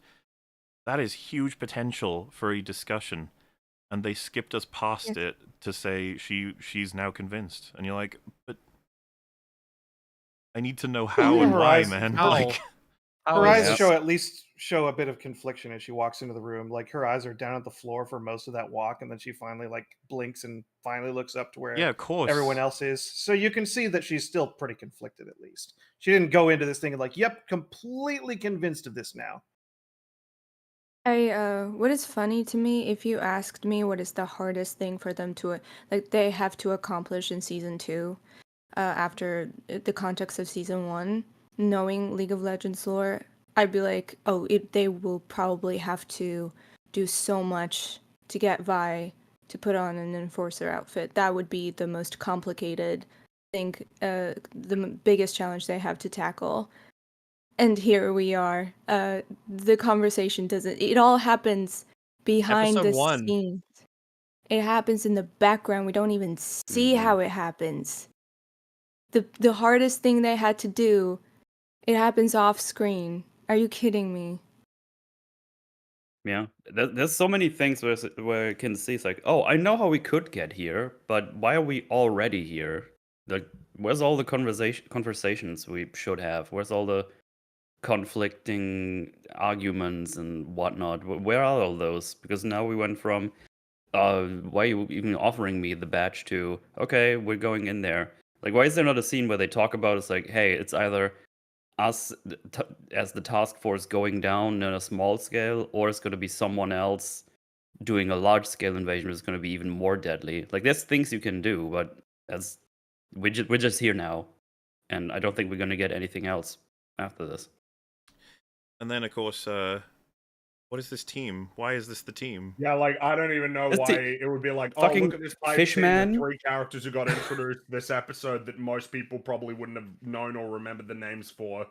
Yeah, 2 characters we don't even know the names of without looking at the credits. Oh, isn't this hype? Like, nah, not really. No, yeah, it isn't. We are like, hey, we want to build this task force. Them. Like, oh, maybe we should get some high-ranking officers or something, like SWAT teams. Like, obviously there'd be some pretty crack SWAT teams with enforcers, not like this. I said that young.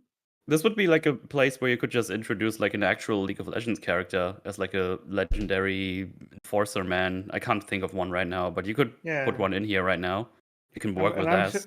And I'm left wondering, what does Ocean Man's skill do? Like, what does Maddie? Does she just have a little funny little smoke grenade? Like, what do they do as part of this role? They're so, at least make it very obvious that Loris is underpowered compared to Caitlyn and Vi, these two. Yeah. Mm-hmm. Like, why are we bringing them, and why are we not bringing more, and why are we not bringing different people? Where was the conversation with the enforcement department?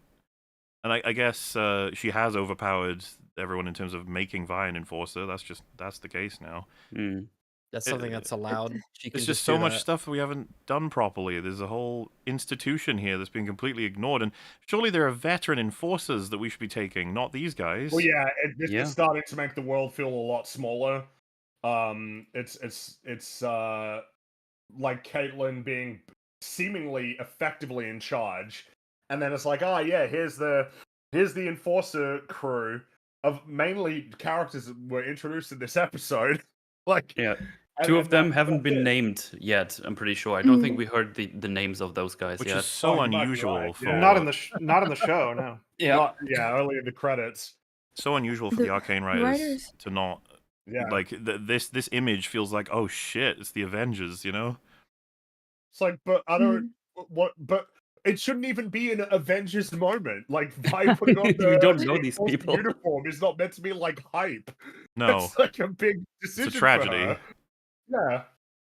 The writers went out of their way to establish this Maddie girl as highly incompetent in battle, with a smoke thing, but then with a pistol, she keeps dropping it when she has to use it. So I guess the she's shield guy was pretty good at completely. holding the shield, but And Yeah, why having a is this shield guy, yeah. random homeless alcoholic here?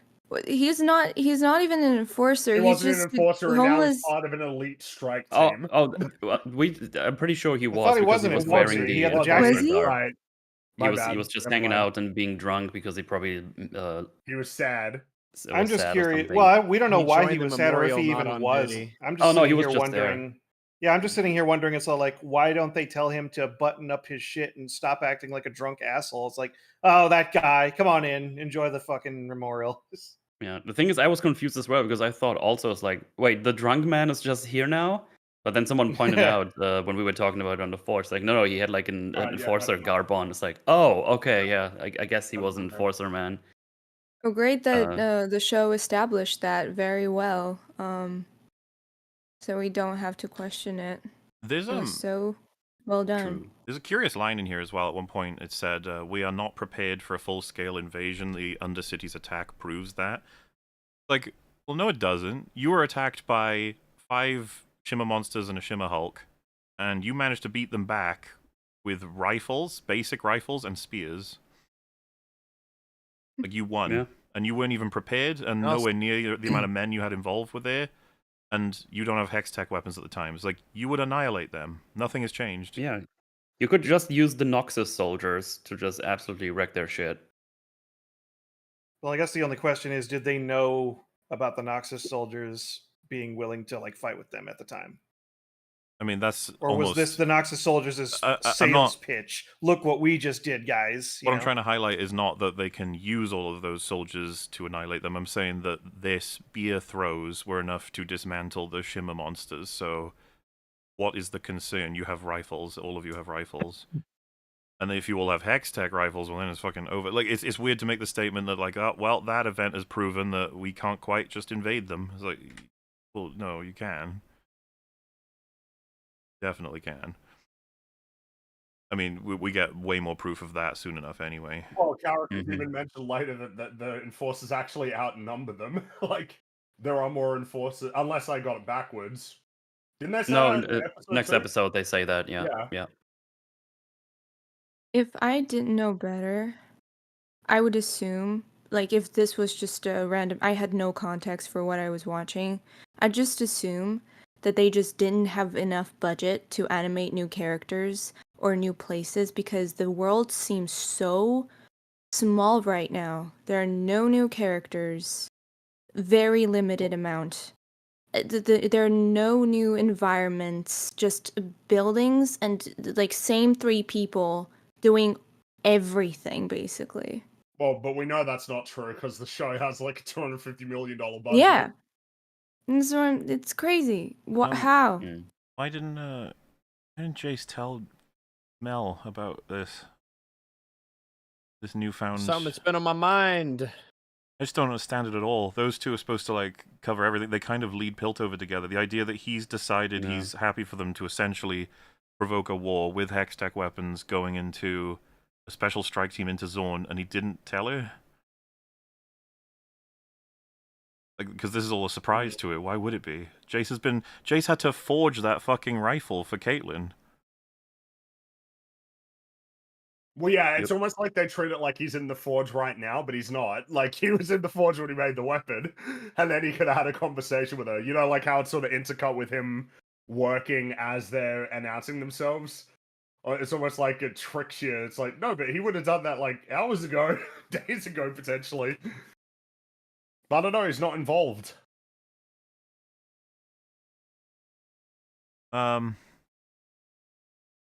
We get there's a Singed scene as well. Where Singed, Yes, Singed is in the jungle. yeah, he's knocking out the jungle wolf. Get it for his plan. I guess Yeah. this is like a flashback in a sense. Would have done this before season or Some during time season ago. 1. Yeah. Yeah. Is, Is That uh, terminology has Look at him even go. the terminology of being in the jungle is prominent enough in MOBAs that even in Deadlock, killing NPCs to essentially get currency, and that game is even called jungling. So that's Well, wait, Mhm. so how I because discovered it. in this jungle it's not the lanes, right? Because you got the minions in like top, middle, or bottom, but the jungle is Yeah, like where you get the jungle is different from killing your minions and special deadlock. critters. Yeah, Yeah, and Like this wolf that is probably not going to have a good time right now with Probably about to get not. him. I don't remember this. Maybe you guys can help me. Is a Piltover aware of this guy and his importance, What He Singed? got- or is he like very his history was he worked low with profile? Heimerdinger, and he did something that got him fired, and then he went and worked for Silco. That's pretty much all we know. probably.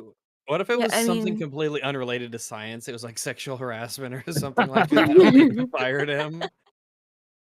Yeah, I mean, I feel like he would be one of the main targets for a Piltover right now. Sorry, He's a someone said, "Guys, jungles don't have snow."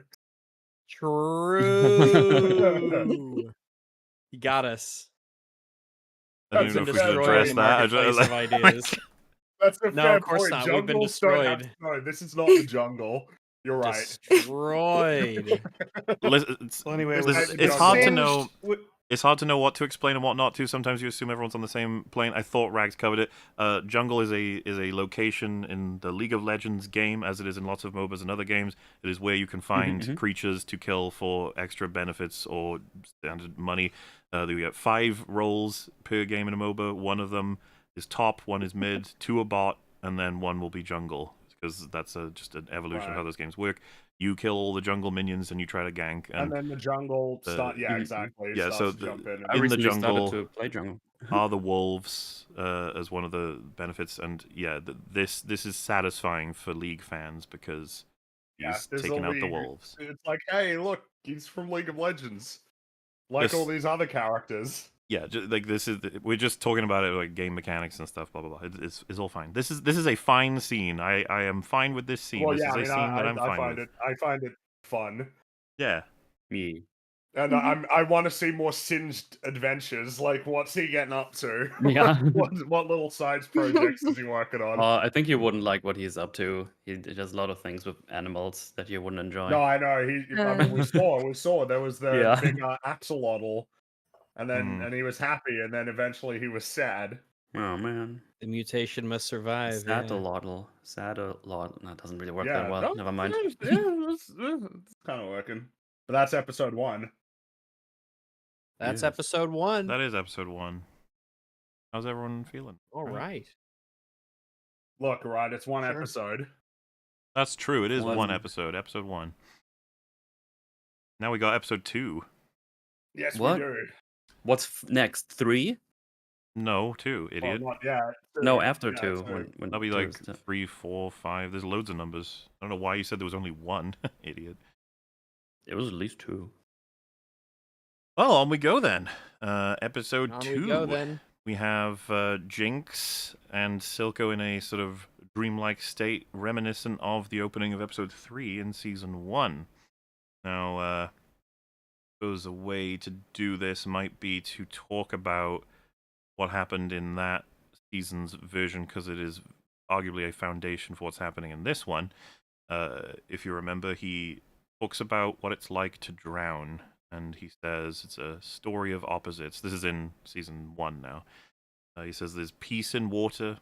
It's holding you, whispering in low tones to let it in, and every problem in the world will fade away. But then there's this thing in your head, and it's raging, lighting every nerve with madness, to fight, to survive. All the while, this question lingers before you: have you had enough? Which, he says you could pass a lifetime without ever facing a choice like that, but it changes you forever. And that he thanks Vanda for it, which is the opening to that episode, and arguably, I mean, I can't remember what we settled on, but episode 3 is possibly my favorite from the season. It's season 1 It is might be. Yeah, writing in it's it is really, really good. top notch. Yes, that whole speech I'd say is like a solid philosophical foundation for confronting death and being enveloped by pressures beyond your control, and either you die or you become something new. There's a couple of other things we've covered in the past that sort of, like whatever doesn't kill you makes you stronger is like a classic version of that, or there's other ways to express this, but Silco basically saying, like, you forcing me into that situation changed me in such a way that I've become the person that I needed to be to achieve the goals that I wanted to achieve, right? Like, it's a really, really good scene.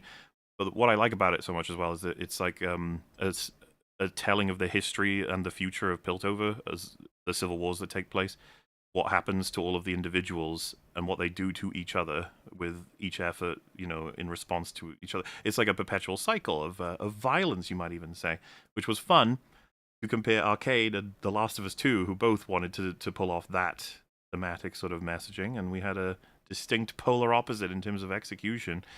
It's about journeys, and the characters in the episode are about to go through that. If you remember how that episode ends, it's going to be some significant level of violence and threats of death and moving through it that changes everybody forever, right? That's what that happens at the end of that episode.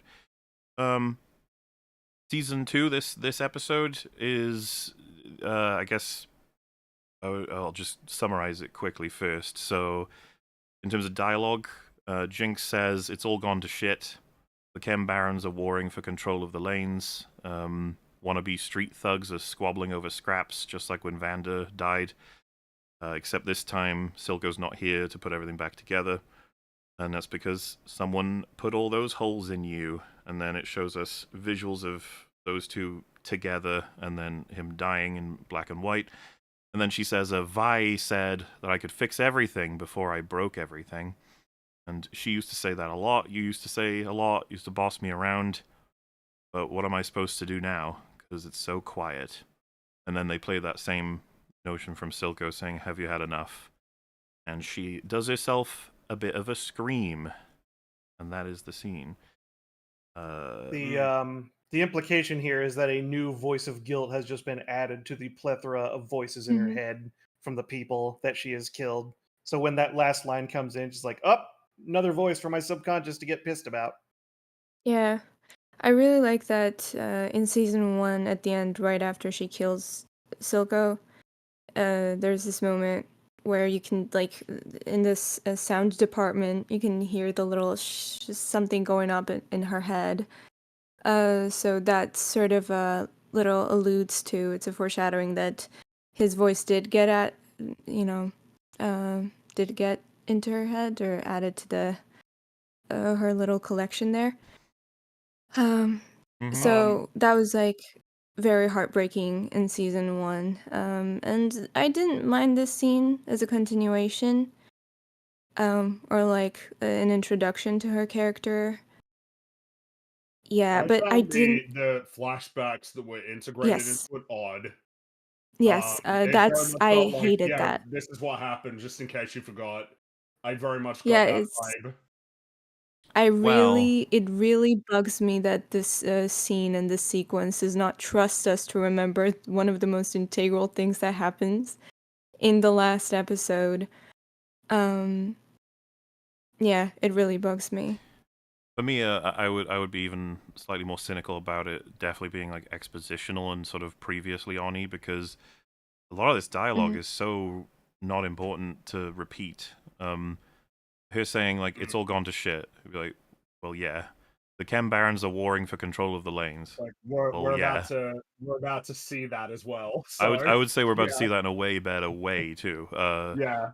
But yeah, we definitely know that. Wannabe street thugs are squabbling over scraps. Like, well, that happens all the time anyway. Probably, But yeah. yeah, I mean, the power and then vacuum.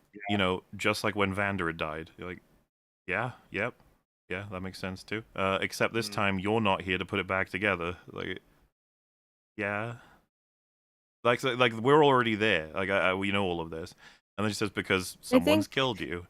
If all of this is I supposed to think be her processing the information, I feel like it's a tad redundant. I actually feel like a lot of this was achieved at the end of season 1. well, yeah, I just I appreciated the visual storytelling here. More so than the dialogue, I feel like. But even then, not to like be spoilery, but I mean, in this episode, we'll clearly see that this is one of the very, if not the only moment, we try to explore her sort of inner state of mind. Perhaps, who can say? But continuing, she says that he's dead, and then that Vi said I could fix everything before I broke everything. Feels very I don't know, a little clumsy for the Arcane writers again. And then you used to say a lot, she used to say a lot, bossing me around. Now it's so quiet. What am I supposed to do with all that? I feel like we would be better at achieving this with expressions rather than just outwardly asking, "What am I supposed to do?" Like, have a great score and just have these Well, I was visuals, gonna just say, if cut you out wipe out the scene a little dialogue shorter. and just show these Yeah. visuals and then his line, "Have you had enough?" I feel like there's so much more we'd be discussing. Mm-hmm. Yeah. For sure. Because yeah, she's potentially got to carve out what exactly her identity is going to be and how she's going to deal with all of the pressure that's now happened as a result of everything in season 1. There's lots to go over. I just like, okay. To be fair, it was up against, it evokes it, so you're up against one of the best scenes in season 1, and I'm thinking about what they achieved with that. So it's maybe an unfair scale a little bit. And I mean, I suppose you could say in a sense it's unfair, but like it's the same show, so I feel I don't like see it's why they also couldn't have fair. achieved Yeah, similar. because yeah, I it's almost like you could describe the scene as like it's just like inefficient. It's an inefficient way of achieving what you're seeking to achieve. I am inclined to agree, but kicking on, we get Kicking on. I'm not trying to be mean. Music sequence. I was about to say music video. I'm not actually trying to You're imply about it's to, like. Mm-hmm. I'm just saying, like this one might be my favorite one of the set in terms of. I love the art style, and I appreciate just the way that it allows you to watch a story unfold pretty quickly, which is that Silco's death, the other fellow that got his jaw chopped off, and the Chem Baron lady that went and attacked Jace, all of them are gone now, which means we've got, I think, Margot, Smeech, and Oldman are left with Meech! with Savika turning her back. So, like that already, I like as just images that change to show you the results, and then you get like character profile shots of the 3 remaining Chem Barons, Yeah. and then just the artwork's gorgeous, and I like how the song is integrated and all these different efforts to just show the absolute chaos. But again, it's just like, so I didn't need anything from Jinx to cover this. Like, she didn't need to tell me No, that we're I in mean, trouble for like showing we're this. about to see what Yeah. she explained, which seems redundant. Yeah. Because it's chaos. Oh my god, everyone's all over the place trying to Chaos. figure out what the fuck's going to happen. Who's the leadership of... Because this is like the Zorn side of things now, because we did a lot of Piltover, which again, one of my big questions on the Piltover side was trying to figure out what is the state of Zorn? Who is leading it? What do they think about these attacks? And they didn't get to find out any of that. But now we know for sure that it is absolutely chaotic, the infighting with the Chem Barons who are in control broadly of the people of Zorn. There's a lot. Yeah, What an everybody's trying to get interesting that. Doing a very assortment of good them there job. are.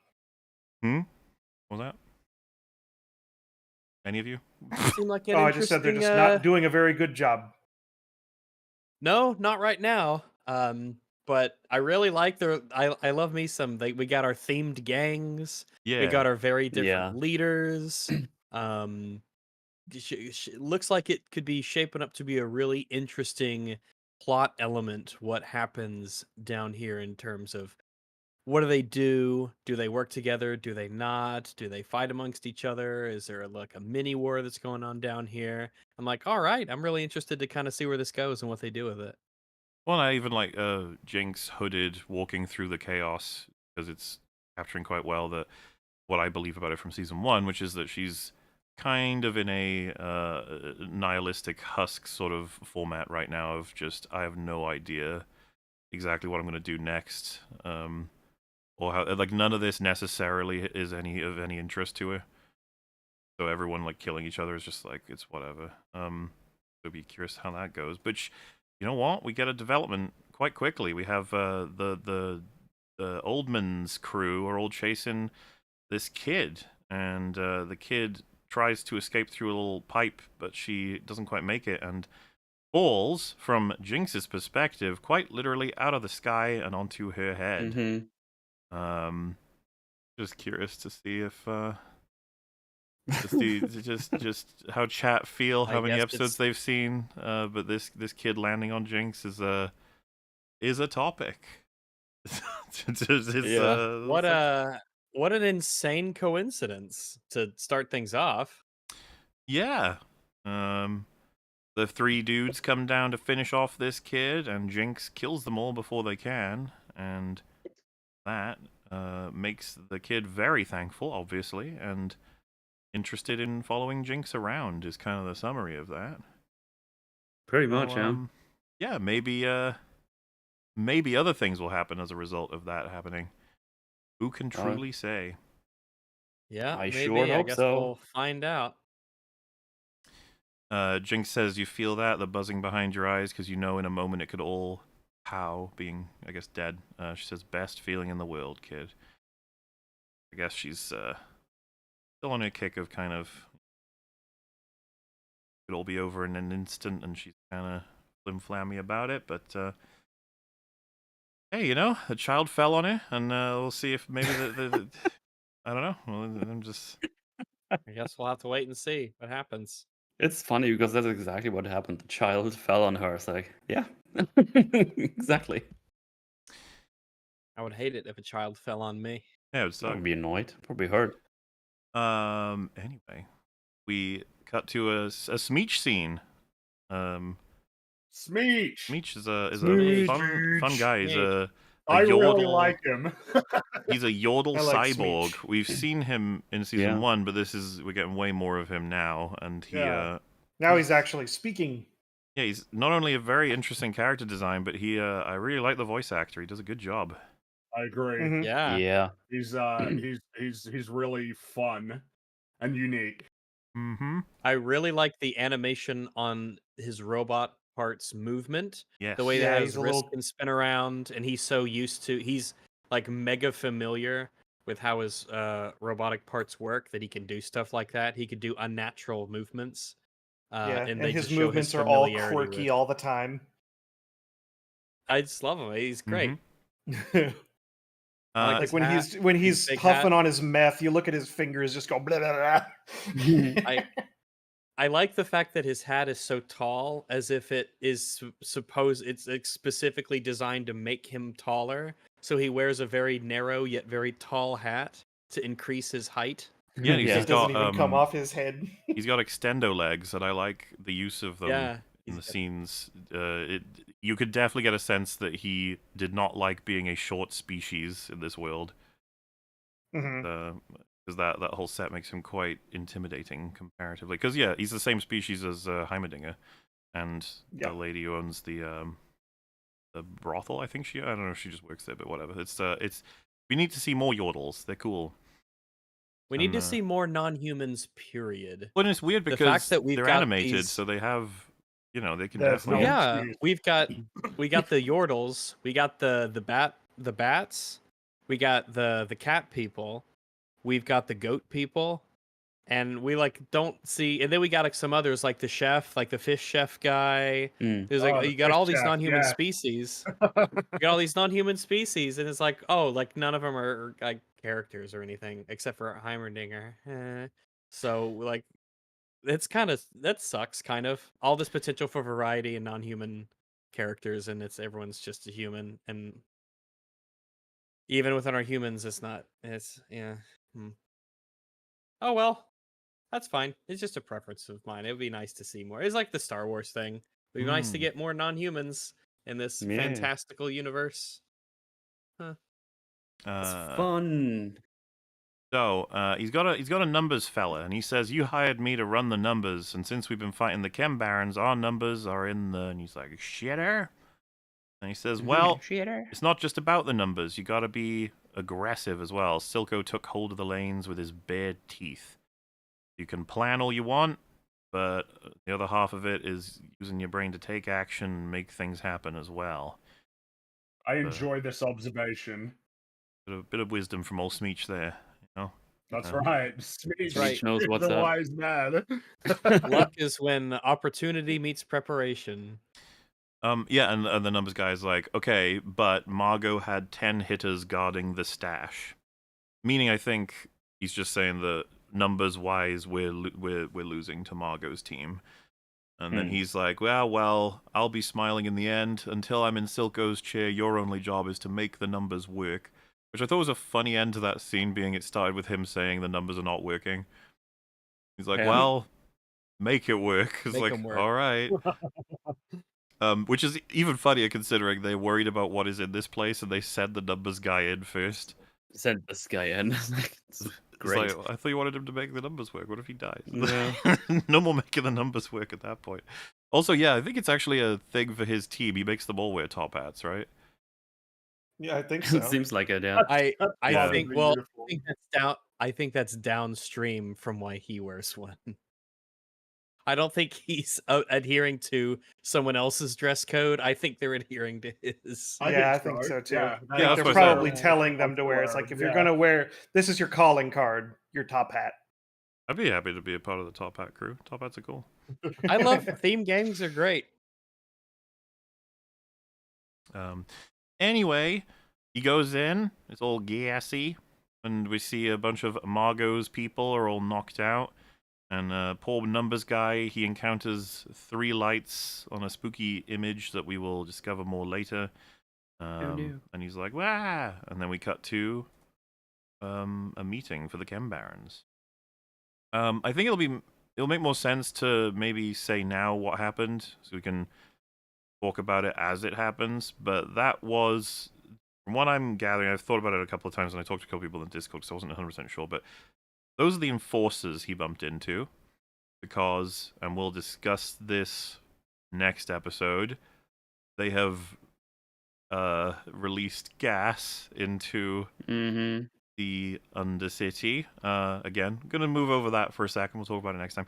So he's encountered them in the gas, and what we assume happened as a result of that, considering the next scene, is that the enforcers met with Smeech's men, Smeech, and they decided to make somewhat of a deal, which is that they will give up Jinx in exchange for probably like a peaceful outcome instead of all-out war.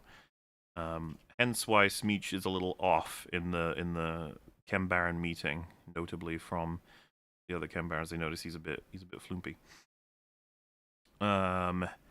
But yeah, anyway, Savika's gathered them. She says the turf wars have to stop. We need to put aside our petty squabbles and join forces to take topside on. Which I didn't even know that if Savika wants to conduct like an actual fight with topside. I would have thought I feel like everybody doesn't have any information right now as to the state of anything. Yeah. Yeah, all the we need to have that connections scene where are everyone's gone. going, "What the hell's happening?" The Silco is MIA. So this is a bit of a problem. I don't know what Savika knows about Silco. Does she only know that he's gone? Does she know that he's dead? Does anyone else know that he's dead? And how isn't the information that Silco was killed by Jinx not spread at this point? Yeah, not sure. Especially when it's something knows? Piltover I would honestly don't want know, yeah. Zorn to know that it was not them. I don't know. It's very weird. Anyway, the Oldman says topside outnumber us 4-1 even if we were all together. And she said, yeah, but they don't know how to fight in the fissures. I don't think Hextech cares about the fissures that much, Yeah. to be honest with you. But cool. Are you only gonna fight in the fissures because they don't have to engage you there? Mm-hmm. Are your factories in the fissures? Yeah, it's just wishful thinking. But yes, Smeech says, hey, we should just give them Jinx. That's all they really want. And yeah, that's probably the way to go, actually. Yeah. Cool, you know. And then Yeah, seems like the best plan. Savika says, we don't give up our people. And it's like, that's an interesting notion, considering what Jinx has From done. you. Well, it's And just how like- much Savika can't stand Jinx at all. First of all, yeah, she kind of hates Jinx. Secondly, Jinx destroyed their leadership. She killed them all. and she killed our leadership, and she's only been trying to disrupt the peace. You seriously saying that is overwritten by your rule of never giving up people? You serious? Mm-hmm. What could Jinx kill everyone in Zorn and you'd still not give her up? Like, I don't buy this at all from Savika, basically. I don't buy it either. This is a worrying thing to hear from her. I would think that she'd be, Should especially be all like, you if bet. we I knew fucking that. hated that bitch. Send her up. Well, yeah, especially if we knew if she knew that Jinx killed Silco, Well, Which I'm is convinced like she doesn't something. know. I guess she doesn't know now, but I'm thinking if she should know. I feel like, and that should, if she doesn't know now, she should learn very quickly, as everyone should learn very quickly. I also And find that it would kind just of add on to just add kind it of on. funny how much backstabbing she has done in her lifetime to then be like, we won't give up our people. It's like, okay. If there's one She person, backstabbed. Vanda. Yeah, she and Jaw guy, the Chem Baron. Yeah, She she did. betrayed him because he was going to betray Silco. She made a choice to stick with Silco because she realized Silco was the best thing for Zon. So yeah, I don't know. But we'll see. I mean, we can move on. Yeah. Other scenes.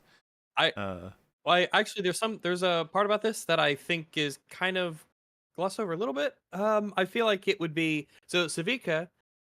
She is without a robot arm.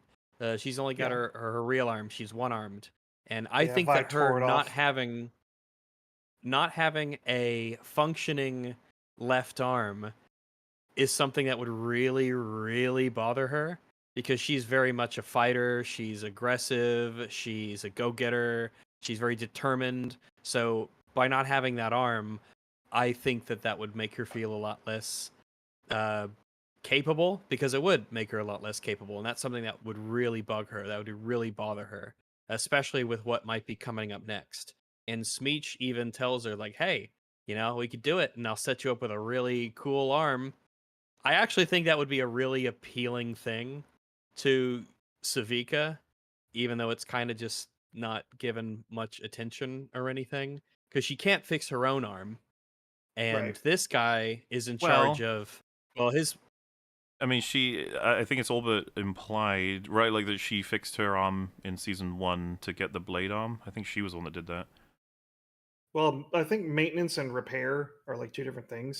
As far as I know, she's been Okay, maintaining the arm, which is easy, but like to fix the thing that got like essentially torn off by Vi is like a whole other issue. Because well, Because it doesn't seem like she could. she do had it the now, standard but arm, lost her fight because Caitlyn shot the shit out of her arm in Act 2, and then she upgraded it to have the sword, right? I think so, yeah. Because I think they Didn't they definitely have want to better take. resources at the time? I think they want you to take from this that she is capable of fixing the arm herself. It's just she's not better than like Smeech's men, I guess. Because it looks like she has done a decent job of kind of repairing the current arm she has access to compared to what it looked like at the end of season 1. Mhm. You think she'd know a guy? You'd think, yeah. Yeah.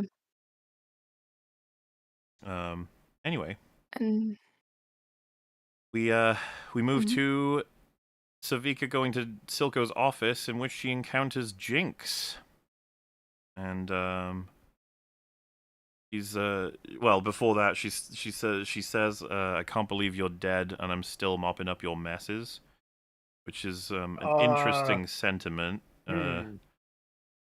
She was definitely Silco's like primary enforcer, but I mean, we saw the dynamic in season 1. He was integral in terms of the work he did to maintaining peace, organizing their control over the lanes, and obviously he was the direct connection with Marcus. Like Silco did a shit ton of work to make all of this function, and he was about to facilitate the best era Deal ever. for Zorn in history. Yeah. Yep. But I mean, it could just be an expression of how mad she is that she can't get the Chem Barons to unite like he could. So she's yeah, that's she's exactly. she's Yeah, seething that's a bit, correct. a bit molding. Yeah, she's big mad, if you will. Uh, but yes, she spots Jinx, and she actually assumes Jinx might be here to kill her. It goes to show you how good their relationship is. And she grabs a bottle, ready to protect herself, but realizes pretty quickly that Jinx doesn't want to fight. And she says, Big Baby couldn't do it himself, about the little pressure reliever thing that he had for his eye. Right. She says, about now he'd have me all over the lanes running his collections, and then Jinx says building his weapons, and Savika says making his deals, and Jinx says exploding his enemies, and then Savika says he dips out and the whole world flips over. A very interesting choice of words. Dips out. Yeah, dips out. What does that mean? It makes me believe she doesn't know he's dead, right? Really? Well, that's the worst case scenario. But like, I know, yeah. Scenario is he's dead, but she doesn't know how or why. Yeah. And that Because she's even dips like, out sounds like he just bailed, He's which would be a gone. really Yeah, he weird just thing ran for off him to somewhere. do. But I guess you could be saying it not literally, well, Yeah, I mean, not yeah. literally, because he's probably not dipping into anything, but like that he's, that he is dead. I think that she would be pretty upset that, well, if she thinks he's dead, then why would she say that, oh, I'm still picking up your messes, when she would be distraught? Like, oh shit, Silco's dead, and he was the best thing for Zahn, and now, like, we were so close, we were this close to greatness, and now things could go completely bad for us. I feel like it's like to almost recalibrate, like, what does she actually believe about, like, Silco's death? Yeah. Like, what if does she I actually know may, about it? the foundation of this, Sure. as far as I'm concerned, if Savika knew that Jinx killed Silco, Savika would be killing Jinx.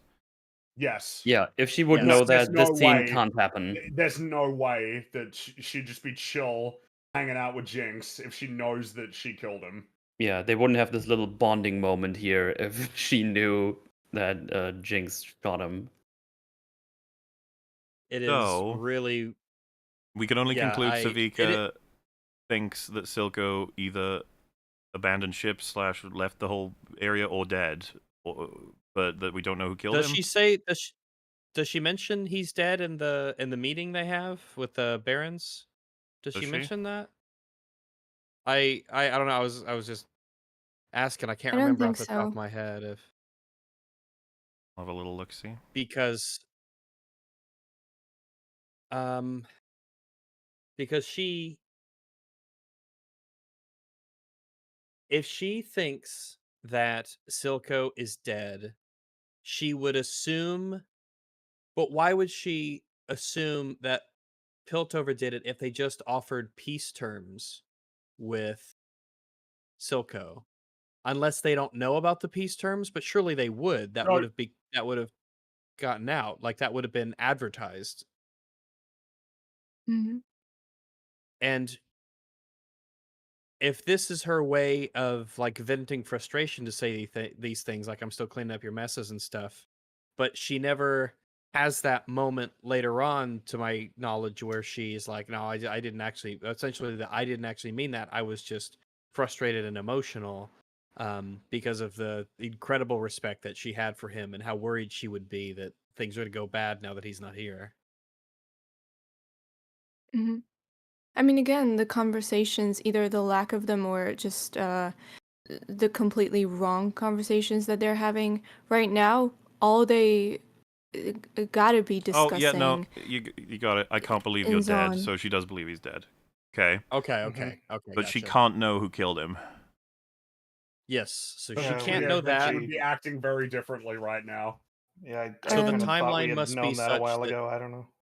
So the timeline must be such that it is so recent after his death that word has not gotten out that it was Jinx who I killed feel like him. there's the thing that needs to be emphasized. Why would it be assumed that it wouldn't get out, like that people wouldn't find out? Because the council definitely would have been told. And like, is there any reason to assume that one, that they wouldn't disseminate that information anyway, or two, that the information would get out in some way somehow. Or hell, even that someone in the lane saw it's like, yeah, I saw Jinx, like she got Silco. Remember how he was sitting out the fountain, and then she Yeah. was standing behind the fountain? Like, I'm just like, it seems like such a stretch to me that it wouldn't be known what happened. Like, sure, it wasn't like the whole world was sitting there while it happened, but like, surely something would be getting out, or at the very least, that there would be rumors, and that the rumors would be getting around. Well, isn't it crazy that we skipped the scene of Savika finding out he was dead? That's crazy. That's also true, yeah. How do you find out that he's dead, but you don't find out like who did it or who is believed to have done it? Yeah, Or I the mean, very where did they least, find his be out. where did they find his body? Because if they found his body, it's like in a weird thing that's definitely made up by Jinx. It's like a weird tea party thingy with all the colors, right? That's how that looked. Well, yeah. So if they like, would find the body that- there, it's yeah. like, oh, that was definitely Yeah. Jinx. That That would be really that awkward. building was where the Act 1 stuff happened as well, right? Like it was I like think Silco's so. base where he was making just Shimmer, the factory. So it was like destroyed after the explosion, and that's where. But no, yeah, the big problem here is just why doesn't Savika know that Jinx killed Silco, and if she did know, she would want to kill her. The thing is, so they know that Silco's dead. There's no body. There's no confirmation. There's no information. Who, how, when, where.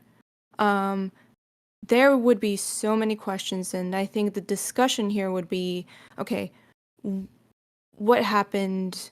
Wherever they got that information from, they would be questioning it. They'd be like, did he actually die? Because if he did, where's the body? Who did it? Whose interest was this? What does this mean for us, politically? And what are our next moves? Why would someone need him dead? And that would be the focus right now. Like I said As opposed earlier, to, his Zorn body. would be invested in knowing if Silco was killed by Piltover, and Piltover would be invested in telling Zorn it was not them. Because that could cause them big problems. Yeah. I just don't see that there would be any reason why it wouldn't be out there. It feels like anything that is saying like how it wouldn't be out there is like a big stretch. The fact that everybody knows that he's dead, it's like, well, what were they told? What was said? Oh yeah, what was the nature of his what do death? they believe happened? Like, like even if you're gonna say like, well, yeah, but they weren't there, so they don't know exactly who did it. It's like, yeah, but did what? Did he have a heart attack? Like what? Like what do people think happened with him? Again, the most important things happening off screen. Again. Well, and I think we can my just be concern clear. is that, like, Savika needs to not know that Jinx did it in order to make a lot of other otherwise, stuff happen. yeah. Yeah. I mean, it may well be that what happens is it gets revealed. Do we want to jump ahead to like with Smeech, the conversation later, because that feels like an important one. Well, so we know that clarifying Jinx it. is not in the realm of denying she killed Silco. But the knowledge that she did it comes as a surprise to Smeech. Yes, that meaning Like, that nobody in he's Zorn surprised. knows this. I think we can conclude Yeah. that from Savika not knowing it. Like Yes, but but that doesn't make yeah, sense. exactly. The information would have spread by now, for sure. Mhm. And like I said, there would be efforts from Team Piltover to ensure that, because the thing is, your moral grandstanding against the events of what Zorn have done hit a little less effective if they believe you executed their leader under like a peace treaty thing. And also, yeah, like we offered really generous peace terms so that we then immediately assassinated him like the next day. Why? Well, that's what I mean. what If end? he went from the peace deal with Jace to the statue, then was kidnapped and then was killed, there are people out there who will be like, so he went to meet Jace to do peace and now he's dead? What the hell did you guys do? And that's what I mean. Piltover would be like, well, that wasn't us. We did not kill him. Absolutely not. We had no Yeah, interest in especially killing him. because we offered him the terms. Well, he 'Cause that offered the would be terms that they spread as well. agreed, That would be right? yeah, I feel advertised. like that's the thing that's actually annoying me now. Is like, well, yeah, but why would they say anything? It's like because it's kind of in their best interest to say what happened from Piltover's Mhm. perspective. The Yeah. longer that Yeah. you leave it for people to speculate that Piltover did it, the worse it is for them. Like that's something that's more likely to galvanize the Undercity to attack them. Like they Mhm. have every reason to say, yeah, Jinx did it, which they would have been told. Hmm. And if they And weren't they, told, then like what the hell? Like you know what I mean? Like then what? Where They yeah, must have been told. because and if it would the be, yeah. because someone said I don't think people knew about the terms. Like, well, surely they did because one of the counselors made peace terms and gave it directly to Silco for him to consider. The idea that that wasn't talked with by anyone or advertised, which it obviously would have been, because that's a big deal that you want to spread. Like, hey, we offered them peace terms, and we'll see what they say. If that was like done in secret, I have no idea why that would be done in secret. It would make no sense to do that secretly and privately. And this Like is all. One of the big strategically. What do you mean? Do you mean because Jace went to Silco and like talked with him personally, and presumably like Silco didn't go talk to anybody else about it, but it would be But more so that it's the kind of thing that would just like probably get out anyway because it's like, well, that was what the council was there doing that day. well, I don't know why Jace would keep it a secret. Yeah, It would make no sense for him to do that and not tell anyone about it. offering it wasn't a council decision. No, but they voted on it. Yeah. They voted on But- it. So the council made the decision So the that Zorn council could be an knows. independent like state. They voted on it. They agreed on it right before the rocket hit. And the council can't be making like secret decisions and stuff. There's like people. It's like a civilization of people. The idea that they would do all of this in secret and nobody would know, because once Piltover knows, everyone knows. This isn't the kind of thing you keep secret. It is within your best interest to make sure everyone knows. Yep, we agreed to have peace, and we even sent him a deal. We just. And Jace gave it directly to Silco personally. I don't think it changes anything in terms of how they would just be super inclined to let Zorn know they were not behind Silco's death, regardless of how many people know about the peace deal anyway. Yeah, peace deal or not, you know, like that's something that it's not unreasonable that people would be like, Silco's dead and he was the leader of the Undercity and there's been conflict between Piltover and the Undercity. Like it's just if you want to have the situation under control, it's probably a good idea to get that out there. And hell, you know, it may well be that Savika hears that and is like, I think they're lying. You know, that could be a conclusion that she draws. But like, you gotta like there has to be, especially considering that wasn't Savika's last interaction with Jinx getting like tied up and interrogated for information. She hates her, 100%. Yeah, but yeah, I do absolutely. really think that I get the impression now. It could be that this isn't the case, but I get the impression that the reason why Savika doesn't know is so that it can be drama later, like Mhm. that she That's what I'm eventually finds getting, out and yeah. then goes after Jinx. Very well Because, could yeah, be. means that- Like I said, I think it stands in all that- logic that Savika would know by now. She doesn't, and it's going to facilitate some big old payoff soon. Because that And- would mean that Vi and Caitlyn didn't tell anyone. Because once they tell, like, it's obviously getting out. They would have it's I'd in their say- interest to tell everyone. So this would mean if Savika doesn't know this, then we trace it back, and it means that Caitlyn and Vi didn't tell, which is nonsense that they wouldn't say that. I'd say a very easy and logical move from Piltover would be, okay, yes, Jinx killed Silco. We have her literal sister in this Enforcer clown outfit who saw that. So that's a huge argument. Then just announce that to Zon and be like, okay, these are our terms. Jinx killed Silco, hand her over again. And the hunt for Jinx would begin, and they wouldn't even have to send Caitlyn and that Scooby squad to hunt her down. The Zon would do it for them. I mean, Yeah. yeah, I would be really interested to see what the Baron Council would have said when finding out that Jinx killed Silco. Especially if they knew on the cusp of a peace deal being struck that would have given more power to Zorn than ever in history. I think they would fucking despise her. Absolutely. But it's a bit of a winky-dinky convenience that we have somehow managed to avoid that information getting to anyone in Zorn. That's insane. But oh well, we gotta keep moving.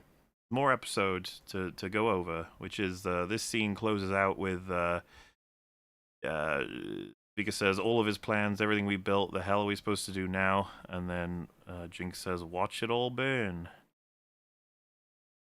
which is Whatever that reassuring. means. Yeah, like all right then. Not something Savika would probably agree to. That would be Yeah. interesting. I'd like to see that. Them setting Savika everything on stepping up to fire. Silco's role? No, I mean, Jinx going around setting things on fire. That would make sense from her. Seems more like As what she opposed to should be everything doing, else. but hey, we'll see. Mm-hmm. Jinx walks out of the room holding something, and Smeech spots her and says, "What did I tell you?" Meaning he figured this is where she would be, and well, we'll talk more about what the repercussions of that will be soon enough. Now it's over to Victor. Yo. Waking up. Victor, Big V. He seems like, what the fuck is going on? A little bit worried about all this. And he says, "What am I?" Jay says, "You're alive." Really strong expressions, and I like the realization of just, you could say it's body horror. He doesn't take it quite that badly, but he's still kind of like, what the fuck does this mean? Naturally. Jay says, "You must be cold," and he says, "Cold? I don't think so. I sense a charge, a potential, a recursive impulse, unpleasant, but cold isn't its name." Which is like, alright. Sure, I don't know what that Probably means, start but writing some of this down, because you seem honestly unprecedented. Just you in general. Pretty much not human, or at Look at least, majority of his physical body isn't human. yeah. And like, obviously with how everything has happened, you'd assume he's potentially merged with the Hex Core or something. I wouldn't know what to speculate or say. I don't understand it. He doesn't understand it. And Jay says the Hex Core saved you. Somehow it like adapted to your injuries, changing and evolving. It was all connected to you. I did my best with the notes from your leg, recorded everything. There's still so many questions, but and then Victor says, "I was supposed to die. You promised to destroy the Hex Core." Like, uh-oh. And it's not like Jace had a huge amount of time in season 1 to destroy the Hex Core from when he'd said he would, and we still had a lot of council meetings to do in terms of definitively what was going to happen next. And then, of course, he was desperate, and so I can buy all of these decisions, and it's just, I guess, sad that Victor feels like betrayed about it, but I guess that makes sense as well. And Jace says Heimerdinger was wrong. We were wrong. It's not as bad as, and then he says it killed Sky, which I'm glad has not been forgotten. I'm Good glad stuff. it is. Yep. Yeah. Mm-hmm. Thank you. And yeah, Jace had no idea. It was not quite something that was discussed before, but now obviously it's like that's something of. And he says she had such dreams as we did once. Like, oh. And then Jace says, "I'm going to resign from the council. I now understand that my place has always been here in the lab with you. We'll make this right together." So he has not resigned, and he won't be able to resign. He will not have the time to pull that off. I'm sure I also at this point don't consider it a line he should be saying. It does seem like it's a bit of an abandonment of his say and the way that his technology is used in these upcoming conflicts, should they happen. I think that Jace is more invested than ever, or should be, with the values he has to use the control that he has. But the thing is, this line essentially matches now with new Jace. We've had about 3 or 4 sequences now with him that are totally not what I thought Jace was. To the point where it's, once enough of them happen, it's no longer like out of character, it is just in character with a new person that I didn't even know existed. Yeah. This Jace does not want to be on the council anymore. He wants to be in the lab, which, okay, I guess, but I don't know. Like Yeah. I guess I'm at the point of saying that I don't understand Jace anymore. He's kind of, I'm not exactly certain what he will do anymore, and I don't think I'm able to connect the dots. between Oh no, it's just like what we moved happens away and what his from like response is. the conflict that he was dealing with, right? Which is balancing his intentions and obligations as a scientist with his obligations as something of a statesman. Yeah. That was the challenge that he had, is figuring out how exactly to develop and utilize hex tech while dealing with very real practical problems and kind of getting involved in all of the dealings of politics. Whereas now it's like, well, it seems like we've abandoned the politics part of the J storyline. But like, Yep. I don't know about that. You know, like that's a really good place to extract a lot of potent drama from. That seems to just be closed. And it's like, I guess if you want to do that, yeah. But like, damn, man, that's not really where my that's I had a lot of investment in that. Rip Jace. I don't know. Like Yeah. What And a then shame. Victor says, "I must say goodbye to this place now, to you." And he says, "Goodbye. You're my partner." Victor says, "Our paths diverged long ago. It was affection that held us together." So Victor's obviously got a new goal. It does not reflect his interest in Jace or the lab. We're going to see more of that as time goes on. And Jace says, "You think it's so easy to turn your back while your city looks to you for salvation, to cling to principles while your best friend bleeds out in your arms? I never asked for this. Where are you going?" He says goodbye. And that's the end of the scene. That's the all end of we the get. scene. Unbelievably, that's it. That It's is not all we get. What do you mean? We got the well, you notice that he's seeing the image of whose name escapes me at the moment. Sky. She's sitting on the table, and she's not just a reminder. She's like got her hand on this book nearby. And Yeah, that's so, all. absent-mindedly, as they are talking, he just walks up, takes it, and leaves. Yeah, that's all for future stuff. We're obviously talking about Right. Jason, Victor's Jason relationship. Victor's conversation and the dynamic of their relationship. It's just that's it. hmm I can't believe it. I would There's also so many say, things that they needed to say to each other. I'd say beyond that, Victor, you're not going fucking anywhere. We don't even know if you're going to be Yeah, alive in the yeah, next 5 minutes. exactly. Like, I don't know You if could be Jason be like, yeah, no, radioactive. you're merged with the hex core. Just go out wherever you feel like. And of course, Yeah. you know, maybe it ends up with Yeah. a confrontation where, I don't know, like Victor says, I don't think you can stop me or something. Yeah, you could get But that, this but gets to the fundamental problem that the conversation is too short. There's way more to be said Oh yeah. between these two characters, not just, where are you going? See you, Jace. Yeah. Bye. Like he doesn't even Yeah. try to stop him because I would have expected like they. Well, so if they he's willing get to into like an commit argument. to removing himself as a councilman to spend all of his time with Victor trying to make this work, it's like you would fucking follow him. You would continue to Yeah, address follow him. him. You'd be like, you don't even know that you're going to be alive in the next 5 seconds, let alone wherever the hell you're planning to go. We need to do tests. We need to check your actual, like, Yep. stats, all of them. Do you have a heart right now? Do you have blood? Like, I don't know how What any is of this going works. on there? Yeah. I don't know. Is this contagious? y- What if you touch someone? And, like, what if you are not you? You just said, what am I? Like, we need to study you. We need to help you understand yourself. It's insane that we've skipped past almost all of that. And then we also skip past all the things that Victor and Jace have between each other as a relationship and this development. This is crazy. But it's like, no, we're moving on. We're done with that scene. It's over. Yep. Yeah, we would wonder what Pretty- the other yeah. people in this building have to say. It's like, hey, where's Victor? It's like, oh yeah, he left. It's like, wait, isn't the hex core inside of him? It's like, oh well, you know, it's. Did you try to stop him? No, not really. I was sad though. Are you allowed to just make the decision yourself without anybody else, that he can just go and he's free to leave? I think that should be addressed. As Ring mentioned, it would be pretty interesting to have them say, like, you can't go, and then he's like, I don't think you should try to stop me. Yeah, Something like that. exactly. But instead, Yeah. these opportunities have been lost. They've let them slip through their fingers. I don't understand. Why are the conversations so short?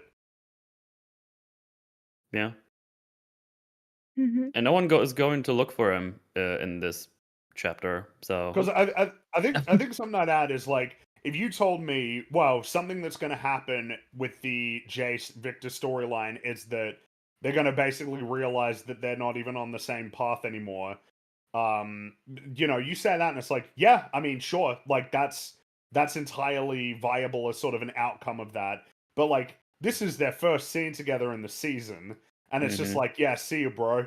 Like, it's way too fast. Yes.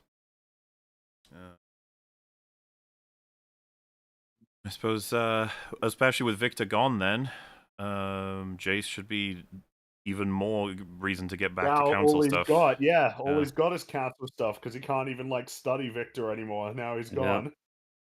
I'm pretty sure at this point he'll be thrown off, or like thrown out. Because he missed a couple of very important meetings at this Or point. they had him without him. Yeah, Or I they just mean, started them up before and he wasn't present. I don't think he can even resign at this point. It's What do you Well, mean, he just because can't there's so say, few "Oh, members? Victor, you're." We've barely I got a don't council know. to If he begin felt- with. Well, if he scolds Victor by saying, "Oh, you think you could just turn your back on everything," and then he's like, "Yeah, I'm leaving the council." Which is definitely symbolic of him turning his back because, well, yeah, turning him back is back on himself. Like, it doesn't even make sense. It's a power level that he would very much want to take advantage of, and the problem is he's already sanctioned the creation of personally himself and strike team stuff. You know what I mean? Like, all of that's already been done. So it's like this would make sense for him to say if he's the same person who would make that decision. You're like, yeah, I guess so. But why the hell did he make that decision? Why is he Well, I making don't lots of know. these decisions? I do not know. I don't know. So Not what I would have anyway, expected or guessed. moving on, we're over into Echo's Moving on. Sanctuary, where they've just shown a new arrival with their blindfold until they get there. And another guy says that there's so many of them, all the fighting, we're going to have capacity issues soon, and then there's the security risk. And Echo says we're not going to turn anyone away. And I think it is, with the amount of people here, probably getting less and less likely they'll be able to keep this place a secret. But if they are very careful with guards and the whole blindfold on people before they get here, it's like I could see it lasting for a decent amount of time, I guess. Well, and I can Mhm. Maybe. understand that Echo would have this attitude. Like, I don't want to turn people away. Yeah. Right. I don't want to do that. Then the I mean, it just takes one airship to see the big tree, right? And then, is it? I thought the tree's underground. oh, is it underground? I didn't. Well, it is underground. Where's the think. light? Yeah, I think there's like a dome with enough light coming through that the tree can thrive, but not enough that you'd see it from Okay. above. yeah, I think. it's like I an gotcha. anomaly. Anyway, there's a line here of all these years we finally get rid of Silco just so a new one can take his place. That was an interesting line because I was Which like, well, new yeah, one? because there's a whole council of Chem Barons they must be aware of. Like, obviously one of them would take Yeah. Silco's throne, and they're not going to be That would nice. happen. You know, like it's like, oh, finally gotten rid of Silco, but now there's another asshole. It's like, yep, there's a lot of them. You're gonna have to take them all out. Yes, and yeah, then we see just in the distance, Heimerdinger's made a turret and it shoots bubbles. Wow. I wonder what he thinks about the council being nuked. I wonder what he thinks about a lot of things. Well, obviously, Yeah. obviously they don't know. They haven't discovered that yet. They couldn't have, because that would be a scene they would show. They would absolutely show us Heimerdinger discovering Piltover's, you know. Man, because like the thought of, you know, if Jace hadn't kicked me out, I would have been there.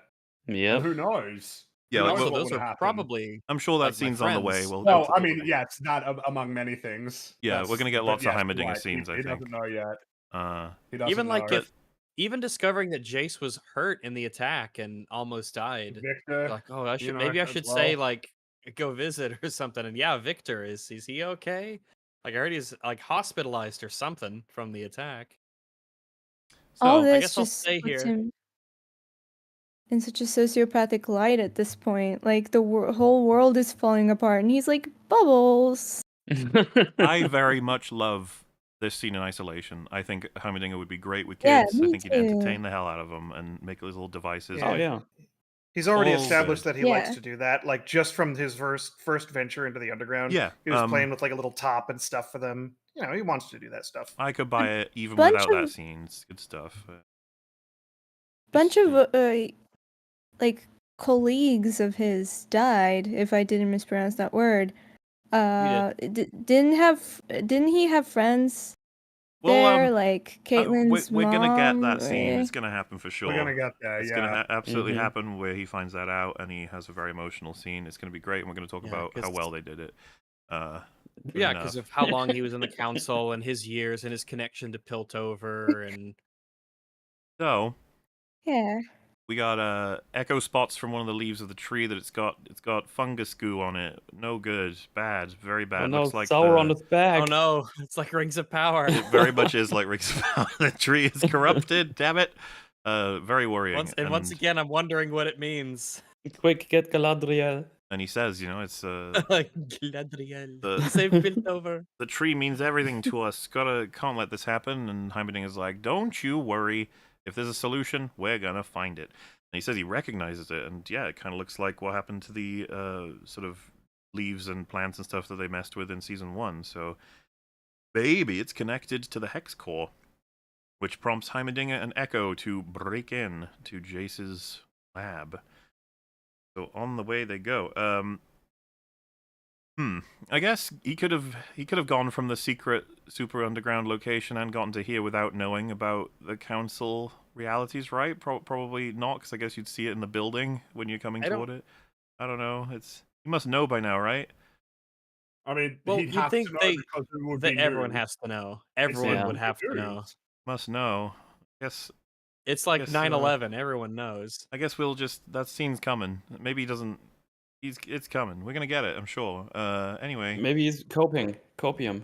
he's Well, it's like if you use just the information that they have shown us, they've showed us that Sanctuary is getting overcrowded with people because of all the fighting that's happening in the lanes. Why is there a bunch of fighting happening in the lanes? Well, it's because Silco is dead. Why is Silco dead, and what are the events surrounding that? Well, I mean, it's like a pretty clear line. Yeah. They can't not know. Yeah. Probably should know. And I guess the nature of this scene, it seems to me they're trying to tell us that it wasn't necessary for him to do this, but he really wanted to. He found it like fun. Yeah. Which is mostly fine with me. Heimerdinger can be a fun lad, but it's not working for me very well if he's currently aware of all those people having died and Piltover being... You know... Anyway, they move forward and get into Jace's lab, and there's a couple of like funny dialogue things that I don't know, it just seems kind of basic, right? Like he says some code thing, and then Echo's like, code words don't work if you just make them up on the spot. Like, it's almost like, yep. Yeah, Right. glad we're having fun. Yeah, we're having fun. It's a little out of character for Heimerdinger to be this goofy, I guess. I would be more accepting of it as a goofster moment if the events that have taken place hadn't taken place. Well, as Yeah. tragic. Yeah. So he breaks in and he manages to climb up himself, open up the thing, and Echo's on his way up, and then they realize Jace is standing right next to them. And man, they do some cheating with the lighting in this room. You see how Jace is like a shadow person next to them?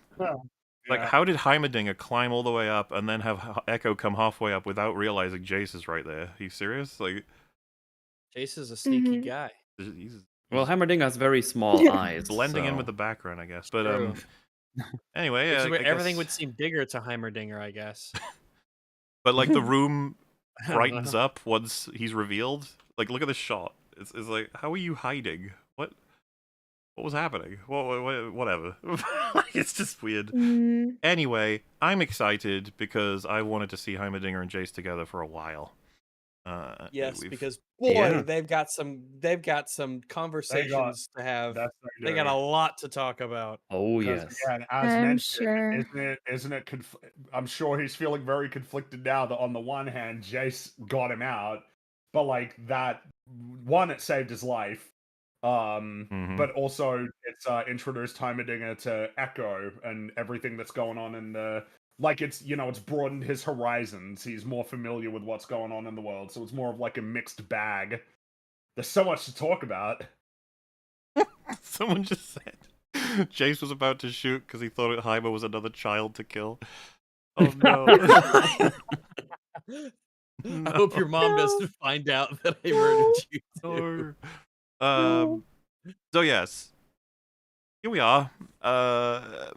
They arrive and he's like, "What are you doing?" He's like, "I'm sneaking in." Oh, like you've never done it. They're like, haha, teehee, and you're just in your lab, huh? And then he's like, "By the way, this is Echo, my new pupil. You're my old pupil." And then Jace says, "Yeah, do you want some tea?" And we cut to them drinking go tea. to They a should, funeral yeah. or something. Visit some graves, maybe. Well, yeah, I don't know what's happening with the dialogue here, and I kind of almost want to summarize, like, that's the first set of interactions. The second are them speculate. I mean, there's so much to go over. Maybe we should go piece by piece, actually. So, I mean, almost elephant in the room, we've kind of covered it already, but I just to be very, very clear, they're not immediately somber and kind of fearful about everything that's happened is wrong. Not just between them personally, but obviously events and the deaths and the violence and the explosions. The amount of things Heimer should say here, I couldn't, like, it's hard to list, and the amount of things Jace would have to say to him, and the amount of things they need to reconcile on top of whatever goals they have. You should not be talking about tea, or his sleeping situation, or whether or not Heimer should be sneaking through the vents. It should just immediately be like, holy fuck, I warned you. Like, you could go the direction of him being angry at Jace, or you could do that later and at first have him be sympathetic and like so stunned. apologetic. Like they don't even know what to say to each other. Like they meet like this all of a sudden, and I would be like, oh shit, what, like, oh fuck, like they're dumbstruck at the fact that they've just suddenly met like this. They don't even know what to say to one another. The fact It's that just we so casual and they flippant. took from us Heimerdinger's face when realizing that all those people in the council had died is something else. Like that we don't get to see that. That's crazy. And then everything we've spoken about, his opinions on how everything went down, what should be done now, and then an appeal to he should be let. The memorial. Would Heimerdinger So this is the thing, Rags. The I don't know if he knew by then or not, or if they couldn't contact him or not. They haven't told us any of this. I mean, you'd think that he'd go over there just to find out what happened once the news. I don't see how the news wasn't like really, really quick to spread everywhere. Absolutely, Such a huge it would be event. a major event. But like the idea that, I mean, what was his relationship with like Caitlyn's mom? Wouldn't he go to visit Caitlyn? Well, and I feel like there needs to be a discussion about whether or not Heimerdinger is needed here. Piltover is in a desperate state on the brink of war. And that should be a major council members. Like, this is his city. He built it. Like, it's yeah. This is the worst thing like ever. And that's the other problem. Tonally, he is having fun throughout all of this. He should not be having fun. He should be very sad, very concerned, possibly furious, and determined. I've heard there's a deleted scene there. Sorry. Yeah, go on. No, go ahead. No, I was about to make a joke. Oh. Okay. Well, what I was going to say is that I feel like Heimerdinger maybe wasn't taken as seriously as I thought in season 1, but it just doesn't, like, he comes across to me as an actual serious character, and it's really cool that they achieved it because he is a cute, cuddly creature. I love he can do both. I love the wisdom. I love the extremely life experience and wise. Yeah, and I love the high-pitched, almost posh, fun, but also like actual wise statements and condemnation of people doing bad actions. I like all of that about him, and it feels like we're stripping portions away to lean into the isn't he a fun, cute character? Which but he used to be wise. Yeah, get to. So yes, it cuts to them having tea, which was already just a huge like what? Like what there was we've brewed and drank loads of tea. What did you guys talk about? What has been said? And then, of course, while you that whole remember, process was happening. why the fuck hasn't Heimerdinger asked about Victor? What the hell? And you might be like, well, he's not on his mind right now. And it's like, what do you mean? Victor was in the room when the place got blown up, and he was already on the verge of death, which Heimerdinger knew and cared about a lot. Why wouldn't he ask about Victor? And you're like, don't worry, he's about to ask about Victor. What? What do you mean? It should be like, what is this weird goopy thing in the middle of the room, and why does it look like someone left here? Where's Victor? He was fucking around with Hextech. He didn't fuck around with Hextech and just left, right, Jace? Right?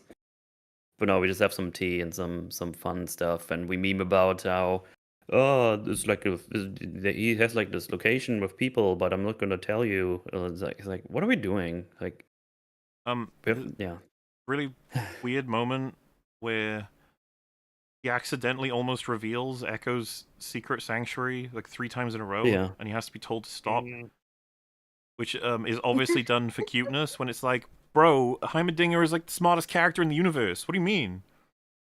He cares about these people. He wants their secret to be kept. He's smart. He's not street smart. Why would that even be a street smart thing? Like, street smarts. You don't understand.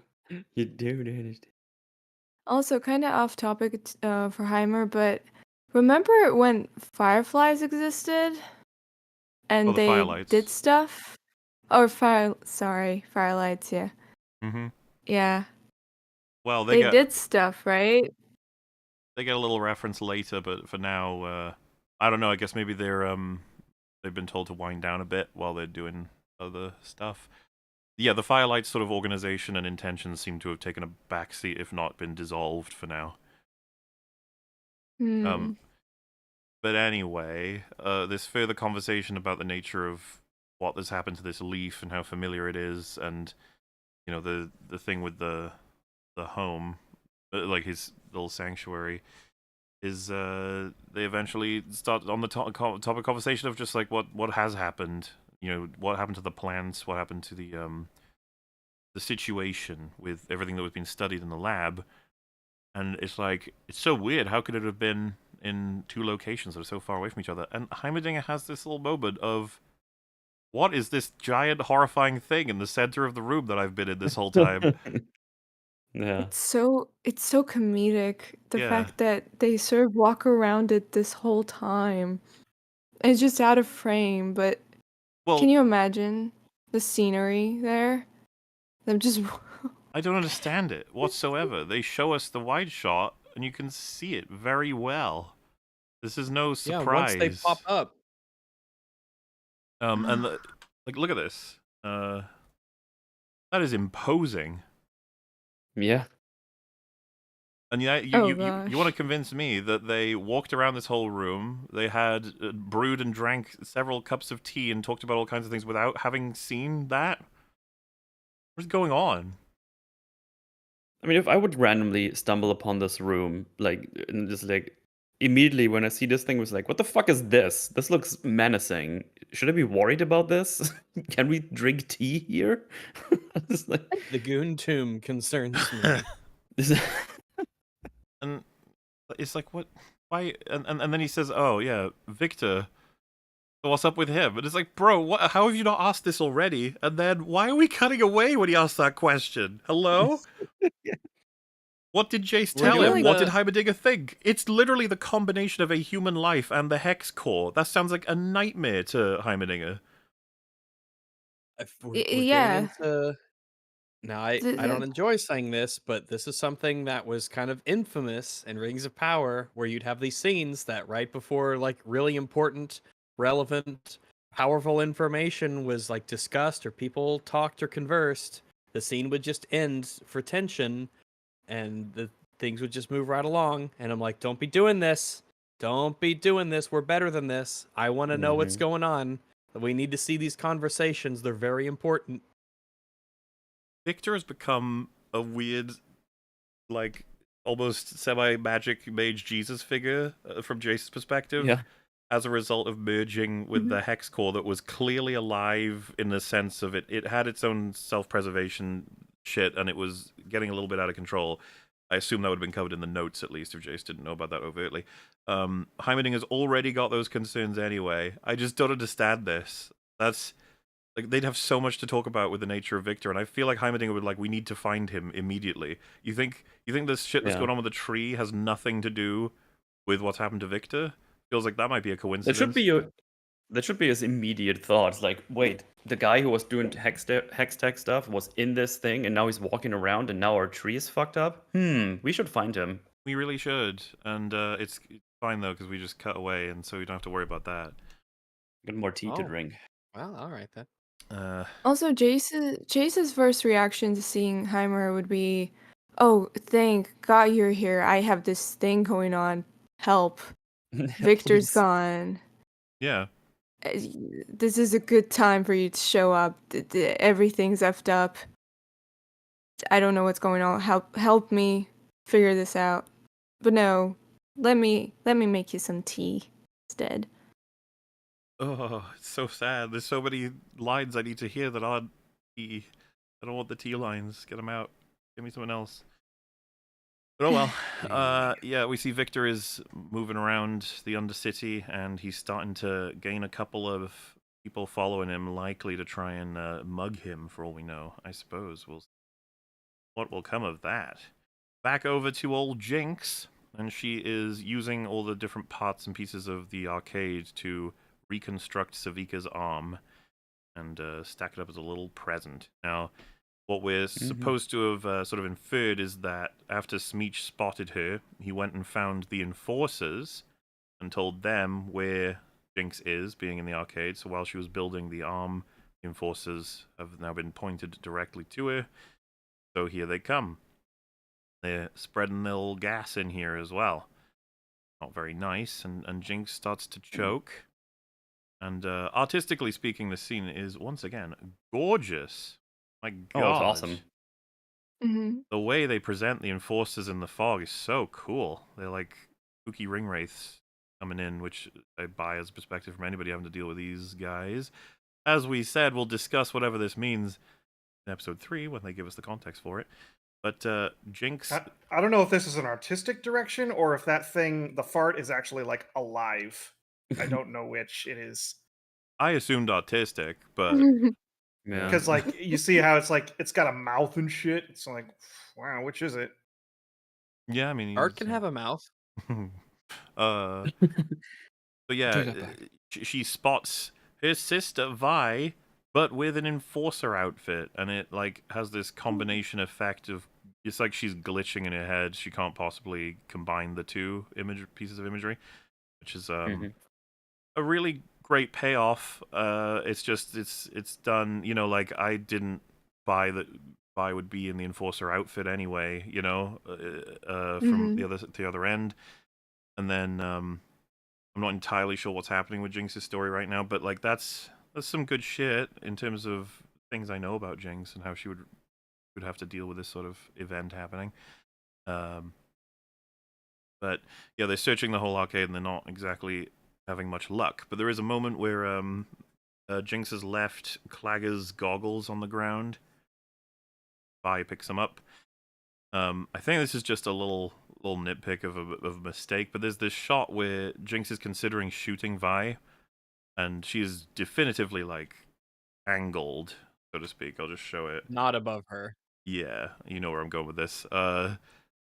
There is a tear from Jinx that alerts Vi, and it's because the tear hits the goggles that she's holding. It's just weird that they would have shown us this shot and then had the tear teleport to the goggles, but I guess it's because... Oh yeah, I didn't think about that.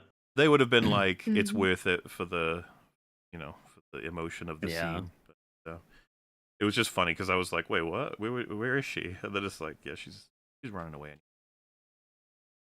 But yeah, and Caitlyn is seething. She's mad that they couldn't find Jinx. She shoots the target in the little target practicey thing that Jinx turns on. And so that is that scene. Don't know if there's anything else anybody wants to mention about it.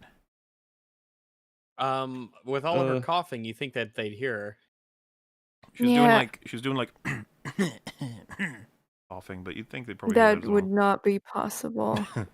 Well, as someone who has some experience, she would be so loud there.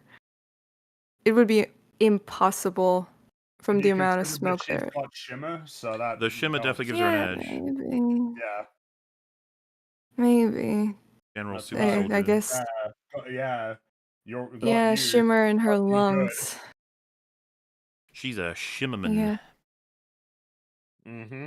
I think I bet maybe, yeah. Just Yeah, based she's on like what we enhanced hear. all around. So Then Caitlin's is an idiot. Right, you got wrecked. Marketplace of ideas. Oh my Yeah, Oh that's right. no! god. Fuck! So Jinx moves out of there while the enforcers are just wibbly wobbling around this area. Probably mad at Smeech for giving them old information. Who knows? Who can say? But that's where they are. And Jinx makes her way just outside. And she's obviously having trouble dealing with the reality that Vi is an enforcer right now. Though, I mean, obviously, Jinx probably recognizes you've done a lot of stuff that is going to have changed the landscape a bit. We'll have conversations about that. Anyway, upon trying to exit, Smeech's man punches her right in the face, and she falls over. It's Damn. horrifying. They actually released this scene separately for the season. But Mhm. they They even did? knock her pistol from her hand. Looks like she's in trouble Bastard. now. I didn't quite understand this. She should be able to annihilate these guys easily. Yeah, shimmer. well, isn't she still kind Yeah. of like fucked up from the stank? I don't think that would prevent her from using any of her abilities. Well, she's probably still at least disoriented enough to get not only like couldn't see the punch coming, but then the punch probably like really rattled her. When they show Smeech from her perspective, and it seems pretty clear. Her vision seems pretty clear. Well, no, it's not just. Well, the vision before she took the punch is what I mean, and then once she's all up against the wall and everything like that, I have to imagine it's like still kind of reeling from that one, right? That's my guess anyway. I don't buy it. The gray was making her cough, sure, but like it shouldn't depower her such that she doesn't have her shimmer abilities on hand, especially when she's close. Well, I to being didn't say she killed. was depowered, just disoriented. Well, still, right? Mhm. Like even if she is disoriented, she should be able to take these guys out. I don't know, maybe. Okay, well, These are just thugs. yeah, like Essentially. she's I don't think they're particularly. kind of OP compared to these guys. Anyway, they've got her, and Smeech explains that he's impressed that she slipped through the enforcers, but he can up his finder's fee as a result of this. And they toss some of her stuff, including a little grenade, off into the back. This will be important in a moment, I'm sure. Yeah, and he says that he might take out her peepers because it's a drawback of these ranged types. And she's tearing up and stuff, and this is where she actually admits that the only time Silco ever saw her cry was when he first met her and when she killed him. And he's She's shocked. like, whoa. Yeah. So it is not. They don't know. Yeah, Yeah. that's. I mean, it is a confirmation if you needed it. There you go. And though it's pretty obvious Yeah, that that's nobody weird. knew. that Very she did it. weird. One might even say it's almost Yeah. impossible that they wouldn't know.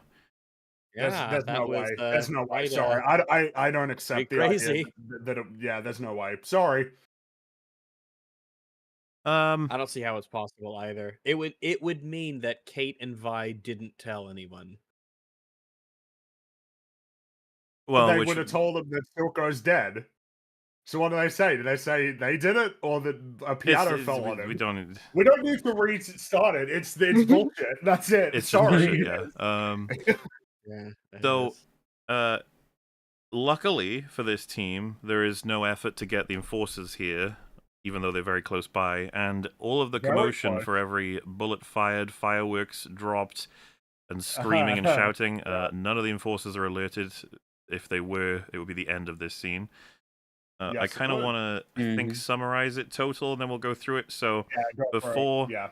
anything significant can happen to Jinx, Savika turns up, and she's using Jinx dropped her pistol, so she can use that, and starts firing, but ultimately to Did no you have her avail, because, well, first of all, she doesn't have her own. Secondly, she's against a Smeech who is essentially immune. He has a fan blade that blocks the bullets. So she's fucked, essentially. If Smeech gets within range of Savika, she's going to have to do some crazy dodging shit to be able to do this. And I guess what I'm trying to say is that her attack here is actually a little... she's not got much power compared to the enemy team. So like I said, I think Jinx should have been able to take them all out. So it's all very confusing right now in terms of power levels. Luckily for her, however, Jinx has not only fixed up a new arm for her, she unwraps and tosses it. And Savika attaches it. I guess, like I said, I'm going to try and summarize the whole thing first. So it is a new arm that has a slot machine style, like roulette wheel thing that will launch a particular attack based on pure luck. You pull a lever and it'll give you an attack, and depending on the outcome will be very helpful or not, depending on your situation. Meanwhile, Jinx, I think, executes 2 of the henchmen, and Savika fights Smeech directly, eventually winning with her arm. And during the whole battle, that little girl from earlier tossed that grenade that landed a little further back, and it distracted a man enough that it gave Jinx the easy kill on him. And she seemed pretty happy with that outcome to have helped Jinx. So before we go further with dialogue, considering they win the day with this battle, I suppose we could talk about it, because, yes, Smeech is eviscerated by Savika, and that is it for him. Yeah, which is tragic. I quite liked him. I really liked him, but now he's gone. Yeah. If only he said, hey, Saviki, do you know that she killed Silco? So this is actually a really big first point. He would be like, Savika, what are you doing? Why are you defending her? You know that she killed your favorite guy ever? How could that not be prompted? He just got told. Yeah.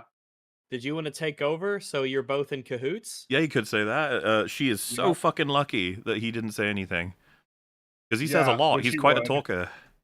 Well, when he's even, when he's losing the fight, he's like, hey, let's make a deal. Like, he's basically willing to concede. And it feels like the easiest way to concede is, dude, I'll help you. Like, she killed Silco. Let's get her.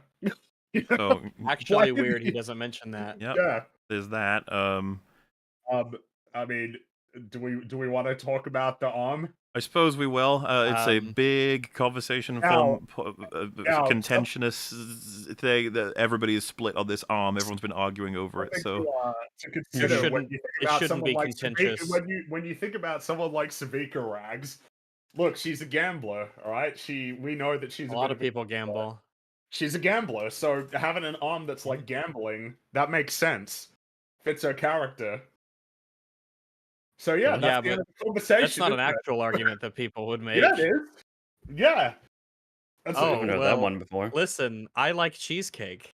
However, if I had a mechanical arm that I would use for combat and saving my life, I don't want it to be made out of cheesecake or use cheesecake-based weaponry.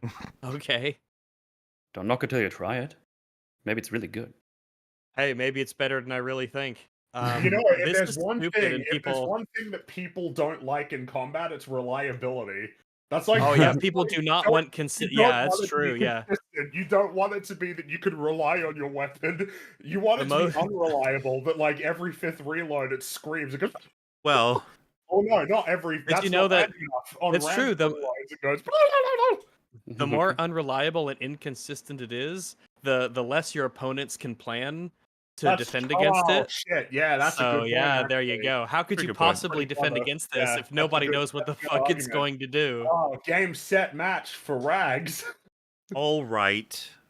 Refocus and foundationally go piece by piece here. So, hopefully no one's disagreeing with the notion that it was incredibly lucky for Savika to win the fight. Of course it is. It is inherently lucky for her to win the fight. Yep. Just to be clear, if anyone didn't recognize it, there is a result on the slots that give her a dud, that it doesn't do anything. Yeah. So, obviously, if she has that at the wrong moment, she'd be dead. Yeah, and that's it. For the record, Smeech is remarkably lethal with the mods he has. Smeech is like actually terrifying in Look combat. at him! Look at his weapons. That's crazy. Smeech is crazy. All it Smeech, takes is they one spins bad. around and he can extend. He's All it nuts. takes is it's one bad roll, I suppose you could say, and Savika's done. So By the way, Like- a lot of the motions here, I think Savika's kind of a bit lucky she beats Smeech. I think how I think fast he a is bit and lucky? how a bit lucky. Yeah. yeah, I mean, like his speech is like insanely deadly in close quarters with all of his mods and his speed, being able to lunge and crawl on walls, and all the shit that his arms can do. Being bullet resistant and all that stuff. Something to add, because people will be like, "Whoa, Jinx made it." You know, Said crack. we're not there It's yet. like, We're well, just talking true. about. Okay, We're talking about piece by piece, efficient, yeah, all right, sleek. one at a time. I'm Yeah. glad everyone agrees that she was very lucky to win this fight. No one's disagreeing with Yes. that. That's the easiest take No, in the you world. I don't So, disagree with that. Jinx created this for Savika. Can everyone buy that? Yes. I can buy that. She Yeah, built that I crazy assume machine so. for her. Yes. Yeah. Yeah. Who else would Who she else build would she buy it for? for? Exactly. Oh, that's not what I'm asking. I'm not. No, he it's didn't- definitely would- Jinx would did she it, have built it but would she for- build Yeah, this correct. this It's a- way? It's Correct. a Jinx contraption, wacky, but also really powerful, while still weirdly unreliable because of the slot Throws it machine. to her when Just, she needs it. It's a left arm. What was the other It's made for Jinx combat weapon that was incredibly specifically. unreliable? But no, no, Ooh. this one is unreliable. She doesn't build unreliable weapons normally. Interesting. Yeah, usually the weapons just work. Yeah, but They- isn't the idea that she they just work as advertised. kind of doesn't like her, so she's doing the Is- trolling yeah, of these things? So I figured, Yeah. yeah, it's partial trolling essentially. Yeah, that's what I'm asking. That's what I I mean, thought. I feel like trolling That's what is I had saying taken a bit from too it. leniently. It's sabotage. It's what sabotaging, it yeah. is. Yeah, essentially. So it's all This like is I for have to guess, combat, like, yeah. okay, if it works, it works, and if it doesn't, it doesn't. I don't really care. Let's just fuck it and have some fun with it. Get one over on this bitch that I don't like very much, but I also kind of want to help. I'll do both. If you didn't like I'm her a troll. she didn't like her very much, she wouldn't make her this insane arm. Yeah, but she If- also understands she probably at least has to sort of team up, so she's trying to take both routes. Why does she If think Jinx, that? I mean, I Well, don't. Well, so Silco's If gone. Jinx- Who else is she going to work with? oh, okay. So Well, it wouldn't be the Savika because Savika hates her. the show is explicit in that the reason she fixed the arm is because she needed something to fix. That's what she says. And if you remember the beginning of the episode, she says Vi said you could fix everything, and then I broke everything. So I think the writers want us to think you wanted to fix something, and that's why she fixed Savika's arm for Savika, which to me is very, very thin. Mm-hmm. Yeah. I think if Jinx was in character at all, that last trick of fireworks would instead be a self-destruction mode at the end there. I don't even I, really know what to say Who said about that? her designing. That was Nutsa? Oh, I don't know. Yeah. Okay. I don't know about this as a design. I think it's like I don't even know what Jinx's motivation is to team up with Savika. To be honest with you, Well, No. but then I feel like the thing to because well, actually, this is kind of a different point. Like Savika doesn't need to use the slots. She could just Yeah. not do that, but the slots fuck her over and then save her, right? Instead of just not using it. well, I Or does guess the arm not work if you don't use the slots? the thing about it is like you have Smeech to is use kind it? of possibly going to win this fight if she doesn't have the I guess the flamethrower and then the Yeah, whatever the big last against thing those is. are like- weapons. But the thing is that when you pull the slot, it can be like there's one where she pulls it and her arm like falls down. So it's like pulling the slot can like Yeah. screw you over in a way that's unpredictable. Like if you don't use any of the crazy abilities, like at least you know that nothing's going to happen that's going to Mhm. make it like impossible for you to do like normal attacks. Right? It's not like like you're not going to have an instance where like I don't know, if you're just doing punches where it's like, oh, your arm's just going to like drop to the ground right here and then leave you open for Smeech to get you. Like she participates basically. Well, how does Savika know when she pulls the slot what it's going to do in terms of He like doesn't, lifting she's up her just arm lucky. and Well, she carrying can't it? know. She just kind of Just she pulls the flips and thing and pulls aims. it in the Yeah. general direction and see what Yeah, happens, I how- guess. You got no clue that it's gonna Yeah. the claw is gonna shoot out forwards and then come back. You have no clue. Why did you hold it up like that? Like you knew? I think that's Well, bullshit. It seems like If she just every does that for just about everything. She just kind of like flips and aims. Mhm. If every other action sequence in these episodes were like top notch, really great, I'd this wouldn't bother me as much. I would be like, okay, the show earned it. We can have a little wacky moment here, kind of stupid, but sure, they deserve it or they earned it. But no, this is I mean, I think the reality is it's like, yeah, the art and animation in this fight's really great. But Yeah. like this fucking arm, man. Yeah, Very like stupid. it I creates Well, I'm problems that sure after otherwise this wouldn't fight is exist. I'm sure after this fight is over, she goes like, "Oh, that was thank you for that, you stupid bitch. Can you like get rid of the dud thing or build a normal arm now that we have to Yeah, team up?" can I So can I ha- you can you make me an don't arm fuck I'm not yourself embarrassed over to when show we in have to fight public? someone. Can I have like fingers Yeah. instead of this big ass massive oversized claw? Yeah, because her having this weapon in a fight this one time before she even knows what's happening, that's what fine, but she's definitely gonna get rid of this, right? Like she has to. I mean, are we allowed to say what we know for sure, which is this weapon is Which is not that It- yeah. gone for a long No. time? no. She keeps it, which yeah. Which It's there's no way she crazy. would. It's a joke. It's a joke arm. Like why Yeah, I would be embarrassed to show that in public just on that level. But I'd be like, I need an arm that I could No, use you as need like an a arm that hand. is a hand, exactly. This is not a hand, it's a claw. This is Yeah. worse than her other arm. It's super Especially if they bulky. team up. If she wants to fight and they have to fight side by side, and then she gets like the dud, Oh and then they yeah, both die. it's already insane, but it gets more and more insane the more time passes, and Savika does not get Jinx to mod it back to reliability. That's insane. Hmm. A hook would be more convenient. Fisherman. Yeah, like, Savika well, the reality is that this Oh, arm no. can screw you over in ways that are, like, not possible. Like, if her arm was like an oar, or like a bat, like, she couldn't even bend it. It was just like a bat. That would be better, because at least it can't screw you over. You know, like, you know what it's gonna do. If it was like that, it needs to be emphasized. It's too unreliable. It's more Also, it unreliable than looks something that's worse. Like that has less power, basically. so effing heavy. Looks super It's bulky. Mm. it's like I don't even know. It's huge. It would be exhausting to walk around with that.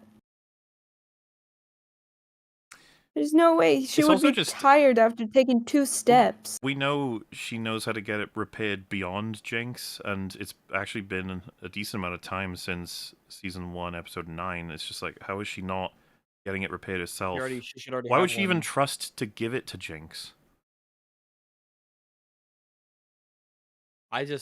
She should already have an arm.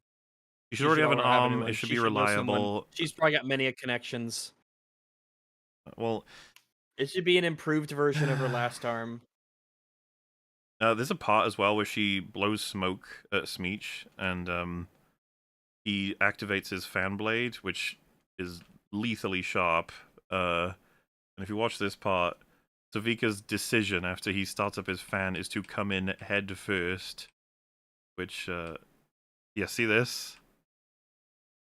Sorry, arm and head first, working arm and head first, and then hits him with her actual, like, weapon arm. Do you see how that should have torn She her up? stops instantly. Yeah. right in God, front of- VLC just Yeah. did some cursed shit.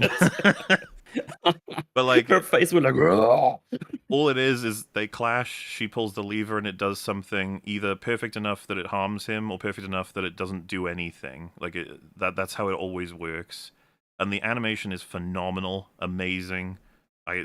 Something that's worth pointing out in reference to even the rest of the series, but, like, geez, bye Smeech, I guess. You weren't allowed to continue to live. Mhm. You die at the hands of this goofy weapon. Then It's so that's funny, you, right? bud. Like, they lock up, and then she draws the ultimate kill move. It's like, what if she Yeah. didn't? What if she didn't? Yeah. Yeah. Would that have just been it for her? I don't know. Don't know what would have happened, but we get a Yeah. really Yeah, fun. Who's a Sorry, funny little yeah. rat now gets a dud. Yeah. Yeah, that'd be really awkward. We get the fun And reaction they have like from the scene where Jinx and yeah, all the reactions girl. from people when Yeah. she does the roulette wheel. So I can't believe yeah. Smeech doesn't tell her that Jinx killed Silco. That's so wild to me. Oh well. Yeah. Imagine if it was a dud and he said, wait, you know, she killed Silco, right? And then, yeah. Well, we've kind of been over it. Not a huge fan of this scene. No. Nope. We find out Savika is here because she overheard Smeech and his big mouth talking about how he was going to be doing this. I guess that's just hugely lucky that she was in the right place at the right time to get here in time to save Jinx. Which, like I said, as far as I was concerned, shouldn't have needed saving anyway. Here we are. I can't underestimate how good the animation is. I want to make sure it's mentioned again. Yeah. Oh, good. Mhm. Gorgeous. Absolutely Yep. gorgeous. And we see the numbers man. He survived that encounter for Smeech's mood memes number boy. That's not sure. Yeah. Is Wait, just on the note. wasn't Go ahead. I mean, Savika was like, we don't give up our people or whatever with Jinx, but she's totally okay with killing them herself. That's so fun. As long as it's us, I guess. That's what I mean. The principle doesn't mean much to me if you're willing to like execute all the different people that you have as definitive enemies on behalf of Silco, or to kill all these fellas in a altercation here that you have no idea what the full context of is, and if you did, would likely join them in killing her. All these facts, along with she would never give up someone to topside. I was like, okay. Combine that with her backstabbing history too. It's an interesting principle to hold. Mm-hmm. It reminds me of Jinx being like, I can't believe you put on an enforcer uniform, and it's like, do you even like, do you know what you've done in the past few episodes, woman? Like, yeah, you know what Mass murdering psycho killer. I don't even know where to begin. Like, you do worse than the enforcers do. Like, we'll get there.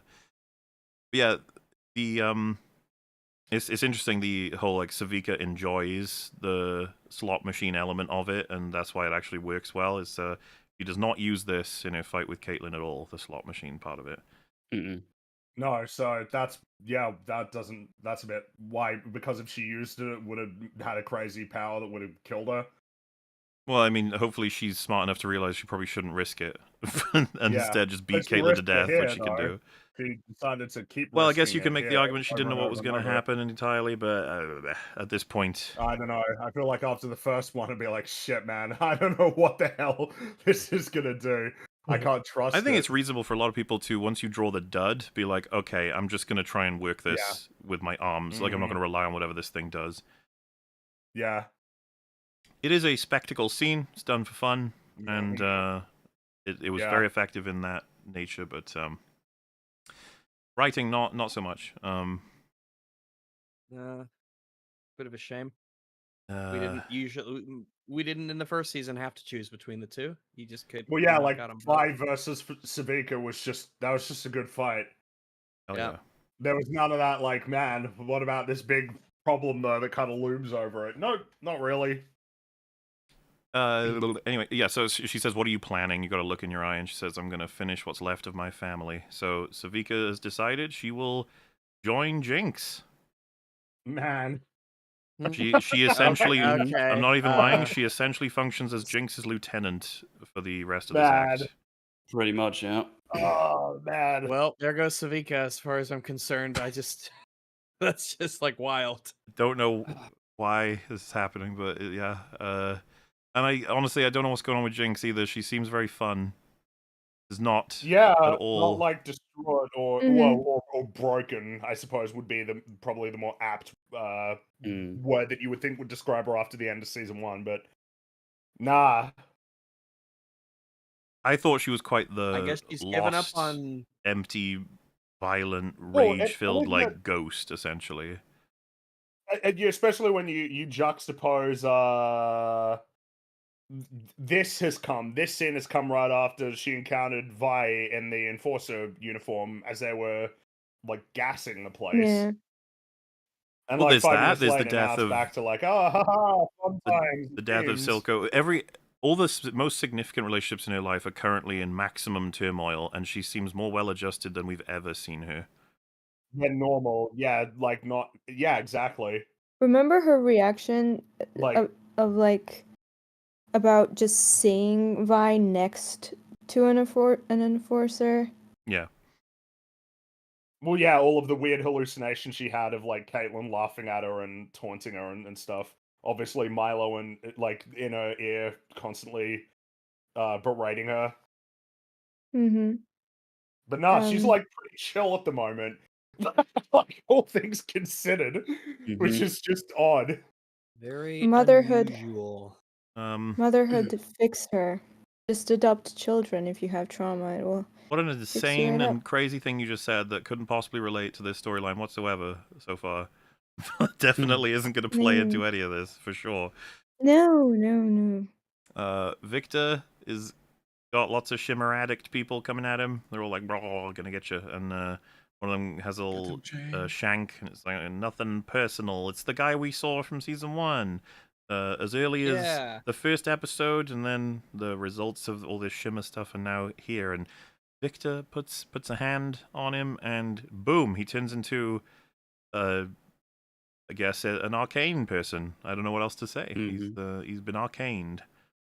And Turns into a, yeah. what's funny is Fixed all of his nasty purple pustules, and it would Yes. appear he might have even become younger. well, And so turns something into I arcane all over his face. something I saw people highlight, which I thought was funny, is like the biggest upgrade is not the reduction in all the horrifying like pustules and everything. It's that he improved his hairline. Oh, What a bro. yeah, What It a also bro. gave him a facelift. yeah. Great. He's A glowing, beautiful white person, just like Jakob intended. no need for a cloak anymore. You can be naked. Naked. The beautiful future of Victor's America. We're But all nudists now. he's a nudist. So yeah, that happens, and that's obviously like what's gonna continue to happen there. And we get a shot I think is probably already a desktop image for a whole bunch of people, to be honest with you. It's quite gorgeous. You can get a lot of these out of this show. This is the location, I think, in season 1 where they dropped the big old tanker thing, right? It was like they had a big Yeah, I fight scene. think so. Yeah, it is. Like the shimmer camp It kinda where looks all of like the a- meth addicts gather. Kind of looks like a Magic the Gathering illustration, actually. So neat, so gorgeous. Looks really good. He's Jesus maxing? Maybe. He is. Dre Beth? This is what happens when you spend so long in the Goon Tomb. The Goon Tomb. He just become a heightened being. And then we get our second singed scene with what looks like a very torn apart wolf from jungle, and he's doing some genetic engineering. What could this be? Who can say? How exciting! I don't know. Terrifying. He's It's just probably making a AIDS. pet. It's okay. Find out. He He put just out needs a doggy. pulled out its eyes. There's like a heart on the table. It's disgusting. How could he do that? But that's What a episode weird 2. guy. Episode Yay. 2 down. All right. Yeah. So episode 3 is next. Episode sure. 3 is next. I was It just is saying just if as it's- metal for That's- cold. 3 comes right after 2. That's yeah. I was just gonna say if there's Episode- anything anyone wanted Allegedly. to say in conclude, like how far we are. What's feeling reassured? No. What happened? It's funny because I've already changed my mind on a couple of things since we covered it last week on Sunday. Since I thought about it more, and now it's just getting Wait, you worse. thought what episode did you think came after episode 2? Oh no, I mean quality. Oh, okay. Well, so Quite what true that what you things have knew that, changed in probably. your humble mind there, Matul? Oh, just more things I didn't consider before that are nonsense. A lot of character things that I found rushed already, and then we talked about it here now, and it's just like, oh, that makes even less sense now that I think about it a little bit more. So, yeah, I would say it's good. a going big down. thing for me is clearly just how many scenes we're skipping over is getting crazy. Yeah, that was my main takeaway already after I watched it. It's like, man, there's so many things to talk about that we just don't do, and I'm like, now that we have like chapter 2 already, I'm not gonna go into it, but I feel like there's a lot of scenes we just won't get. You just have It's to not assume they might have happened, and then you think about it's like, oh wait, but if you think about it, they should have these conversations, but with the information they should have, and but maybe not have. Like, there's so many informations people should have, we don't know if they have, and if they have them, what kind of information do they have? You know, I mean, we've been over it a couple of times already, but ugh, it's sad. It's sad. Well, and with the meta knowledge that well, I say meta knowledge, it just comes across as though it's like, wait, what do you mean this is the end of Arcane, this last season? And there's so much story that you can tell as a result of the end of season 1 that you'd think, like, one more season to wrap up everything here. My hope when discussing this previously was, I think that they'll probably conclude a couple of people's stories, but that maybe other characters will then lead into other series, like different people traveling different places, or that we get knowledge about Piltover from other shows. Like, Piltover's currently doing this, or it's involved in this, and that Arcane was Piltover's story to get the POVs, but that it's not the end of the story of Runeterra, I guess is what you would say at that point. But it would seem to me that whatever plans they had for stories they wanted to tell, we have crushed right up. And the fear I had, that we, I believe, all had when we were watching this, was I don't think future episodes are going to flesh out these events. I think future episodes are actually going to be well ahead in different events, and that this is why we're rushing right now. We're yeah. only Because, going of course, forwards. You know, it's not done yet, right? Like, there's still a lot of episodes left, but is there reason to expect that the episodes to come are going to be addressing some of the question marks and sort of concerns before, or is it going to be like onto new things and potentially new question marks, new it's the whole, like, well, we're only a couple episodes in, it's like, how much heavy lifting can that do, how much Yeah. can that compensate for any concerns that exist before it starts to get a little bit ridiculous to still be sort of like, well, hey, look, right, there's still like a few episodes to go, okay, we still got, especially if there are time jumps, which who knows if there are time jumps, Yeah, Who can you say? got to be concerned, like, Two is the game going to cover on this now? It's like, we've set up all these things, now the game can retcon their story again, and then it's like, we lead into the game now. Enjoy. I mean, we can probably do some more meta and closing thoughts once we finish up episode 3. So let us get started. We continue. Sorry. What? Well, you provide your summary here. It sounds like you're about to provide a little summary of the. Well, yeah, I was going to say opening this kind of picks up at the from the end of episode 1, because we've seen the repercussions of what this scene is about to be already in episode 2. Because episode 2 is, like, timeline-wise, it's a bit it's like between 1 and 2 in a sense. Sorry, 1 and 3. But we're now finding out more context for the things that we've seen, so we can start discussing it. But when she puts the Kiraman key into this device, we hear, I assume it's Cassandra's voice, saying, "The rise of industry and the fissures have led to the air being increasingly toxic. They call it the Grey. I've instructed our architects to devise a ventilation system." And so they've got access, like, they controlled all of the pollution down in the Undercity, the Kiraman family, and now Caitlin has access to be able to manipulate it. Like, she can move particular amounts of gas to particular places, and they scan us a bunch of images of gas masks, obviously letting us know that that's how our team are immune, and that's how the Undercity are not prepared for this sort of thing to happen. Now, question: This is what Silco was talking about when he said he cleaned the air. Was it that this is what he was talking about, or is this a different? I substance? can't speak to that. I'm a little confused on exactly what we're learning here compared to, because I thought he took credit for cleaning the air along with did? other people. Maybe he took credit when he came in and dropped the. I don't know if they're saying that was a lie or if thing. he was doing things in conjunction with the Kiraman's ventilation system being set up. I'm not sure. Well, from what I think he was getting at, it was that he had brokered it with the top side in order to get the air cleaned up. I think is what he was going with that line. that's possible that the So it's like Kiramans made a deal with the Undercity to, because they would have to have, to construct all of this. They would have to have some cooperation, Yeah. I assume. Yeah. But Or right. was it a So I think different like, it tank sounds as though Silco altogether? brokered it. So Yeah, it just seems like it would be weird that it would be a different substance. That's why my assumption is that the same gas, the same air that he was talking about in season 1. well, yeah, because the effects of the gray we see in this episode look exactly the same as the effects of the gas he has them choke on in season 1. Yeah. I guess I can't say it's the one and the same, but I assume it was. And yeah, I don't know about exactly the history or the origin there, but I suppose we'll go with that. So we get a music sequence.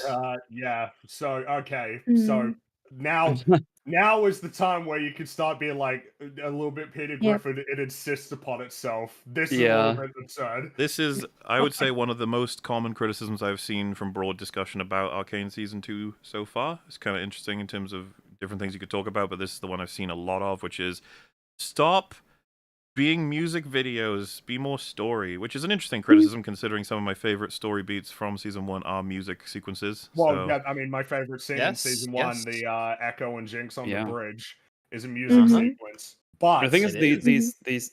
these things are not like bad or anything, but I would Well, the like to see animation them and the art do. is really I would like cool. to see them do the thing actually, like when they go through the vents and find these people, start to interview them, or we should probably say interrogate them. They're probably not doing an interview, uh, and see what's up. And also, maybe have some conversations between the people. Maybe we can learn something about these crazy cool enforcers we hired up to do all these things. Shield Man, Fish Man, Lady Man. Mhm. No, wait, that's not a thing. Uh, but yeah, it's just this happened. Now we're here. They went through the vents and went all the way back down, and there you go, intro scene. I just think it's like it's kind of self-indulgent. It's just Yeah, like Yes. it's just like, all right, it's another one, and you've got the song, and you've got like the unique visuals, and it's like all of these things are like cool, like in a vacuum. Like I like the visuals, I like the songs, but like, why are we doing like a music thing for every episode? Like, why are we opening every single episode with like a music montage thing every episode? yeah. These are the Which, moments I don't know. where I mean, I guess it might be something to address. Episodes 4 and 5 also open with similar Yes. sequences. It's yeah, like every episode. the show kind of starts to feel like it's kind of full of itself in this moments, and it doesn't help that most, if not all, of the episodes open this way. It's not a good look, I feel like. Well, And it's like I said, it's Peter talking about it insists upon itself. Like it Mhm. it kind of insists upon Re- itself. It does. Yeah, regardless of whether or not it's fitting or if we should incorporate these into episodes based off the story or what the characters are doing, or if we're trying to use the song and the vibe to try and elicit some kind of an emotion, it's just going to be, well, an episode is beginning, it's music video time. And in a show where we're already really, really kind of hurting for conversations that need to be happening, and this is what we're spending time on, Mhm. I'm not Yeah. really feeling the vibe.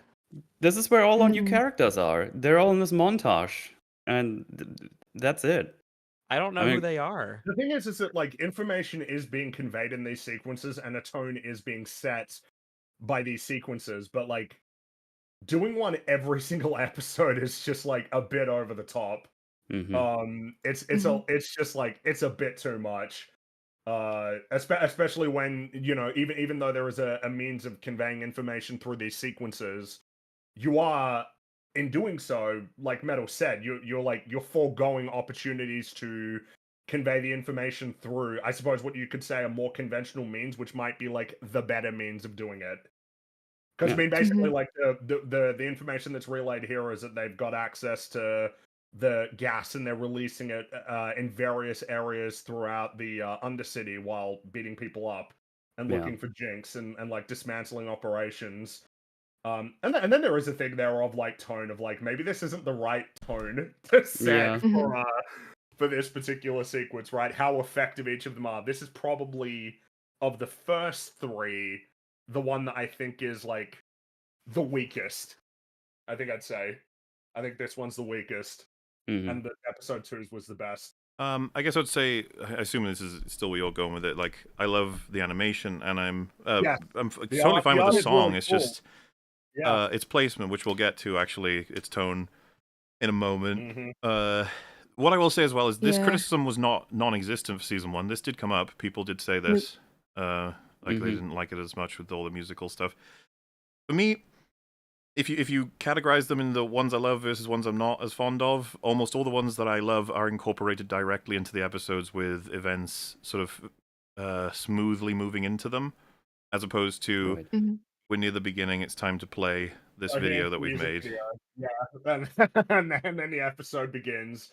Right, compared to if we're talking about the best one, the Jinx Echo fight of especially Yeah. effective is the cut from the music, like video visuals and music, to the real situation, like what is actually happening. Purely what's happening diegetic now in the sounds, childhood. the contrast Yeah. is really effective.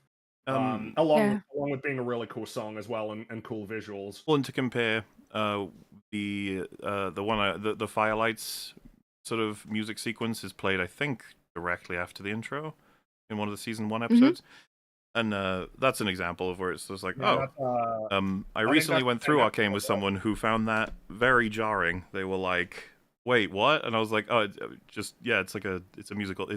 We're watching the right thing. Don't worry. Like, it's fine that this is happening." You know. It's fine that this I is happening. In season 1, it felt like when the musical sequences were happening, it felt earned, and it felt like it was sort of almost always in the climax of the episode, and the entire episode, or whatever the plot line it was about, was building up to it so much. And it was sort of like a little, at the end, a little feast that you have with it, and it just felt right. And the adrenaline is pumping, everything's great, everything's snappy, everything's working, the pacing is right, the tone is right. But here it's just, we start off from this like high, just I don't even know how to word this. It's just, it's very out of place. It lacks self-awareness, and as you guys have mentioned, it's completely tone deaf to me. Well, so Starting maybe we episodes should this way. get into explaining that as well. So, what is happening? It's the sequence shows the strike team moving through the Undercity and doing the things they said they would do, which is dismantling Shimmer operations, which includes, by the way, the destruction of Margot's team and the Oldman's team. Those two characters that weren't Smeech, I think we're done with them already. In this sequence, it looks like they have a shot where Caitlyn aims her gun at them, and it shows them like shattered. So I guess that's it. So much for a plot. Yeah, I mean, I was like, so much for Well, an entire Mm. plot. I was actually quite interested in seeing. Yeah, which means they have actually wiped out all of the Chem Baron leadership now. All that's left is Jinx and Savika. You know, when I say they, I mean the writers. Which Yeah. is like, fuck, okay. So they've Well, done that. and of course, the whole time that they're doing this, they are using the Grey. Yeah. I is helping them. I was about to ask if we want to talk about that Oh, and because to be clear, I'm not man. saying she necessarily killed them or anything, but they're out of the picture, is all I'm saying. Yeah, Oh but, yeah. but yeah, no, they're releasing the Grey, and Vi is participating. Yeah. Well, So so- not only did Vi enter the picture as an enforcer seemingly out of nowhere for us, she just appears there with the uniform. Like, it's been mentioned she wants to do, she should do basically. this, but she went there really quickly, not without any saying. And now we establish. Was there a conversation between them where it's like, oh, we're gonna go down there and then we're gonna gas some Zonites? Like, wait, what? What does the gas do? Imply, this is what I want to go over first, right? Just in total, what we get as the story of this sequence of events is that Shimmer seems to be relatively, not like annihilated, but certainly harmed significantly overall. They have like the visual of it all smashing across the map of the Undercity. they show a shot of activating a Jinx trap, and it looks like Shieldman took the brunt of it. And then they show Caitlyn and her definitely happy pose, where she's becoming a nice person. Yep. Those animals. Obviously I implying... slaughtered them There's like animals. Yeah, she can't quite get Jinx. And then we cut to, up to date. So how did they achieve this when you would have thought immediately, how the fuck are they going to take on all the Undercity? Well, the trick to that is the Grey. They have used the Kierman key to control the ventilation systems to basically choke out anyone and everyone and then take them out personally if they either have the capacity to survive it, deal with it, or they cause any kind of a ruckus. Now, I want to be very clear because we need to understand what the Grey is. We are shown quite explicitly what it is, and we know a couple bits from Season 1 about how this thing works. First and foremost, I would try and recommend remembering Victor has a lot of resentment for how his affliction was essentially generated by having grown up in the fissures. The exposure to whatever this stuff is deteriorates you significantly and lethally, depending on how much you take in, I suppose. And there's imagery in what Caitlyn looks at where it shows like people having horrific diseases that's destroying everything about them, from their organs to their eyes to their mouths. Like, it's all pretty grim, and obviously the broad intention of it is to choke people. And Cassandra said that it was implemented because the people of the underground deserve to breathe. Meaning, obviously, that you can't very well breathe with this stuff if it's pouring out. With all of this in mind, it was already a bit difficult to buy Caitlyn putting on the Enforcer outfit and going down to just work with them and do everything. Vi, Vi, yeah. But now we know that they have gassed the Undercity such that, we need to jump slightly ahead to come back, is that her rationale is it's the best way to do this without hurting hurt as little people as possible. That's the rationale from Vi. I suppose, I'm just out of curiosity, does anyone buy this decision from Vi? No. Nope. It's too indiscriminate. The use of gas is almost inherently just like it just spreads and then it lingers. And when you have you have this hex tech, you have all this weaponry and gadgets, you could gather all this intelligence. It's just the idea that this is what's settled on. It seems so messy and uncontrolled. Yeah. We again would have been nice to have like a scene with conversations where we somehow could establish something where Vi is like not happy with it, but maybe somehow agrees. But we don't get that. We're here now, so deal with it, I guess. For anybody who does not see any issue, surely you'd agree at least that this should have been a discussion. Yeah, Absolutely. Yeah. This is Like, here's the thing. Gas is not really great to be controlled. Like, it goes wherever it kind of can get to. So you can kind of limit it, I guess, with whatever their crazy ventilation system is. But... Yeah, they're implying the ventilation system is insane, such that she has loads of ports to control it almost directly wherever she is in the underground. Yeah, the thing is, though, when in the last episode, when they were in the not the workshop, wherever Vi trained in season 1, that thing where she repaired the arm, the gas came from the outside in. So there was like gas outside, like in a pretty big area. So there's just a lot of people, innocent people, that've been coughing their ass off, I guess. And you can't account for where all of these people just might be. Seems like a lot of these locations and places are just going to be places where people hang out. I can buy manipulating the gas for the sense of districts, but rooms? I don't think so. Like, every room has a vent in it. That you can directly control. Is like, no, come on. No. And so, but that's almost not even close to the issue compared to just Vi has become hyper, the very thing she would never have become. That's like her core characteristic. This is going the complete... There's a visual that I was like, how do the writers not see what they're doing right now? There's like a old-timey image of what the the underground was like before, presumably the Kiramans help people. Can you see this? It's like drawn, and there's like a demon smog monster that's going to take them all out. And Yeah, look Yeah. at that. Like, well, oh my and God. they compare it directly with Horrid. a visual of what they are doing today. It's side by side. It's deliberate. It's like, see, they're kind of repeating that horror from back then. And it's like, well yeah. What the fuck? Yeah, That's bad. That's bad. crazy though. That's Like- Yeah, why that's a bad thing. Like Vi not putting on the enforcer outfit, right? That is more of a symbolic problem for her because that doesn't particularly mean that she will do terrible deeds, right? She doesn't want to do it at first, at least, because symbolically it means terrible things for her, and it's associated with terrible things, right? But this is just her being okay with this. Well, and the cope, the insane writer's cope that we did this to hurt less people. Like, what? Yeah. What Then are you what? talking Just- about? Why don't you just go into the rooms and shoot bad guys? This would be Instead of a just releasing legitimate gas deal everywhere. breaker, more so than I won't wear a badge. Yeah, which What do you actually mean got you're gonna? something of a discussion. Not enough, but something. And they didn't give us a discussion. Mhm. They just dropped this on us that Vi's been doing this.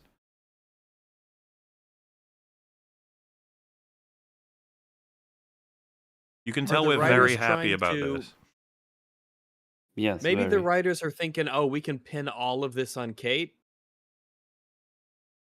Well, like, they can't, though. I know they She's- can't. This is Yeah. absurd. This implicates all the other 4 people regardless, but it's like Mhm. is their intention to just have us think this is all Kate and Vi squeaky clean? Maybe. Well, you know what? I don't know how this got approved anyway. This is a huge declaration of war, as far as I'm concerned. Mhm. You can't just go down into the underground and gas everyone and be like, "Don't worry, we're doing then this kill peacefully." a bunch of people.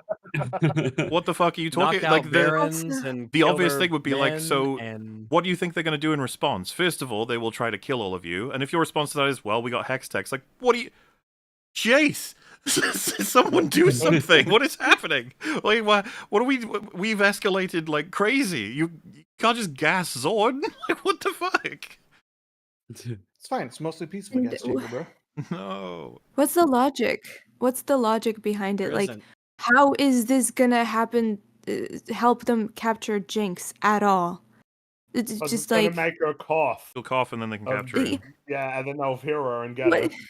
No, they won't hear We're that. gonna poison this Well, yeah, entire it's pretty place. awkward, right? Considering that one of their goals is to get Jinx and it didn't work. But it did work for all of the other people that it got. It's so I guess they don't even know that absurdly- it didn't work because she evaded them. That's true. It's so yeah. absurdly evil to be like, don't worry, if you're innocent, you could just stay in your house and not get into coffee. Anybody who resists us, though, you must be allied with Silco, and we'll subdue you, and as we find out, arrest you and put you in a cell for the rest of your life. Like, And how also, it's again, over for Zorn. I don't know why they hate. Yeah, this is ridiculous. if you're able to do You this just with wanna, impunity, then I guess that's it. Like, who? I'm surprised there's not more people that just fucking teamed up out of absolute opposition to this right now, like killed them.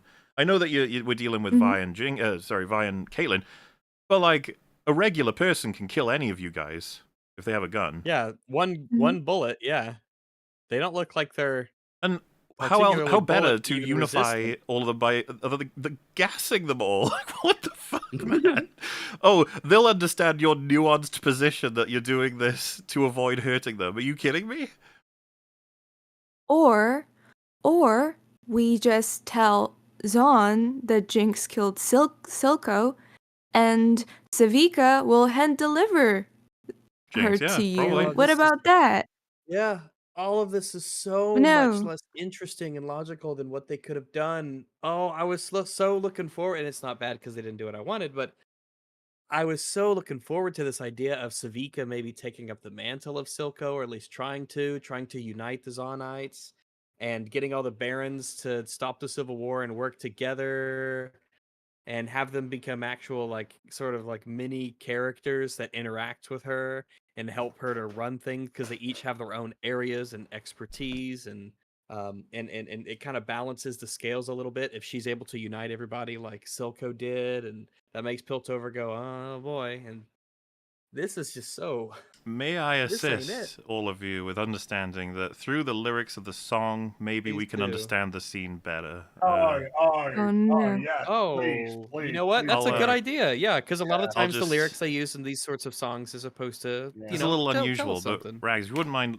reading this in a monotone, neutral voice, all right? These are the lyrics in the song, or at least some of them. All right. Can I do the right thing for the wrong reason? Is it bad that I'm making friends with my demons? And I ain't afraid to lose a life or 10 if it means that I get to win in the end. There you go.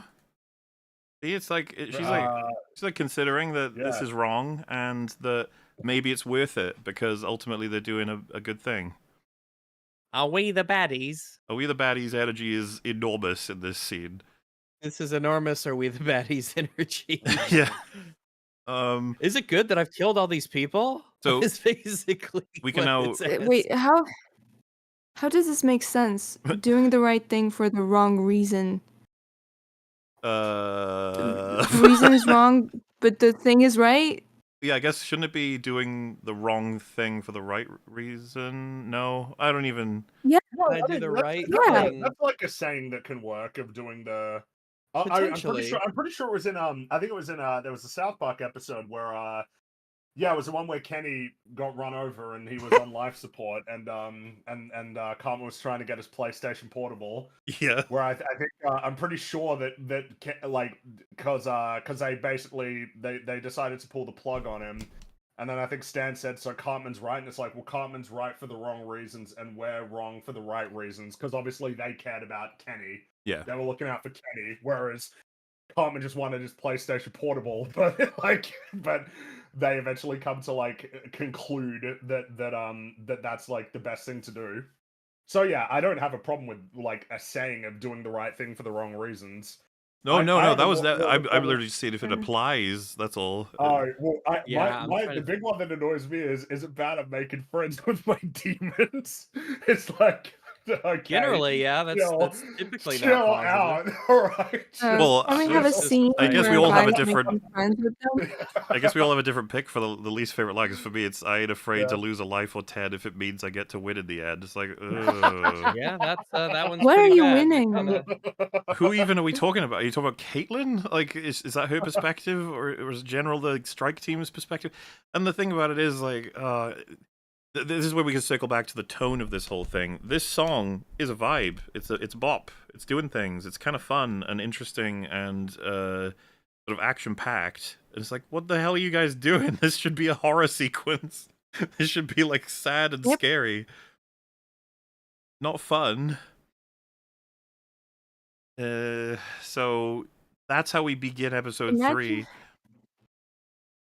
Like, imagine instead of a bridge scene at the first ever scene in Arcane, we got like a musical number with like rock song in it, or like pulled over Something that isn't people, like a hip- enforcers Like a hip hop going in pop. and just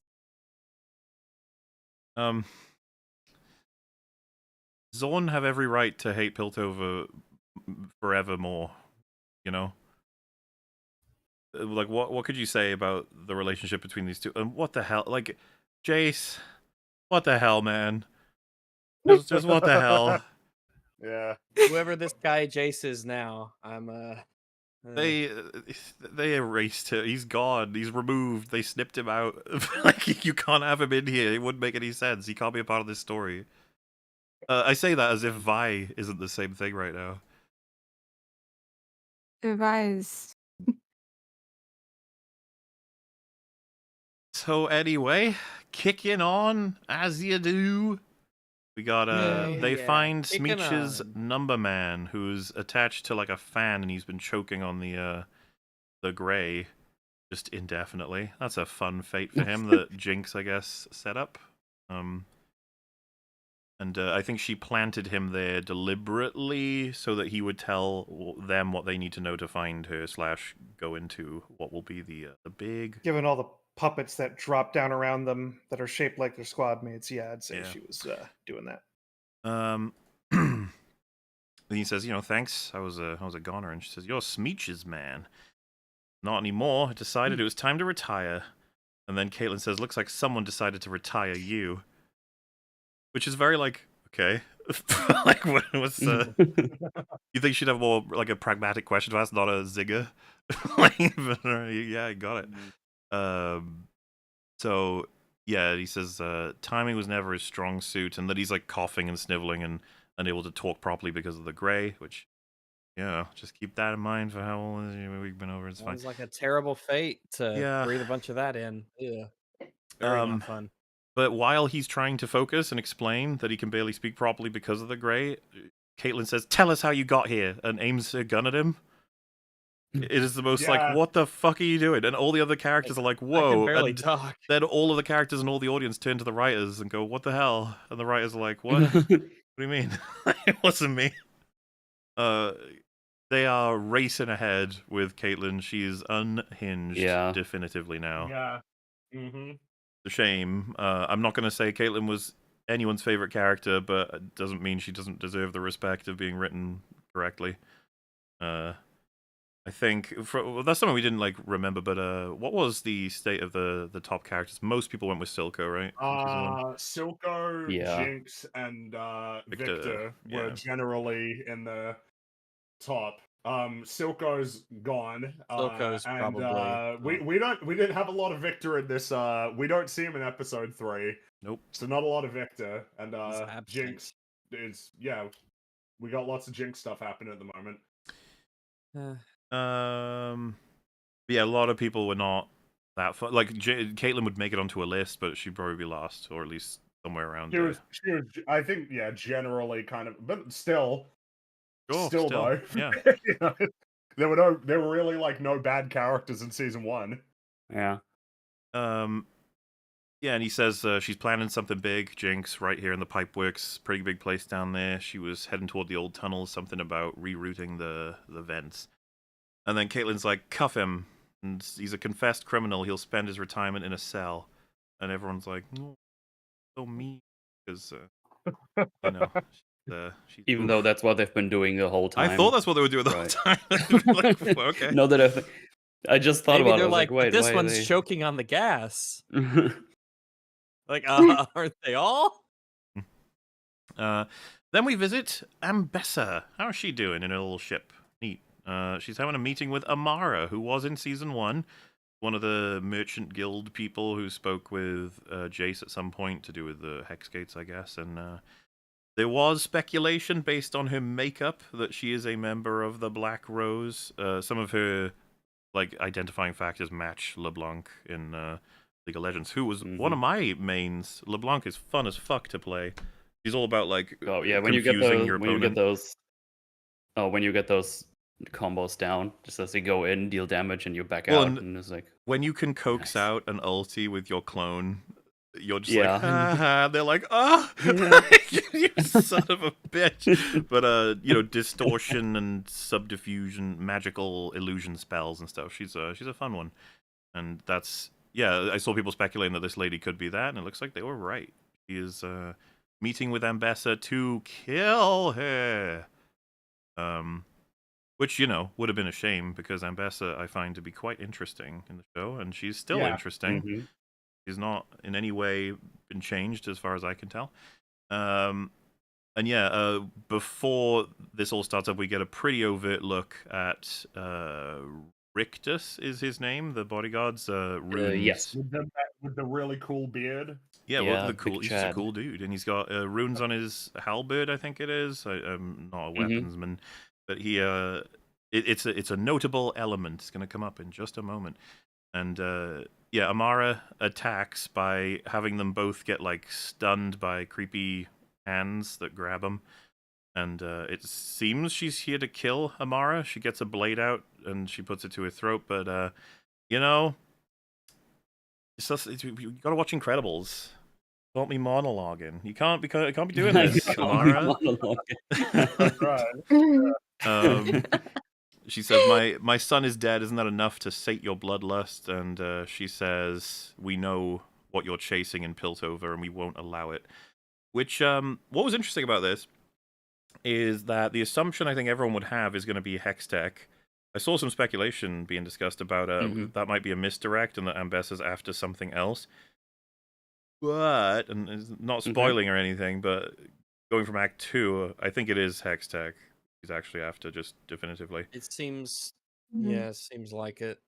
Yeah. I will talk about another example of something I thought might have been happening, but was very, very wrong on in a later scene. But yes, Rictus's runes manage to break him free and distracts Amara, and then Ambessa breaks free, and she immediately impales her, which is just the kind of can-do attitude that I like to see in a character. Ambessa's she makes change happen, which is I think why a lot of people like her already. She doesn't fuck around, you know? I like that. And all I will say about this is that, well, get wrecked, Amara. You could have killed her. I mean, if you're gonna hire an assassin, Yeah. don't get one that's a chatty Cathy. You don't want that. Just stab her and be done with it. All right. And yet, she says triple the guard. There's going to be consequences for this, and they say they might need to do their plan now, whatever that is. And Richter says Sallow isn't ready. Perhaps we should involve Mel, and then Ambessa says we should distance ourselves from Mel. She's safer as our enemy. I'll handle Sallow, which I find interesting and kind of fun. They've got different motivations, and that if she just sells that they're at odds with each other, it wouldn't be like a useful chip for many people to use against Ambessa potentially. I assume that's part of what she's doing there, but we'll see how that turns That's out. what I think so, yeah. She also cares about keeping the family safe. Yes. At least what's left anymore. So that all checks out. I like Well, it, actually. Yeah, when Namara says, my death means nothing, you should have given up the feud, Ambessa says, you have no inkling what family is to me. So, welcome back, Tywin. Nice to see you. Big, powerful guy who's motivated by family, primarily, and legacy and stuff. But a girl this time, with a big sword. Well, I don't know what weapon that is, but it's a weapon for sure. It's cringe. Does it have a name, or is it completely made up? I'm pretty sure it does have a name. I don't know what it is, though. It's funny, we asked the same question during the Forge. We were told, and I forgot already. Oh. Because I'm very smart. Is it Somebody in chat calls it a Drakehound, I guess? Qatar, I think that was the one. Yeah, I don't Someone know. said lesbians. I don't think that's what it's called. Lesbians, yeah, that could. The lesbian sword. It's a Voldo dagger, yeah, Voldo dagger. I dig Voldemort dagger. It's kind of like a guitar, yeah. Similar to it, yeah. But yes, Ambessa's up to something. We shall see what that may very well be in future. But this is a definitive recognition that her right-hand man does have like rune magic stuff as part of his arsenal. Hopefully we'll see more Rictus. Who knows? Anyway, yes, we cut to Vi wanted to have a chat with Caitlyn because she's acting strange. And Vi says, we should cut the others loose. Listen, if that he-not idiot is telling the truth, then Jinx is going to have surprises in store for us. And she says, well, all the more reason to have the strike team, which I agree with Caitlyn. Isn't that the whole fucking point? That we had a team to deal with Jinx because Jinx is a nightmare? And we had other goals as well, but that's like why we have them. And Vi says, she'll smell their nerves a mile away and find a way to use them against us. What? I don't know what that. She's been saying a lot of strange things to keep things moving. Well, so let's just be clear. The writer's goal here is we need to get rid of the other three because the scene needs to be cleaner. We get rid of the strike team people for now because we're doing our big showdown between the main characters. How do we do that? Like, well, the obvious way would have been to injure Shieldman significantly, and then have we need someone to take him back into safety, and we can't just have it needs to be more than one of you. Like, what you three together probably the best idea. Even have him bleeding. But that is not like he is injured, by the way. But that is not the reason they use. They just say that Jinx is going to use their nerves against them. No. Yeah, it's like if you wound the big man, then it's like, oh, it's just going to take two people to carry him back. You two, get out. Yeah, I think That's that would be perfectly fine. And the fact they've gotten this far and they've only got one of them injured is kind of remarkable anyway. Yeah. That's Hmm. pretty. Mhm. So That's very, very impressive. And wasn't it Caitlyn in the first episode that was like, it was very arrogant of me to go do this alone. Yeah, one more person will yeah, this just totally feels help like you out. it just feels clumsy on the writer's It's so part. much better. We all can see what their goal is, and they didn't do a very good job of facilitating it. I don't know why you walked yourselves around into Jinx will fuck with their nerves. That's such a weird, like, did you not think about Yeah. this when you were bringing them in the first After place? all the shit that they've been doing, Yeah, they should have we just had a nerves of montage steel. of them dealing with Jinx's traps as well. I don't Um, understand this. Very Wow, odd. it's crazy. This is episode 3, and what is Jinx's body count? Uh, Yeah, she should be crazier Three than top hat ever. dudes. Let me see. 3 top hat. Yeah, so Three she's got bowler about like hat guys. 6.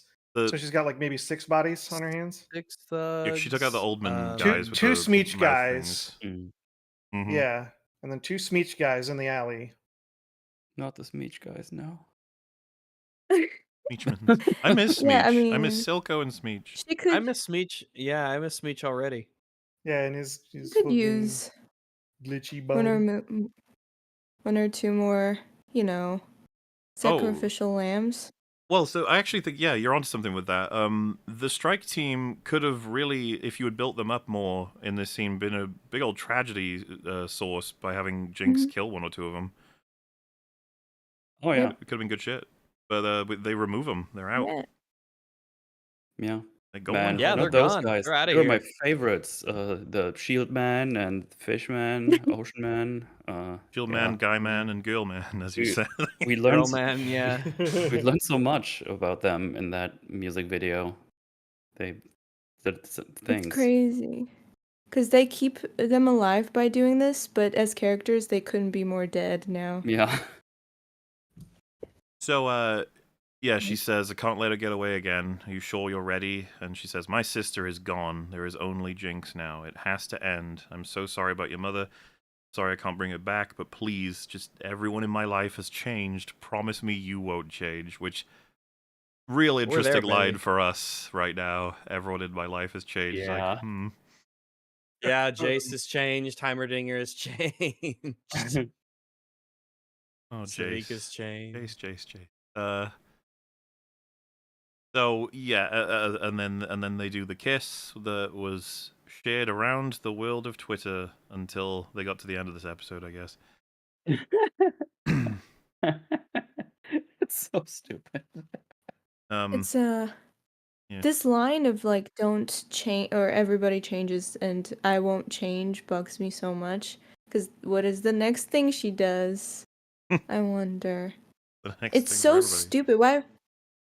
It's crazy because you gotta consider this is like human, right? Why would you say this if you're to the point where 5 minutes after this, you could turn into whatever Caitlyn turns into? You won't be saying this stuff. It's so bad. Moving on. I Moving guess on. unless there's anything you guys want to say about the big old kiss, that's a big old payoff. But I guess I mean, when it first happened, I was like, Yeah. "Oh man, they really They kiss. took a yeah. long time to actually make it happen." I guess that's some Interesting you nice say that. restraint you had there. I've seen complaints that happened too soon. For me, I was just like, yeah, sure, about right, fine. Nah, I didn't think it happened too soon. They were kind of building it up all the first season. That's I'm what I mean surprised about they didn't do it saying in I'm season fine one, with it. though. Like it was Yeah. there's just a couple of back and forth people deciding whether or not it was too fast. But then Mm. more in the episode happens. It's like, oh, that's why you did it now. Okay. Well, the fellas going home, and Vi and Caitlyn are on their way to Jinx. It's gonna be crazy. But before then, go see Salo. He's getting some shimmer drug, a new version where it like gets painted onto your skin and absorbed through it. Mm. On his legs as well. Oh, painted on my skin. Do it. Paint my eyeballs with it. And yeah, me lick the brush. Ambessa finds him pretty quickly, and that's like noted, even though he thinks like it's not that surprising. I own this place, but she says it's enough work propping you up without dulling what few wits are left rattling around in there. So she is unhappy with her puppet. He's I assume using Shimmer may or may not have been something he was doing anyway, but I got to imagine it's also to compensate for the loss of his legs. Pain. Yeah. Right. Like therapeutic, but like I said, I don't know if he was doing it anyway, maybe beforehand. This is a new development, though, this form of Shimmer, apparently. So I kind of like the idea that she's trying to, when you see her using it, she's following the lines on him. I don't know if that's streak lines from previous uses or if it's like tattoos. But if it is tattoos, it's like neat that she would follow along them to hide the, because I think she said it leaves marks on the body, doing Shimmer like this. Anyway, he said if you propped as well as you prod, maybe I'd have better uses for my time than sitting around waiting for an update on Princess Kiraman's underground escapades. She's gotten no closer to Jinx, but that doesn't seem to steal the stars from anyone's eyes. So I guess the broad assumption from most people is that her mission is like a really good thing and it's going to make good change, which is baffling to me, that she is gassing the underground and that no one seems to have raised a fucking eyebrow on that whole concept. Yeah. Just, I would have thought it would lead to all-out war myself, but I guess everyone else thinks that it'll work out. So, this is great. Good stuff. And Any day now we'll have Jinx. She says, you know, maybe if you hadn't let a child overpower you in the chamber, referring to the end of episode 1, he says it's her name, you know, Kiraman rather than Caitlyn herself, has a lot of power. And he said, you should know, do you really think Mel could have succeeded? And he's cut off because she fucking grabs him and picks him up by the jaw, which, Yeah. that would probably hurt. Like, this is just a little bit. And says, never speak ill of my Poor family. cripple. Yeah, poor guy. She finds a bunch of empty Shimmer vials as well. He's not exactly doing a good job of hiding that. No. So she says, I gotta sober you up because it's time. Rally every house and family with even a modicum of influence. Because we're gonna see a plan run out, but not quite yet. We'll get to that later. Big things happening politically in the world of Piltover. Who knows what it could be. So, like, directly after this, because there was a little cat lady doing this Shimmer stuff for Mr. Salo here, we see her meeting up with Mel, because she is Mel's plant. Crazy. Mel's doing a bit of a little finger spidery shit here, trying to Investigativism. knowledge and information, which I would have liked to have seen more of, to be honest with you. Yep, this kind of stuff is neat to see. Yeah, Wish we nice. got more of it. And she said she was like terrified by that woman, and she says, "Oh, you met my mum?" And it's like, yeah, and she realizes pretty quickly it was never about keeping an eye on Salo. It was actually trying to spy on the mum instead, and she's worried that she's going to get killed. And I feel like this was a very explicit sort of statement on this Mel as a character. She says, "No one is expendable. That's what all of this is about. Everything with my mother is a calculated risk. I love to promise your safety, but I can't make any assurances other than this. If my mother gets what she wants, the whole city will suffer, and you're the only one right now who can stand in her way." Which is a lot of responsibility, but also makes you think, like, man, why isn't Mel talking to Jace about just how much progress is being pushed in the direction that benefits Ambessa specifically? If you're worried that, like, her getting more of what she wants will lead to the destruction of the city, surely you need to encourage him to back down on Hextech weapons. You know? Especially while she's here. What is more baffling is the fact that Jace is kinda her freaking boyfriend. So you'd think they would converse. You'd think they'd spend time with each other at at some some point. point. Yeah. They've not shared a scene for a while. It's actually kind of insane. Not since episode 1. Since that, yeah, talking about Victor, that was the last time those two were seated in a room together. That's nuts, man. Mm. To be fair, she probably doesn't have a whole lot of time to rest, considering the change is happening so freaking fast and a war is brewing. Probably doesn't have a whole lot of time to really talk to somebody just about anything other than that. Well, Jace... I think what Nutsa was saying is that she has more than just political reasons to speak to Jace. He's also her, like, lover. Mhm. Like he's the main person It's she should be trying to appeal to and influence right now because he can stop and control everything to do with Ambessa.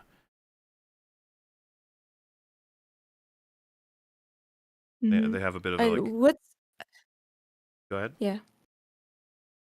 No, I mean, I meant to bring this up. I'm kind of confused about the timeline because it feels like we introduced Timer and Echo visiting Jace in like the last episode. Now we have this thing going on where Caitlyn and Vi and others have been like walking around Zon for at least a little bit now. And ever since the second episode, Heimer, Echo, and Jace have been paused. Yes. So is it like the timeline here? When They have been when in did they leave? Jace's lab for a long time, and no one's disturbed them. They've just been chatting in there. Mm-hmm. Like, so that means while Caitlyn and Vi have been walking around Zon, Echo and Heimer were still in Zon. So this is kind of like chronologically all over the place, or like, how does this work? I can't help you with that one. And if there has been these enforcers walking around gassing places, wouldn't you think Firelights would, be interested to, check it out or Stop get 'em. involved in some Stop way? poisoning our air. Yeah. You'd think the Firelights would have a big say over the gassing of Zorn, maybe. To the point where They the might Firelights would even antagonize and with- destroy the strike team themselves. Well, you would think that after Silco dies, the Firelights, because we don't really know how big they are, they might be large enough to be like a decent controlling interest? have a decent say, and yeah, like they might have a decent enough say and power to make influence politically in Zon, especially if they went to Savika and say, "Hey, we're a faction, we exist. We're not jerks." But apart from that, we have a lot of power. We can fly around. We throw bombs. We can get stuff done. We were in season 1, so Yeah. let's talk. But For I guess not. for all we know, Echo and Heimer have been drinking tea for like maybe even weeks now in Jesus' office. Great. Oh, maybe. Thank goodness we're getting another one of those scenes soon enough, though. Ooh, This ends with saying basically that they can shut Silo down by using the shimmer. Like him indulging in shimmer likely would be pretty controversial politician-wise, especially after the attacks and stuff, since it's like a Dawn-created drug. I don't know. There's probably an angle you can do there that would get him in trouble as like a potential leader in any way, shape, or form. pretty scandalous. Mm-hmm. It would lower his influence, yeah, or at least support of him. Yeah, and so that is obviously, we'll keep that in mind for what may happen later. We get like a little quick scene of Caitlyn and Vi spotting sabotage of pipes that are going to be a setup for something later. And then we are back over with Jace, Heimerdinger, and Echo. Oh, finally, we get a good Alright. conversation between those two. Finally, long So- Talking overdue. about their betrayal and what's been going on. No, with none any of the, that. We're still not doing Oh, any damn of it. that. We're doing what is the difference between Hextech runes and wild runes. And Jace says, pass me a tome, which is like communication in one form. And then at one point he causes Echo to sigh, and he says that's another form of language. It's a sound, but not words. Or like communication, whatever have you. And he said something more raw, natural. And that is what the difference between Hextech runes and wild runes are. In isolation of them raw everything and else. natural. Sorry? Yeah, I agree. Oh, well, I was just going to say, I kind of like this explanation as much as it's difficult to create your own way of trying to get across the difference between them. I do too. But I saw a lot of criticism online for saying that Jace is retarded and this doesn't make any sense. And I couldn't find a single reason why. Really? Yeah. I think I can totally understand what he's getting at here. Yeah. The way I I- understood it is like one of them is the ones they create themselves, and the other ones is basically magic, right? That's how I understood it. I mean, just the difference So between wild runes direct... are like the Arcane's more basal and natural expression of Yeah. itself, and controlled hexes are like more artificial and created deliberately and consciously by people to control magic. Yeah. Yeah. Obviously, there could be more I get it. explanation, but considering the time it takes, I don't think it's that bad at all. What I don't understand is why are they sitting here talking about freaking tattoos? Tattoos? Tattoos? Tattoos? Yeah, I mean, like runes. The Yeah. runes. It's- Oh, well, they should be talking about 1,000 other things. This is what we're getting, so... Well, they're talking about the runes because it's the runes on the leaf, and they're trying to figure out why it's affecting the tree. Oh, yeah, but I mean, I'm totally fine with them discussing how to solve the Oh, tree problem. I know that they could be talking about other things. We're just saying, she asked, like, why are we talking about this? And I just said, that's why. Yeah, that's why. So, I guess there's no need to really... This is probably why our coverage of the first episode is the longest out of these three, because we don't really need to go over just how much Heimerdinger and Jace should be discussing here about all different kinds of things. Yeah. I don't... in terms of problems I take with this sequence, at least for dialogue, he says the arcane is dormant in most places, but here and there it's more active. Wild runes are sort of like its fingerprints, I think, to follow up from the explanation. And Jay says exactly. And then Echo says, so you're telling me that the pattern on my tree is there because you pissed the arcane off with all of your demands? And I have no idea how he concluded that from everything that had been said. But like, I presume we're meant to take that as just a true statement. Probably, yes. That is what's Correct. happening. It's just weird how he jumped right into that, like he read the script. Well, yeah. Yeah. I don't know. It's the sort of, it feels like the overarching statement is, why is this the plot line for Jace and Heimerdinger and Echo? Why is this their plot line this season? Because from that, Heimerdinger says, you might be onto something. Every action sparks a reaction. And what he's referring to there, of course, is all of their work with the hex core is now like rotting plants and trees miles away. And and like Heimerdinger's in the background going, "Oh, ball sockets!" when he like drops something. He should be terrified. Like, last season, he saw the hex core, was like, "You got to destroy that. You got to get rid of that." Like he's desperately like telling you right now. He is incredibly invested in this technology and it not like destroying the world. Why is he just making jokes? Yeah. Like, this is his worst nightmare come to realization. Yeah. Like, he has every reason to think that the whole world is about to be engulfed. Victor's just out there. Yeah. He's just out there somewhere. Yep. Mm-hmm. Fully integrated with the hex core, the thing that he said needed to be destroyed. The thing that they got rid of him at the council for. What's crazy is they haven't forgotten the... How do I put this? Like, the text on the paper in terms of what Heimerdinger is, but they've completely forgotten the flavor of it. He says, I've seen miracles spring from the hands of mages many times, but so often they turn to horrors. I always presumed that was due to mankind's turbulent relationship with power, but perhaps it's a property of the arcane itself. He says this in the most expositional, standard delivery ever, when what he's saying is, it might not be that people fuck up the use of power, it might just be that the power itself is fucked.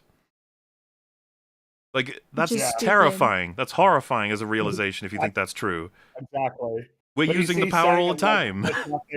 There's no need to panic. No reason to be concerned. You know? Like this city is thoroughly entrenched in hex tech. Yeah, like, what are you gonna do now? In order to put a stop to this, you kind of have to, like, change your society in very radical ways. Like, they haven't forgotten his opinions, but they have forgotten how he feels about this stuff. And of course, having this problem to deal with while now you've got the conflict between Piltover and Zorn as well. And instead, like, which he should be invested in. They're making him fun-loving. He's like, hee. Heimerdinger, where are you, man? Where'd you go? I enjoyed that you were a little mustache man, and you were really smart and a concerned scientist. voice of reason. No, he's just a goofy little fella, goofy little goober that doesn't care that the council has been nuked, doesn't care that Victor is around, doesn't care about runes spreading everywhere. He's just like, huh, I dropped this. I said something like Yeah, balls. where's Victor? Where Yeah. is he? I don't know. It's so unfortunate. I'll come back to the end of this Jace scene because I'm going to combine the whole Jace like storyline in one after we do. We'll just sort out Mel quickly. So she's her assistant talks about how the source panned out that Salo is meeting with several houses and that he's organizing something. Going to be pretty bold, but it seems kind of, and Mel says it's foolish, like to do whatever it is that they're alluding to, which we'll find out. And he says, "Did you look into the other matter? There's a rat's nest of information surrounding Mel's brother's passing. Whoever he crossed knows how to cover their tracks. Moreover, they've managed to strip your mother of most of her holdings, which has made her desperate and dangerous. And Mel wants an opinion on the shimmer brush that she has.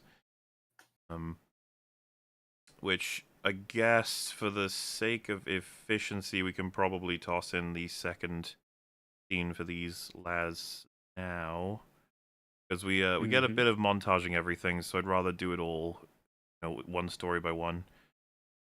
Yeah. So with her, the next time we see them, they're planning on making a move with the information they have on Salo and dealing with Ambessa's plans and stuff. But before they can do anything, they are both abducted by what we are told is the Black Rose. Really Black beautiful little Rose. sequence as well. I like the art style. Black on black violence, no.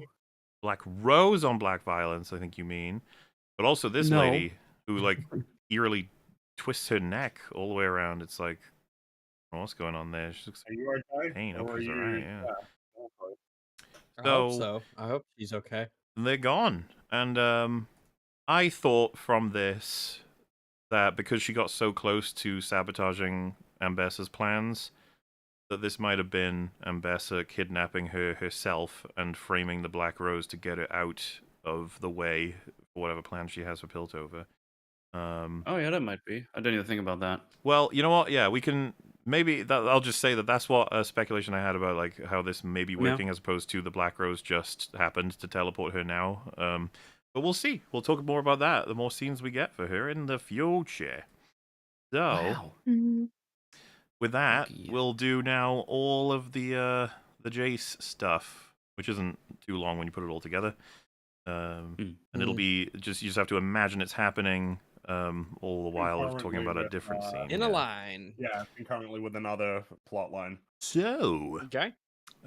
Jay says, we've tested our hex tech under every conceivable condition for years. If there's some reaction taking place, how come we've never seen any sign of it until now? And why would it appear on a tree deep underground?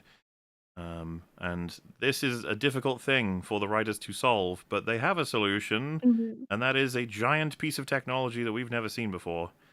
Yep.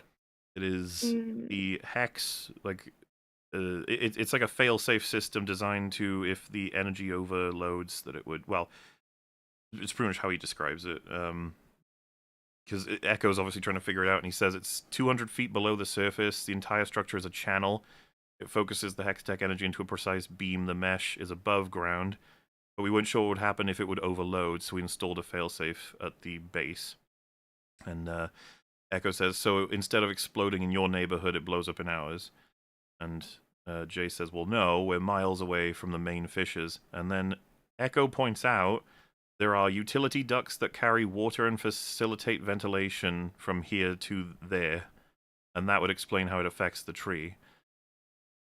So apparently they built this failsafe to detonate if there's an overload of the hex gates, and they just happen to build it on top of all the vents and pipes and shit that gives oxygen and water to the Undercity. And they didn't... How can They would have known that. Well, I was going to say, how can you tell me that Jace, Heimerdinger, and Victor would build this that retardedly? Are you kidding me? Like, they would obviously... They wouldn't have done that. They wouldn't build it such that if it blows up, it would annihilate the Undercity's oxygen and water. That would just be stupid. Yeah, that would be absurd. And to be honest They with you, if obviously it's, wouldn't. That would be completely contradictory to their goals. it just sounds as though that would just be in the water supply in general at that point. If it supplies the entire Undercity, it's got to connect to Piltover in some way. So this is just insane. Like I would never expect them to make this kind of mistake, especially when it's just a failsafe. It's supposed to exist to explode in the worst case scenario. Out of all reasons, they could like to find a reason to get Echo and Heimer here. They opted for that. Someone just said Out it's of supposed to all show how little concern they have other Zord. things. Victor is a Oh, gee, Zordite. oh, is that what it's supposed to say? But this is the thing, I don't think Heimerdinger Really? would do this. Really? I Is that what certainly it's don't meant think to say? Jace would do this. It is impossible for Victor to have signed off on this. No, but have No, you they just considered that needed this a is meant to reason. show that they're not really they don't care that much about Zorn? Man, So- They just that's a needed good a point. reason. I think that is what Even though it's- all they're these trying people to do. involved, But all of the even though people all who of these made it people do care, all of Yeah. the people involved in are important in this project do care, and they're very, very smart. Well, it's not like people, they the made smartest an people. exchange, like by attaching it to these things, it allowed them to do X, Y, Z that was super duper amazingly important. It's not like you can't isolate the air and water supply to this area from pipes that directly lead into the Undercity. Are you kidding me? This is another thing. It's infected the tree. It has already infected all of their water then. What does this mean for the populace that they've been drinking Does that mean arcane that- water? I mean, yeah, exactly. What's going on? But like The none of problem them is the seem to- writers don't care. They needed a reason for the tree to rot, so Echo and Heimer could know that it's rotting, and they had to go to the, Piltover and talk to Jace and get here. And that's why that plot exists, or that thing exists, and it messes up so much, and it assassinates so many characters. I don't know if there's much left to assassinate. It's fine. Don't worry. This is Jace 2. This is his brother, Jose. Jace too. Joes. Jake. Well, you should have called him Jake. We already have a Jake. Jake. Skywalker, okay? God. He's busy. Yeah, that's why he's Jake Jake. now. They're all Um, merging into the Jake same with a Y. singularity. But a big flumpy gloom ball appears, and Jace goes toward it, and it flips the fuck out. We get glitching all over the place, and Heimerdinger, Echo, and Jace are all essentially teleported out of the room, and we don't know what happened to them yet. No. No, we're not going to find out for perhaps up to 3 episodes, maybe more. So we're gonna have to wait on that one. Yeah. Which brings us to the action scene of the 3rd episode. Now, the 1st episode was pretty bad. 2nd episode, we were not a fan. 3rd episode, can we bring it home? Surely we can. Oh. Yeah. That sound Fingers was crossed. positive. So, Hey, Yeah. I'm just saying, I want to believe. he wants to believe, guys. Let's do it. I want to believe. Vi says, Kate, if you see the opening, take the shot. And we get her shouting for Jinx. He's like, you finally got the name right. Guess there's not a place where you just wouldn't find me. And she starts to tell a story about this place is apparently what inspired the bedtime stories about Janna, who's the one I remember you played a lot in LOL, Mr. Metal. I did, and it's quite fun. She's a wind lady. Wind stuff. Those like big tornadoes, they go Yeah. like wee, and then I kill them. Your ulti is so good for healing, man. It is. And when you can hit people into things as a result of it, the bad guys, that's pretty satisfying if you get it right. On ARAM, Janna, and you had like 4 or 5 people with 1 tornado. So good. Oh yeah. Yeah, it's miners were trapped underground, air was running thin, and then some wispy wind woman wafts to their rescue. That's, I suppose, a setup. We can talk about what it's setting up in a way in a sec. Yeah, and she says, wild, the kind of crap people get up to when you choke them out. And this is where Vi says, we use the Grey to clear the streets to keep people safe. Stop coping, Vi. You just want to slap her. Be like, shut the fuck up. Talking about You're still gassing innocent people. Just go away. gaslighting yourself. We put them in the chambers of the gas. It was fuzzy all good. It was to make sure that they It were keeps them okay. safe, you know. Yes. Yeah, just Omega Cope. And when she said we, you see, Jinx repeats it back to her, and we get a big old zoom on her mouth. They like doing that because that means she means it when she says we, just like when she said animals earlier. Caitlin. No, she said never thought my sister would turn blue belly. And then she says, never thought mine would orphan kids, which I'm actually pretty satisfied as a response. Pretty neat, like in terms of, yeah, Jinx, what the fuck? And then Yeah, she Jinx says, is a psycho killer. then she says, why not? I've done it to myself enough. And it's like, so are we not gonna, like, what's going on with Jinx? I don't know if that'll hold up in court. Well, it's just like, to take such a moral indignation with the notion that she is teamed up with the Enforcers, which, to be fair, combined with the gassing, is kind of intense. But it is kind of like we never actually got the moment where she says, "Why the fuck did you blow up the consulate building? What the fuck are you doing?" Yeah. What's your goal Yeah. here? Is it just to sow death and destruction Were you wherever bored? you go? You know, like how is she not asking Do you this need a question? hobby? And then of course being like, what is even your goal now? What are you doing here? Like, are you just chilling? You understand what you did? You know, just we sort of don't get any of this. We instead get that back and forth, and then Jinx says, "You plastered my face all over so someone else would do your dirty work. You poisoned our air. You've turned a leaf, sister."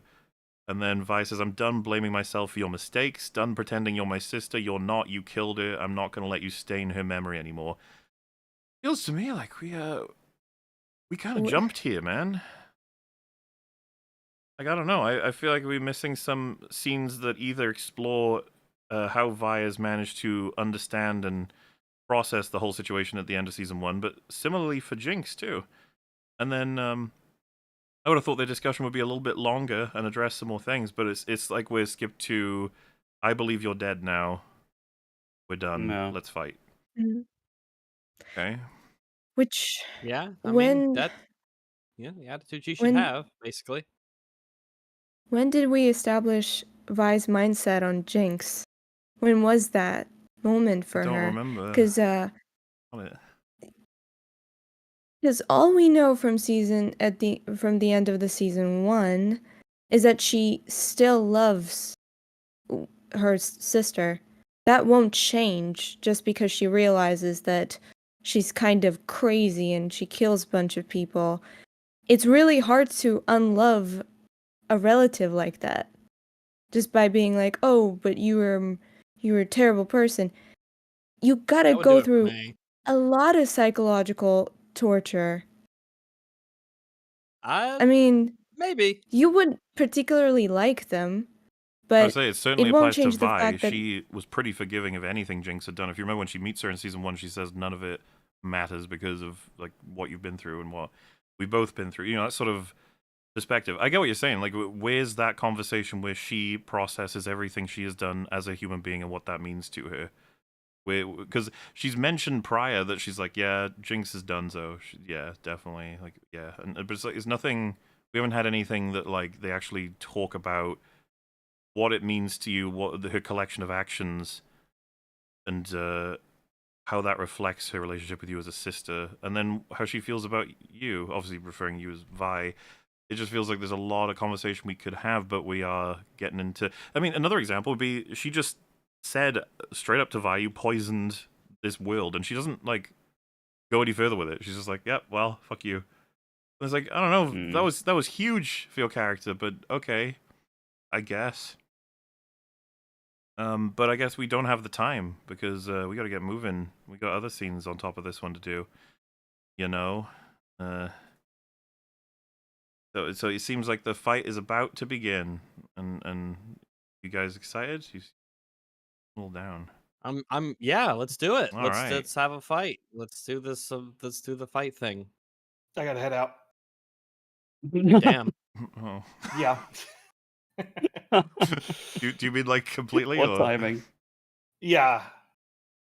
Okay. Sorry. This is perfect timing. That's all. Well, thank you for Yeah. joining us, I suppose. Yes, Appreciate sorry it. about that. But No problem. we'll catch you next time. Yeah, we'll catch Yeah, you see, around. dude. Later, Daz. Toodaloo. Bye-bye. Bye. Look at that, Arcane. You killed someone. You killed him on. You killed You him. did it. But yes, she says, so stop me then, because no matter what I do, I just can't seem to die, which is kind of funny at the point. Uh, Yeah, it's that plot armor for you. That plot armor. Anyway, she seems to appear. My goodness. Isn't that nuts? Oh I'll my show you the gosh. shot here. Look at That that. is nuts. There she is. There's Jinx, everybody. Oh my gosh. Get her. There she definitely is. That's her. So, That's you her. know, Vi sees her as well. So does Caitlyn. So it's like, well, I guess that's it. Take the shot. You have it. And so she does. Take the shot. It's very cinematic too. You zoom right in. Boy, is it Vi cinematic. realizes what's happening. Here we go. It's so sad. Shoots her weird bullet at her. Yeah. Yeah, the Hextech bullet, and it goes wee wee wee wee, wee, and it shoots right through. But what's that? It looks like it's gone through steel or something. What's happening here? It was a plate. It wasn't actually Damn. Jinx. She was reflecting off a plate, and the plate reflecting falls from down. where? Wait, what? We From have where? the writers of Yeah. Arcane need to we need to have a discussion on how mirrors work. No, we don't. It's a Yeah. fantasy mirror. It's a 'Cause- magic mirror. Cause this don't make no sense. No, it Night doesn't. yeah, this This doesn't is- make sense. This is on a what we lot of call different cheating. levels. They replace Jinx This with is a plate absolutely cheating. right before she's shot, and then they show fog in the prior shot to cover the fact that you Yeah. would obviously see it's a fucking plate. They would also just cover the image entirely. You wouldn't be able to reflect off the plate if all the fog were there anyway. But if the fog's all gone in the next any of the subsequent shots, and it's just the plate, and then of course you can't have the reflection work from both Caitlyn and Vi's perspectives. They're going to be True, angled that's differently. right. But then also, Mhm. even if they were perfectly Mhm. aligned, Jinx would have to be essentially where Vi is, if not a bit higher. Like, that's the only way it could work. What the where fuck? was she standing? Because remember, the further away you get from a mirror, the smaller you are in the reflection. She was like person-sized in the reflection.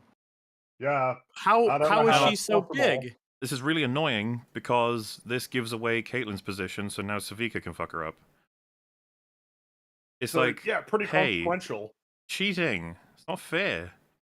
You guys are better than this. You know, just like, and all we assume is that Jinx, I don't know, man, cast a mirror spell. That's all I got to It's explain this one. magic. Magic is the only thing that explains it. And it's not even an explanation. It's just like that's just what it is.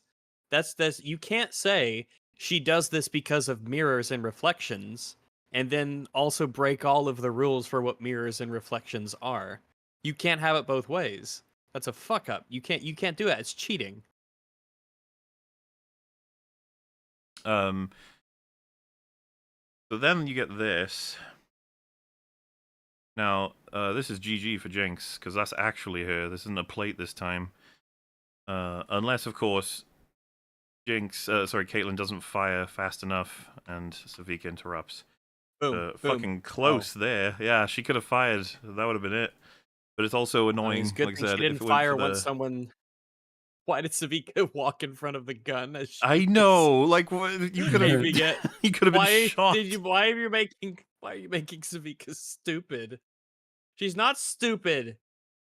So But now that has happened and Caitlyn doesn't have her guns on the floor, it's like, oh, rip Kate. That's yeah, you're that's winning against instantly Savika. over. Savika's There's no way. Yeah. You can't That win a would be fist fight with GG. Savika. Well, Savika went toe to toe twice with Vi. There's no With way Vi. that if that's true, that With Caitlyn can put up gauntlets against as her. well. Yeah. Well, second time around with gauntlets. Yeah, no Um, chance. But yeah, Jinx jumps down and starts opening fire on Vi to the point where that was just kill shots right there. She was just any of them could have hit her and killed her. So we really are just going for it. There's a couple of moments where Jinx is clearly interested in just ending Vi's life at this point. Yeah. I guess I wasn't quite sure we were there, but it's like I guess we're there. That's what's happening. Also, why is she using the stupid fucking plate? She has shielding in these gauntlets she can use. But we never use those anymore, apparently. Yeah, she used it the one time. I don't know. Maybe. I don't know. That's not going to be relevant in a moment compared to what's about to happen. So we explained all of what was happening over with the Heimerdinger and pals. Now, their interruption or whatever with that sequence has managed to make all Hextech related things in the world start glitching. And this Man. includes Vi's gauntlets and Caitlyn's gun. Now, Yeah. that could be annoying. It really depends on when it happens. Hasn't happened yet. Now, Well, Vi unlucky. gets a hold of Jinx's minigun and fucking smashes it. Dunzo. And we get the I think this is the song they're using. This is another arguable better inclusion of a song compared to just a music video playing. This one's in the trailer, I think, as well. One of the main trailers. Yeah, it is.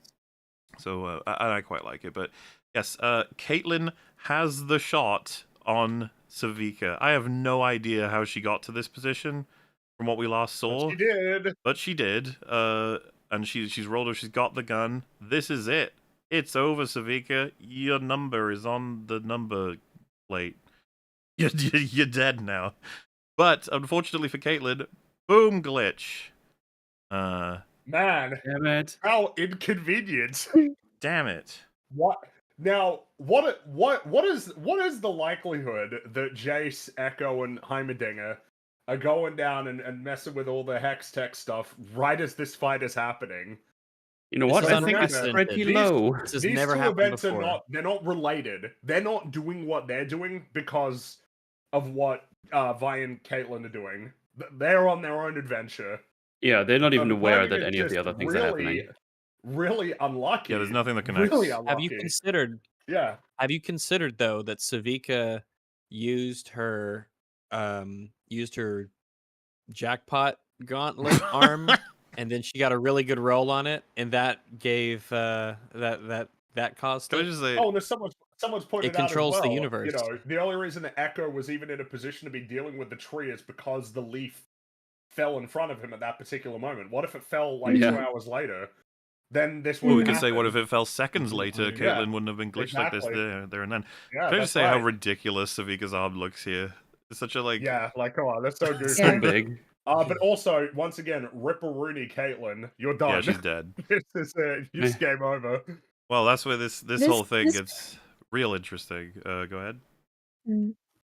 This makes sense because if you consider the fact that Jace, Echo, and Heimer were paused for as long as the plot needed them to be, and then were resumed Mhm. to make it to the correct moment here. Well, yeah, Make it in unfortunately, time for the the weapons to glitch.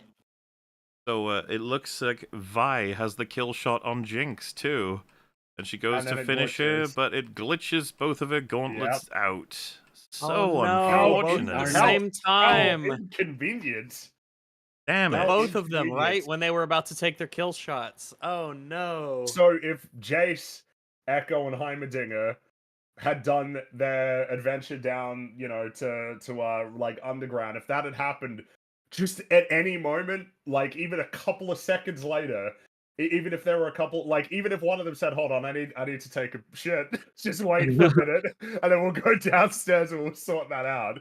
If even one of them said that, that would be the end of Jinx and Savika. Yeah, they'd both be dead. That's crazy. They'd be dead, and the whole Yep. story would be over. So Savika gets put on pause. She's not allowed to do anything to Caitlyn because the writers don't have any way to excuse this. So Caitlyn bites her, and Savika's just like, "Teehee, you're funny." For reference, Savika's already tried to kill Caitlyn twice in terms of a kill shot from her clumpy big bad man's arm. But when she has her dead to rights is when she decides, nah. Yeah. And then Yep. we Big cut old to plot armor. Jinx has got what's he called? Fish bones, I think, that weapon, right? Metal. I don't remember. It sounds about right. Because she has the minigun, the rocket launcher, and then her ulti. I can't remember if that's the ulti or not. The same looking gun. The rocket launcher is. Oh wait, no, the big rocket launcher is the ult. Yeah. The shark is the ulti, I think. Yeah. Anyway, she gets that prepared, and she's ready to fucking fire a rocket at Vi, who is At currently Vi, unable yeah. to do anything because she's glitched Also, into right the in front of ground. her, Yeah, like Right in front of her very too. close. Yeah. Look at how close. How close she is. It's like it's what, like 10 feet? Now, It's not got to be that clear on far. this. She pulls the trigger, fires the rocket, and then Vi is released by luck from the glitching, and thus she manages to get out of the way of the rocket, quote unquote.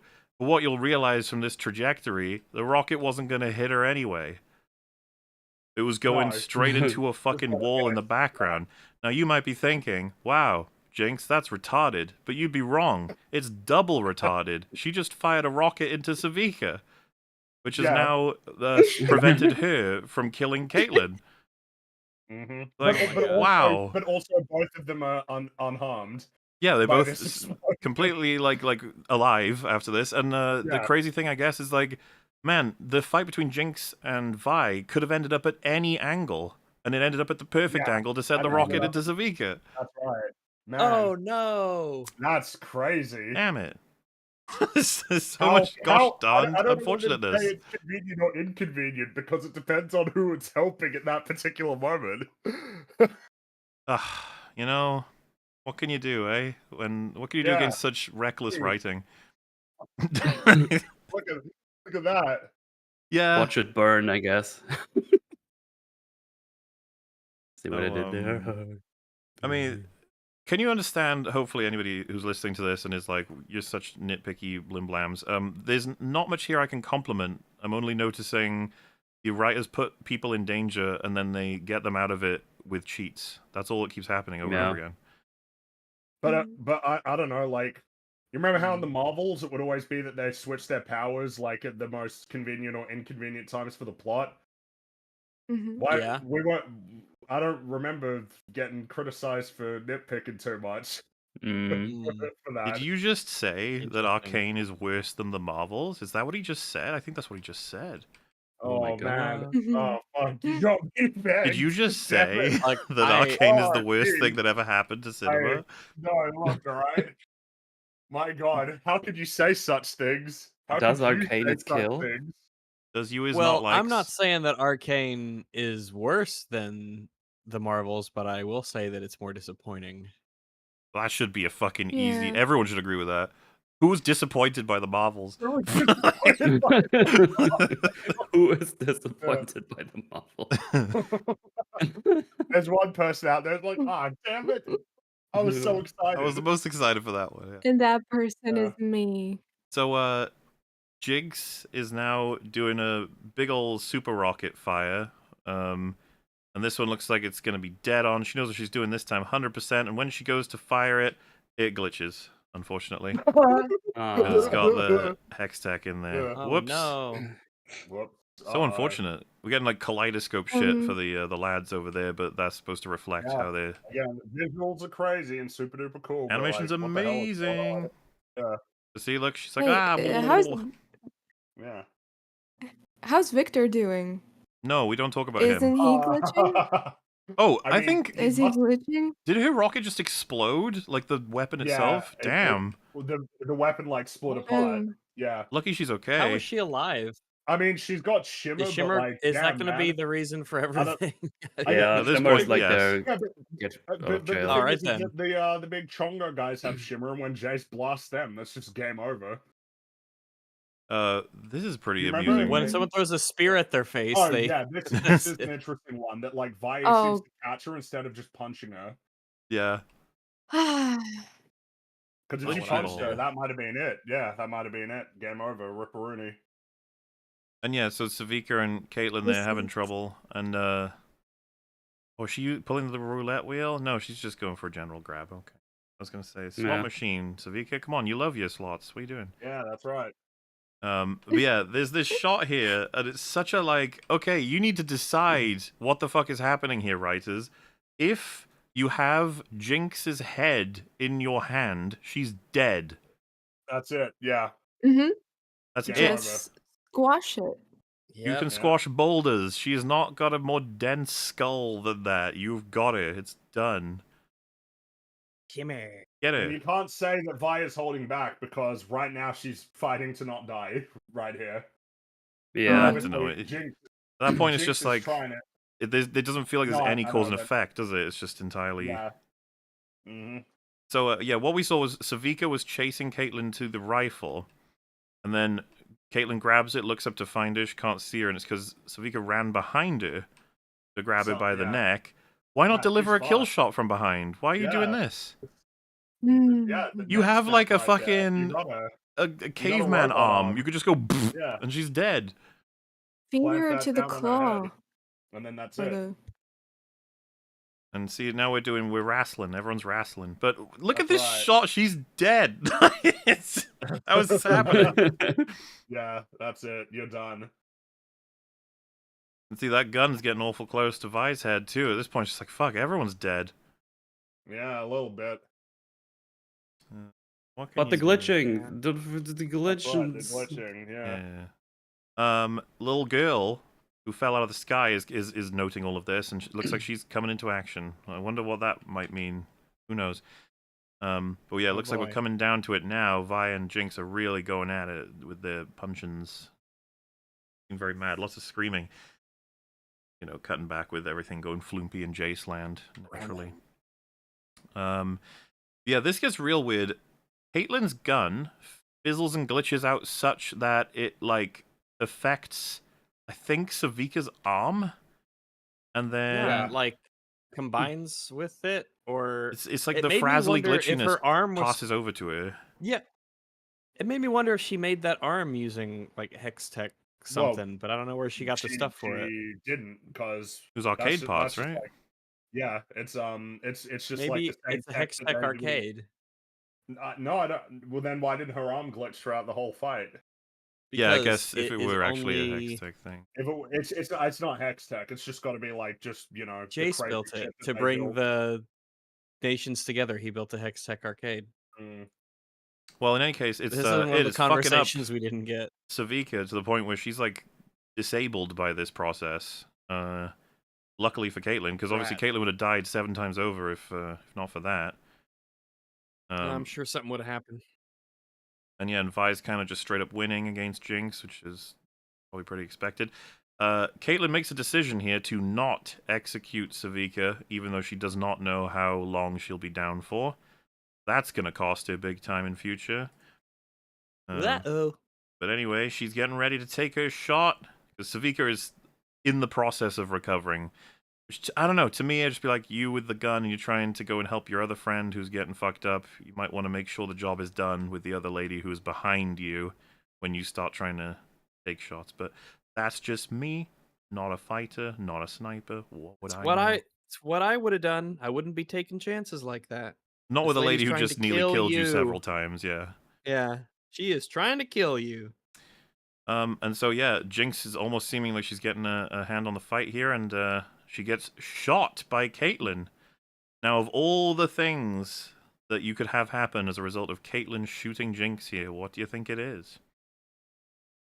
It's a finger. Considering she's She dies. It's the finger. like which Caitlyn's is like an expert marksman, and she's up close, and she could. Gets her in the finger. It's All like right. getting someone in the shoulder. It's not like in movies, it Oh. doesn't count really. The thing is, Like, it's Caitlyn just- is like amazing with a sniper. yeah.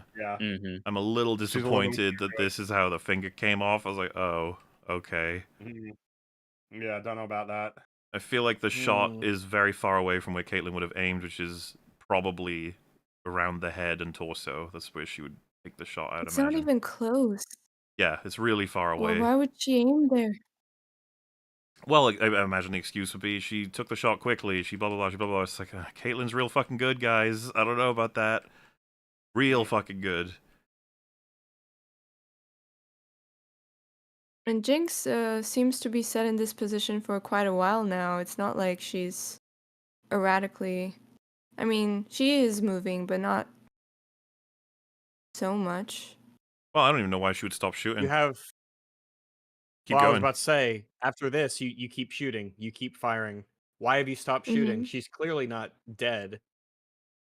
Once Vi's on top of her, I Yeah, guess, yeah, sure, yeah. but she wasn't for a few seconds there. We know Yeah. Caitlyn can fire way faster than that. But yeah, Yeah, that now moment where she looked down her finger or, Yeah, fingerless hand, imagine if that that was would just be the end, you know? the It would moment. yeah. That's the exact moment. Yeah, absolutely. She's just standing there. Shoot her Mhm. with your gun. This is what you're here to do. This is what No. you're here to do. Okay. Caitlin's paused. Says, go on, I'm ready. I'm glad it's you. Had to be you. Vi goes to take the punch. Struggling for a while. If she just took the punch, but it's alright. She's on her way, but Vi does decide, fuck it, I will go for the punch, but she took just long enough that the kid gets in the way and holds the gun to her head and saves Jinx's life. Now, this one has bothered a lot of people more than the other ones we've listed, but I will say it's funny how this sort of plot device here is kind of like mixed in with the like 17 instances of hyperplot armor. You know what I mean? I guess this one bothers people At more least because it's so I'm glad overt. people I are noticing suppose. this one. Yeah. Yeah, I'm glad people are at least noticing this one. That's a start. Well, you're supposed to understand what's happening here thematically. Look at the parallels. Look at this. This poor girl, her life is Yeah. getting destroyed right in front of her eyes, just like those two when they were little girls. As a result of all of this trauma, they're creating just what they were. And isn't that tragic that despite Jinx being this monster that you've created, she's now this figure that can act as inspiration and support for a child that was just like you once upon a time. Motherhood. So, Mm. I see what you're doing. that came But, out of like, fucking I nowhere. just want it to stop. Yeah, that Yeah, Jesus Christ. Oh, it's I don't- worth also. It's worth reminding people the kid has had no speaking lines. They decided to make the kid unable to speak, Yeah. Which I So- feel can like the work for the reminder was fucking- record. that, it I feel like can it's work. worth I'm just reminding like again, though, shit. that these two characters encountered each other by pure chance. I don't Mhm. think we should be Astronomical chance. using this child that dropped out of the sky to Dropped out of the define sky. the ending, Mhm. or at least this significant payoff between Jinx and Vi's conflict. I think this shouldn't include you, unless, of course, you were here since very long ago, or you were very well developed, but you're not. You dropped on her, you tossed a grenade to help her in a fight, and now here you are, and you have That's all we actively got. saved Jinx's life. Even though she shouldn't be saving Jinx's life right now, but we'll get to that in a few moments. Obviously, this is enough for Vi to be relatively disarmed in terms of her intentions. I don't have a problem with that. In and of No, of itself, course. No. Makes sense. Jinx is just confused, which I'm also fine with.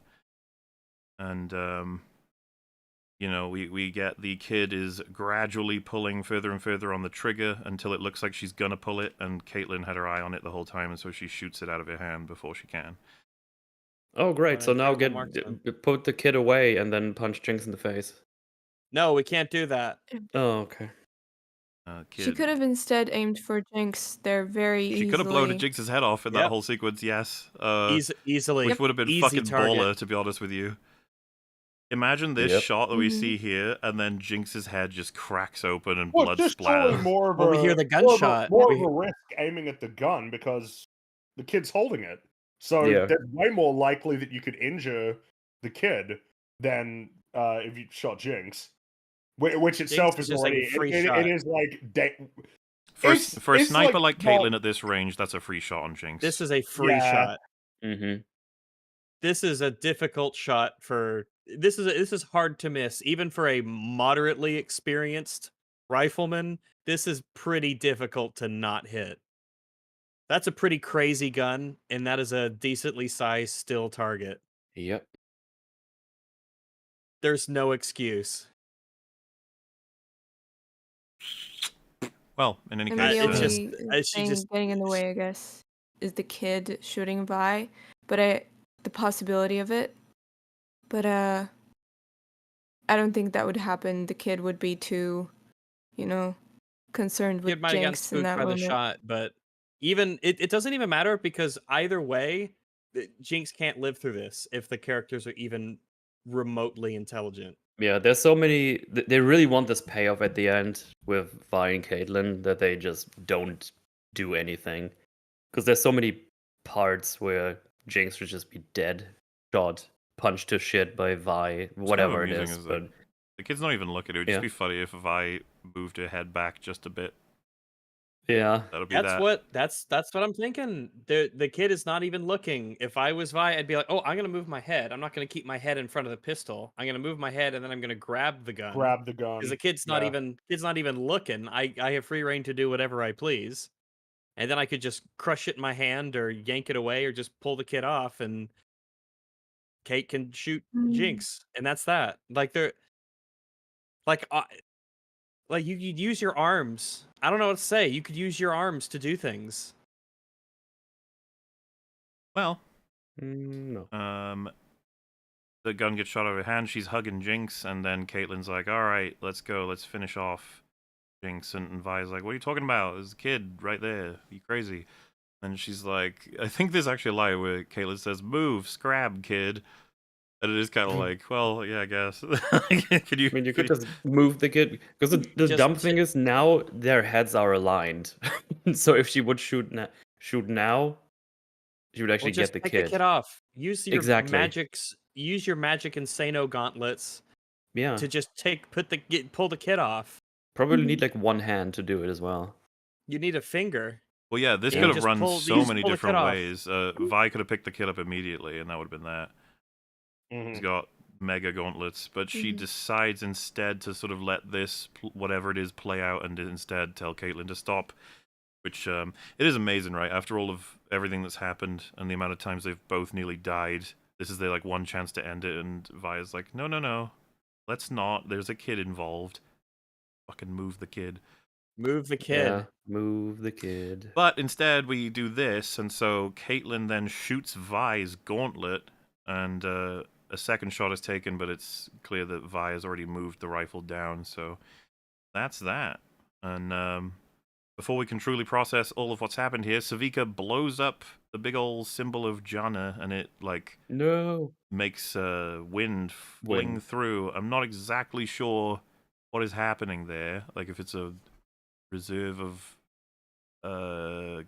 wind tunnel. I don't know. In any case, it's a big, forceful bit of wind, and it knocks Vi and Caitlyn into.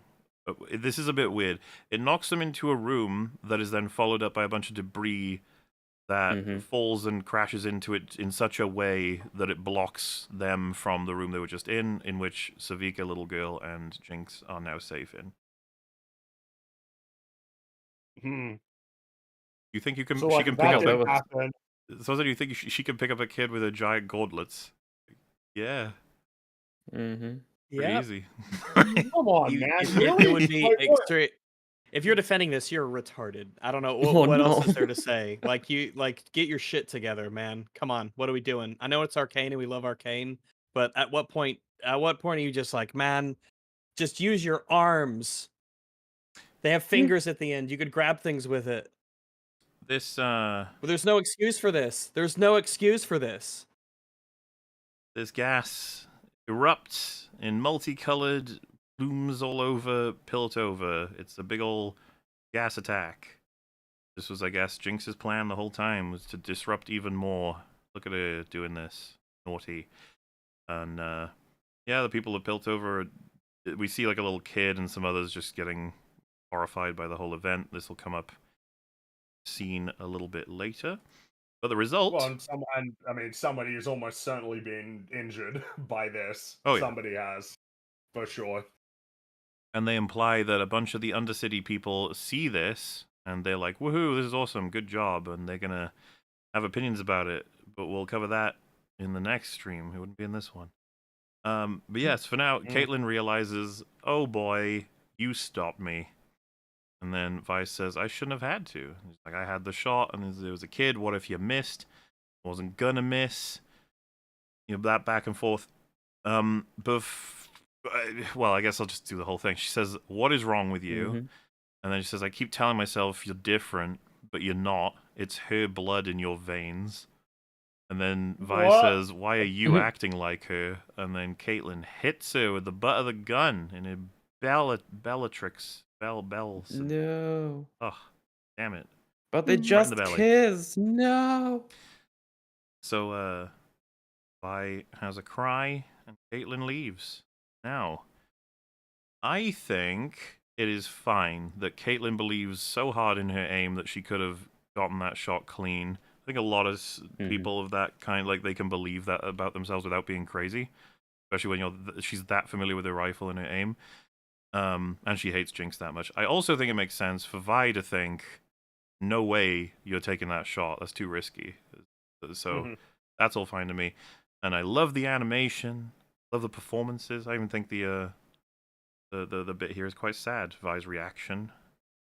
But Yeah. Caitlyn concluding that Vi is corrupted by her blood and that she hoped she was different, but clearly she isn't because she blocked the shot is so retarded.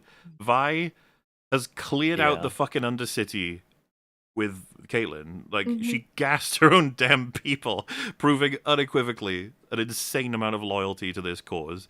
But moving this one kid with my arms is too much. Well, so I was going to say, had she won't do genuinely that. blocked a shot on Jinx, I'd be like, ooh, yeah, that's, just in general.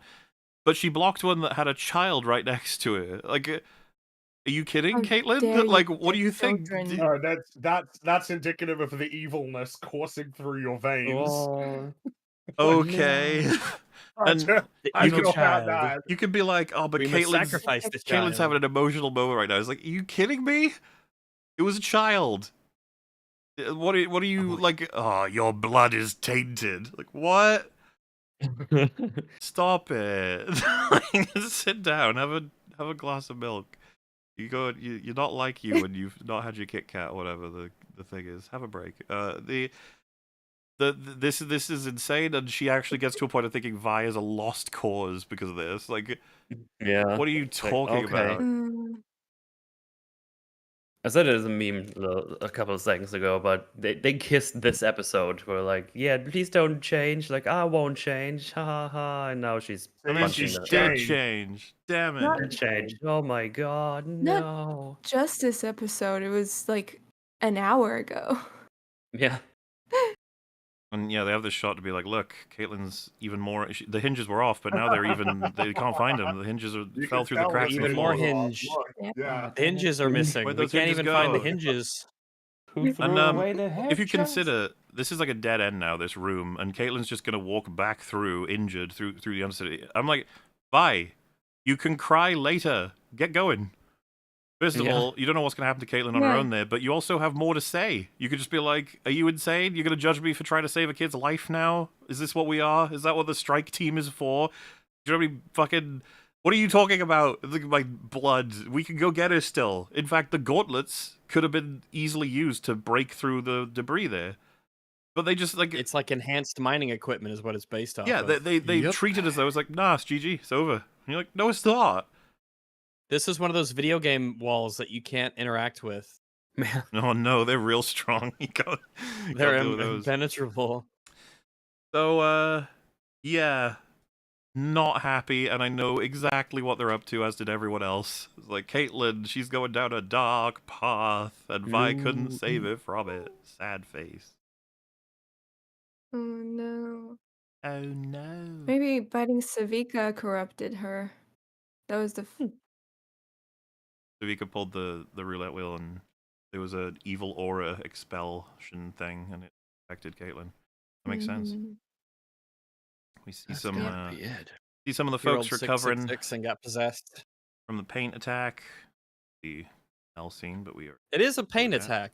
That is what it is, right? It's just paint. It's just vandalism. Yeah, I think there's a bit of a gaseous. They imply that people were like hurt by it more significantly than just paint. Kind of unclear. I'm not sure, 100%. But like mixed with the grey or something. Yeah, I think so. Yeah.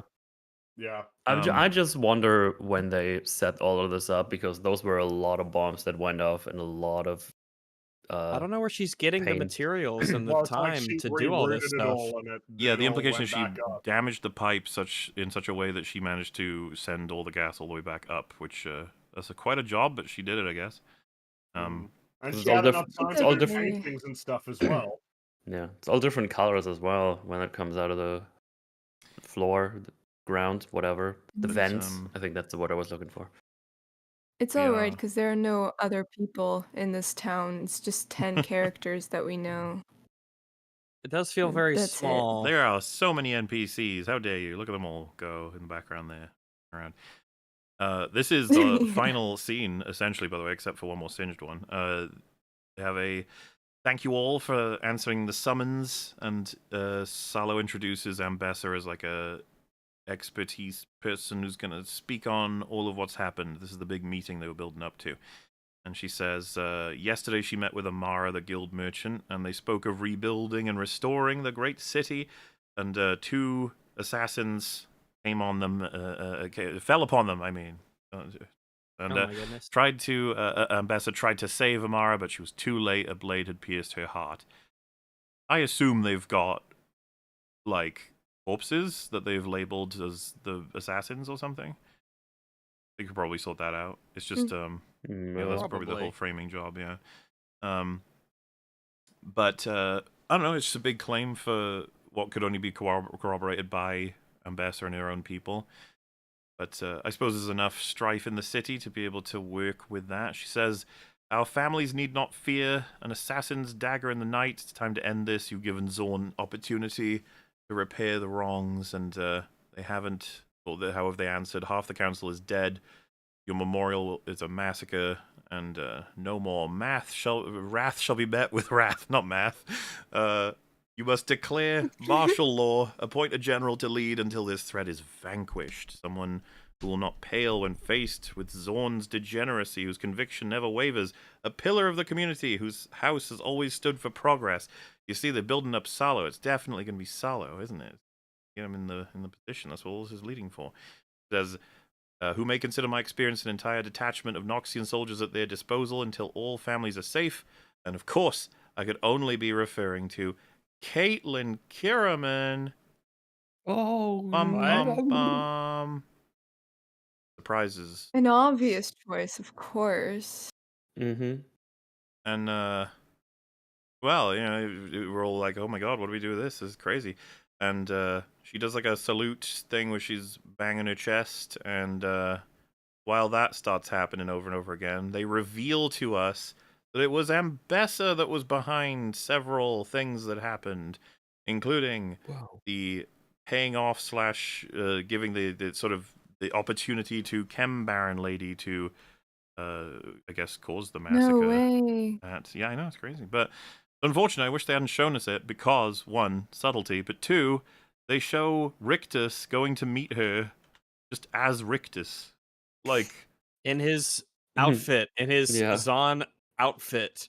Or not Zon, in his Noxus outfit. What he always wears. yeah, like, bro. No mask, no cloak. You wanna... He's just walking around in his What are you Noxus doing? attire. I think someone might notice. Just put on a fucking cloak. Do anything. You'd think they would, you know? It's Or a really hat. weird. Yeah, Yeah. a hat would Or be good. something. Because he's got... There are no other people He looks quite in unique, you Zon could say. either. They're quite clear, yeah. So that's not reassuring, and it makes you feel like, oh fuck, all the problems we've discussed about how everything has come to be, how quickly everything has happened, how little investigation there has been, how little recognition of all the facts there have been. The episode is like repeating scenes we've seen and been like, you see, Ambessa was behind it, Ambessa was behind it. It's just Yeah. like, this doesn't And help. it's like, hey, it's you. It's you. It's like, yeah, Hugh. yeah, I got it. And Maddie is really like, yeah, Commander Kiraman, while Shieldman is like, nah, it's too much for me, I'm out. Which would have been nice to have known you. Like, to know Yeah, why I don't know who this- you are. I don't know what this. Yeah. I don't know what this Mhm. means. I don't know what you're thinking or feeling. I have no clue who you are. Your name was only in the credits. I just don't even. And yeah, Caitlin is Arcane Hitler now. We've done it. Yay! Adolf Yeah. Karaman, let's Yeah. go. Very inclusive Hitler. Apparently, this is just something you could do. There's no. Well, so real yeah, where the voting fuck was the process. council? What's Where's the happening? council? Well, yeah, I mean, at this Isn't point, there's only Amitha 2 counselors ambassador? left. Like, Because let's God, be clear, James is basically God. an outsider from another country comes in, says you should be the leader of this, you should take over as the dictator, and I'm gonna beat my chest, and everyone else is like, I guess we're gonna do it too. I don't know why the Mhm. fuck they would, but everyone starts doing it. No, there's no Well, especially it's vote. like, yeah, There's no let's follow process. someone who has, what, 1 year of experience on the job? Yeah. Now he's in charge. Like, Aren't there any senior enforcers? who was next Oh. in line after Marcus? Because we saw, you know, like, no that, one. Marcus was hanging around with, damn it, Grayson, that's right. Like, So who's how does next? martial law get declared? Who does that?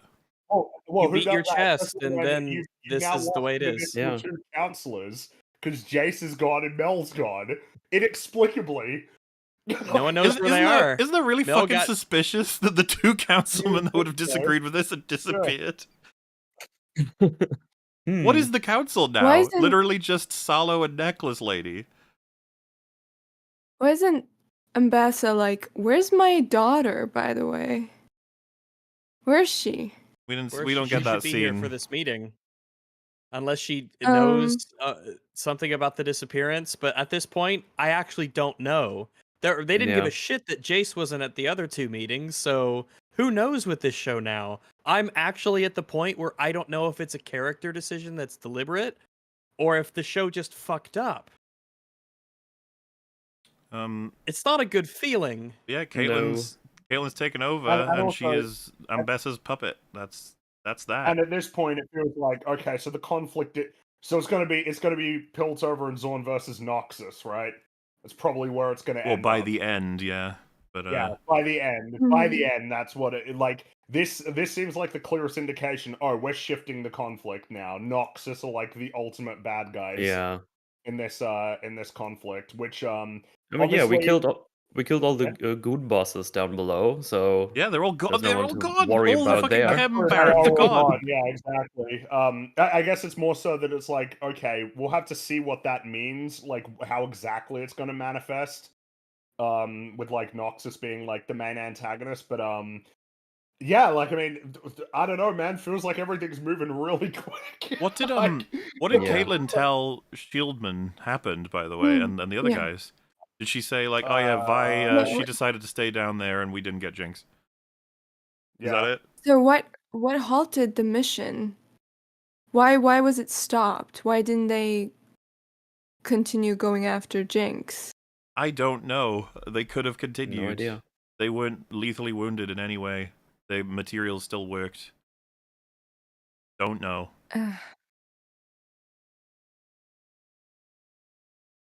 But you got a No, cape now, yeah, so that's no cool. clue. We have Well, to. that's what We just it have is. to. She's wearing an evil cape.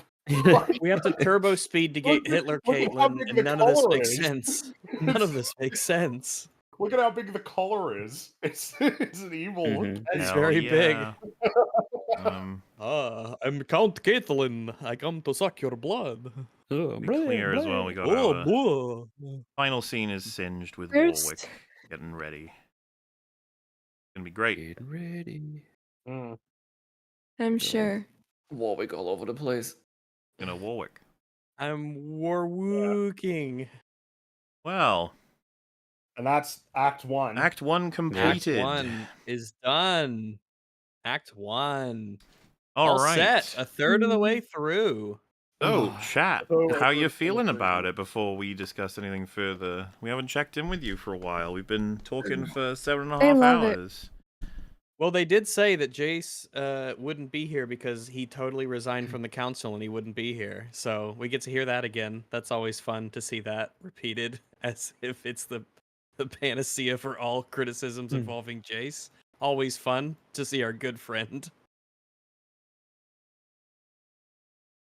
I miss Jace a lot. I miss Heimerding. I miss a lot, actually. I miss Vi. I miss Yeah. Caitlin. I miss Vi and I do miss Caitlyn. the characters, yeah.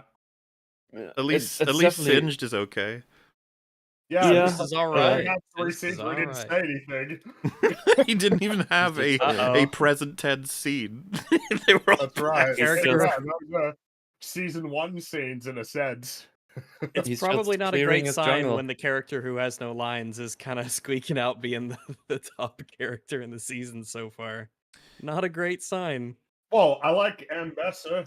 You know, Yeah, she's Yeah, cool. Ambessa's pretty alright good. so Really love the far, actress. and She's got the- some yeah. she's got some issues, The vibe, the but action. they're not like terrible. Yeah, she's solid. Rictus is Mm. solid. Yeah, pretty good. All right, who else we Rictus got? is high. Yeah, I mean he was an idiot Oh, for yeah. going in his Yeah. like uniform and stuff to do the deal, but like that's not so bad. He That's not seems so to bad. be generally competent and Smeech, cool. rest in peace. Mhm. Loved you. Smeech, Yeah, All right, Smeech was Smeech. great, but he's gone. Smeech's biggest unfortunately. sin is Dying. not telling Savika Yeah. that Jinx had Yeah. killed Silco. That's his sin. But I otherwise, do- yeah, yeah, interesting. I do Echo, think I gotta be Echo fads. Holy shit, are you guys okay? Yeah, Yeah, man. Oh. Like he is like He's he done just fuck barely got all. to do anything. he's barely in the show. Yeah, and yeah. Does he have I a don't know. I mean, line? if you're expecting him in Act 2, sorry. Oh no, I'm so sorry. So No sorry spoilers. about No that. spoilers. Don't you worry. That's- No spoilers. Yeah, all You right. have to let them Look, experience their well, disappointment they've had time. It's naturally. been out for like what, nearly a day. Well, I mean, just in the way that we approach shit anyway. No, but like, I I think know, you're I know. okay to say that. It's not going to ruin the experience to know Yeah. Mhm. that. You're That's not to say he's dead or anything. It's just the no more Echo content until Act 3. Yeah. just like a beer back. So Yeah, this I would- Act 1 Oh, has dropped quite a bit since I first talked about it last week. And I thought I was being mean last week, but with my criticism, but it's just gotten worse just thinking about it more and now talking about it today. It's just so much wrong with it. It's actually quite sad. It's Hmm. at this point that I feel compelled to remind everybody that we have a very high opinion of season 1 of Arcane, and we Mhm. very, very much were on this show's side. It's in the lead up to it. You may recall that it was one of the projects that we were like most optimistic about its prospects. Like not simply like, oh well, you know, we really enjoyed season 1, but like who knows? Very very much a case of These guys know We what were- they're we were doing. quite- We're fine. optimistic. Mhm. Yes, a lot of faith after the season that they delivered, because season 1 is Yeah, it's too good. it's It's too really, really good. good. It's too good. That's the thing. Something becomes so good that it's like, well, okay, it's like it's the product of intentional, deliberate storytelling. Really good ideas, really good follow through. So yeah. Bear in mind, we really, really like season 1 of Season 1 Arcane. is We amazing. really, really, really like it.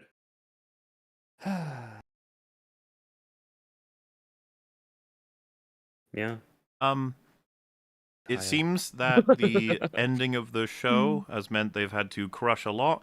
We talked about this earlier, but to develop it a bit further now, Act 1, when you complete it, it's very obvious what we're doing. Militarization of Mhm. Hex tech combined with the influences of Noxus have essentially pitted Piltover to control/annihilate Zorn.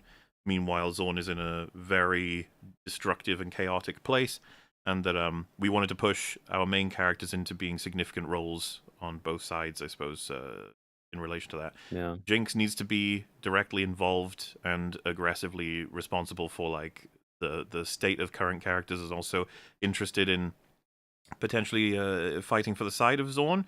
They've not done that, but she and Savika are all we have really on that side, other than if Vi stays down in Zorn, and we'll have to see maybe what happens with that, because we don't know what Or if we happened to want her. to develop more with the you know, Smeech and those guys. Yeah, because the Chem Barons are out, and then putting Caitlyn at the top in Piltover, at least to Ambessa, is very deliberate, and you can tell that was where they needed to get to by the end of Act 3, and we went there Mhm. fast. By the end of Act 1, episode Yeah, sorry, 3, Act you 1. mean? Yeah. I think now why this ended up being 2 seasons instead of more, I suppose, is something that can only be speculated on. Yeah. My assumption is that because they've been working on Arcane for so long, there might be a desire to move on to a new part of the League of Legends world. rather than needing to, because if you were doing at least 3 seasons, right, that's probably at least another 3 years that you have to commit to this, which might be too long. It might be a case of genuinely wanting to move on because of having spent so much time on it. Now that could be the case. It could be that they were told to make it 2 seasons, though. That is odd to me. Because No. Arcane was so successful that I'm not really sure why. I don't know why Riot or Netflix would say, like, yeah, can we shorten this down, please? Yeah, That just especially seems with so there's unlikely to me. there's so much shit on Netflix that just gets stomped all the time, and then they have something really successful in their hands. And they're like, you have to wrap this up next season. It's like, I what? just it's so usually the problem that a show that's successful has is they're made to keep the story going for longer than they intended. That's Yeah, like way more common. It's way less common for a successful show to be like, yeah, can you wrap it up like quick as you can? That's just not. I don't know. It's hard to believe that the original plan was for it to only be 2 seasons, but was it? Is there something? Was that something that was ever said? Because I'm sure that wasn't the case, right? No. There was plans for more than 2 seasons, or More than 2 seasons, or was it said at some point that they only wanted it to be 2 seasons? I remember everyone was pretty surprised when they said, Yeah, 'cause yeah, it was in the season 2 is announcement. the a lot of last people in of chat season are one. saying, yeah. I haven't got a Yeah. source or anything, but someone said OG plan was 5 seasons. But someone else said that's a prank. Apparently, it's a meme. They could have joked about that. Man, now I mean, if that's the case, then I'm not sure what to make of that. Then, Well, so maybe for the it's- record, Who I felt this way knows? about what was it? There's some other properties that this criticism gets levied at to explain writing problems. I feel like we've gone through this in autistic detail, as we usually do, and I would say that there's so much time that was wasted or used for things that weren't as useful as they could have been. I.e., could we get to the end of this act in a way that was very, very coherent and respectful of the characters? Like, I think we could. I think it's possible. Yes. Absolutely. I think it's viable. Viable. Oh, Oh wow, that unintentional puns. Oh, because Ambessa is vying for power. I get Yes. it. Beautiful. I get it. I get it.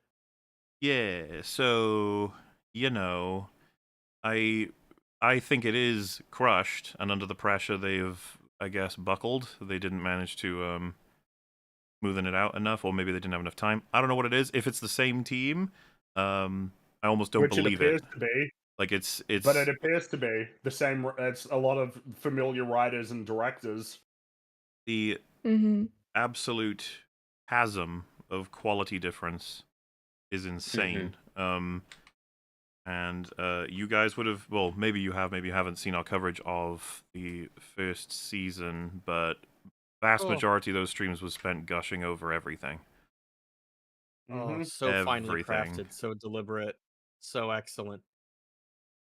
Ew. Yeah, I mean, as you can tell, we're pretty disappointed. I said this on Drinker's stream that I am mystic about the future, and all I mean by that is that I've got no reason to think that things are going to get better, but I guess I do kind of have some hope that it wouldn't get catastrophically worse. So I'm sort of sitting in this dark place, waiting for the day where something drops. And you know what? Penguin was pretty good. Like, so maybe that's what it was. Maybe that was the cost. It was like, you want that? Well, you're gonna have to do this. Something. Don't. I mean,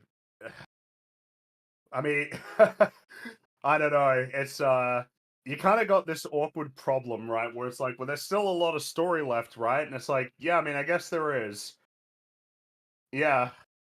There really is. But Sure.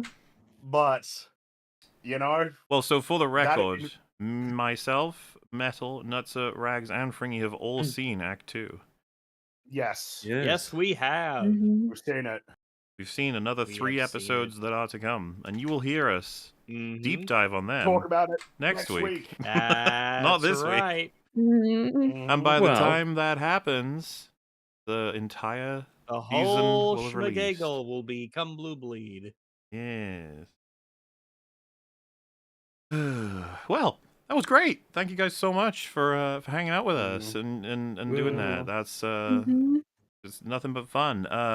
Nuts, what are you up to lately? What are you releasing in the wide world of entertainment media? Well, not much right now, but I'm still working on a project, Star Wars related project. But yeah, I released a video like 3 weeks ago, I guess, about like Joker 2 if you want to check it out. And there's some other stuff Yay, we on my love channel that. that I don't remember about. Yay! So yeah, you can check it out if you're interested in Sweet. stuff. Linkarinos in description. I think it's safe to say it's not exactly the most positive view on Joker, that video. Therefore, everyone in chat will love it. More than likely. Yay! Oh boy! Yay! Metal, what about you, good sir? well, you said we're gonna talk about Arcane Part 2, Chapter next week. I'll do it tomorrow, actually, on the Forge. So Boy. if you just can't Hmm. wait until next week, which you shouldn't, you should definitely come watch the Forge. We're gonna do that tomorrow. We have Brooks there, we have Mark there, of course, then we got Mr. Goger around. So yeah, that's our crew for the Arcane stuff. So yeah, come check that out. The Rings of Power videos, they have not been forgotten or completely halted. It's just been work has been kicking my ass, and I had the flu for the last week and a half or something. There's a Veilguard stream where you could see me get sick in real time. I think it's pretty funny to watch, I think. Because it just starts normal and then it just starts snotting up. It's kind of gross, actually, I think. But yeah, Veilguard gave me the flu. That's what I'm saying. Horrible. But yeah, those are still gonna be finished. Don't you worry. Also, 45 subs and I reached 10,000 subscribers. So everybody go and click that button because I want That to see means a that. naked Dark Souls 2 stream. Let's Naked? go. Yeah, Yeah, we're gonna be naked in a when naked we're chair. playing the smaller. Okay. I'm But always yeah, but the naked, flu is so it's pretty much gone. I feel normal. much better. So hopefully I can finally get another stream in tomorrow. Not tomorrow, but tomorrow, of course, Forge. But next week, maybe play some more Veilguard or something. So yeah, should be good stuff. As was mentioned, we were hoping to have Theo and Random We Film didn't Talk mention with him. us, but it was not the fate of this stream, apparently. But as far as I am aware, it's absolutely the fate of the next stream. So the opening of that one will probably ask them lads what they thought of Act 1. Be an interesting little startup before we enter into the discussion. It'll likely take us potentially even longer than this one did. Who can say? Who can know? I don't know. Goodness. But it is out there for those who want to go see it and didn't know it is available. We shall see you there on the next week. Rags, Fringy, anything you guys want to mention? By the end of this month, I hope to have another video done and doing the Golem stream. So shit. yeah, that'll be something that I'm aiming to get done before December. So yeah, that should be an experience that everyone will get to delight in together. Well, yeah, I mean, I'll be getting around to Gollum at some point soon as well. Yes. The adventure shall begin. For those who don't know, Wolf has already begun started his adventure. Yes. Yeah. On the EFAP Highlights channel, you can find his first Gollum stream, which he went heavy into, you know? He really wanted that Gollum experience. Well, and once that he actually he messaged me today. He's like, I started the game. This is shit. I hate it. I just wrote back to him. It's like, welcome to hell, people. Glad. Yeah. It's an experience for sure, and I believe Joe Danger has already got his eyes on setting up a nice, fun super chat, super cut of the whole set, which we'll probably make an episode out of, I'd imagine. I never heard anyone that drunk. Someone in chat said. We did drink last night as well. Huh? In terms of just a general update, we're still moving through the. It's not like you shouldn't be worried about anything. It's just that we've had complications that made the Halloween arc difficult to record this year, but we're almost there. It's taken a bunch of organization, couple sessions, but looks like it's already turned out pretty strong. I think you guys will be interested. Not going to give you any clues, but I'm sure plenty of you will guess it before the time comes. But we've got, I think, one more proper recording session to do before that one will be completed, and then we're going to be getting back onto trying to sort out all the super chat catch-ups focus, obviously, because the faster we get the Halloween arc done, the faster people can start editing it ready for you guys to enjoy next year. I was just going to see if we got any is it Jason Halloween 100%? Hope it's Chucky the Killer Doll. Halloween arc will be the Mummy series. There's only 3 of those. You guys would be annoyed at us if we only did 3. The movie. Still, I want to do the Mummy for EFAP movies at some point. Anyway, it's been quite a riot. Thank you all so much for hanging out and for everybody. being there. It's wonderful. We are, like I said, going to tackle head first hard into Super Chat catch-ups. We will get it all sorted out. Sorry we fell behind, sort of. We just got a lot of things to sort out. And, same for this episode as for the rest. We will get to them. They're all saved. Don't you fret. That was what the noises you sometimes hear of me sorting it out into a big database. But it's all sorted. No worries. And for now, we bid you a good night, good day, good morning, good afternoon, all the things. Bye-bye. See you around. See you later, everybody. Bye. Goodbye, everyone. Bye-bye.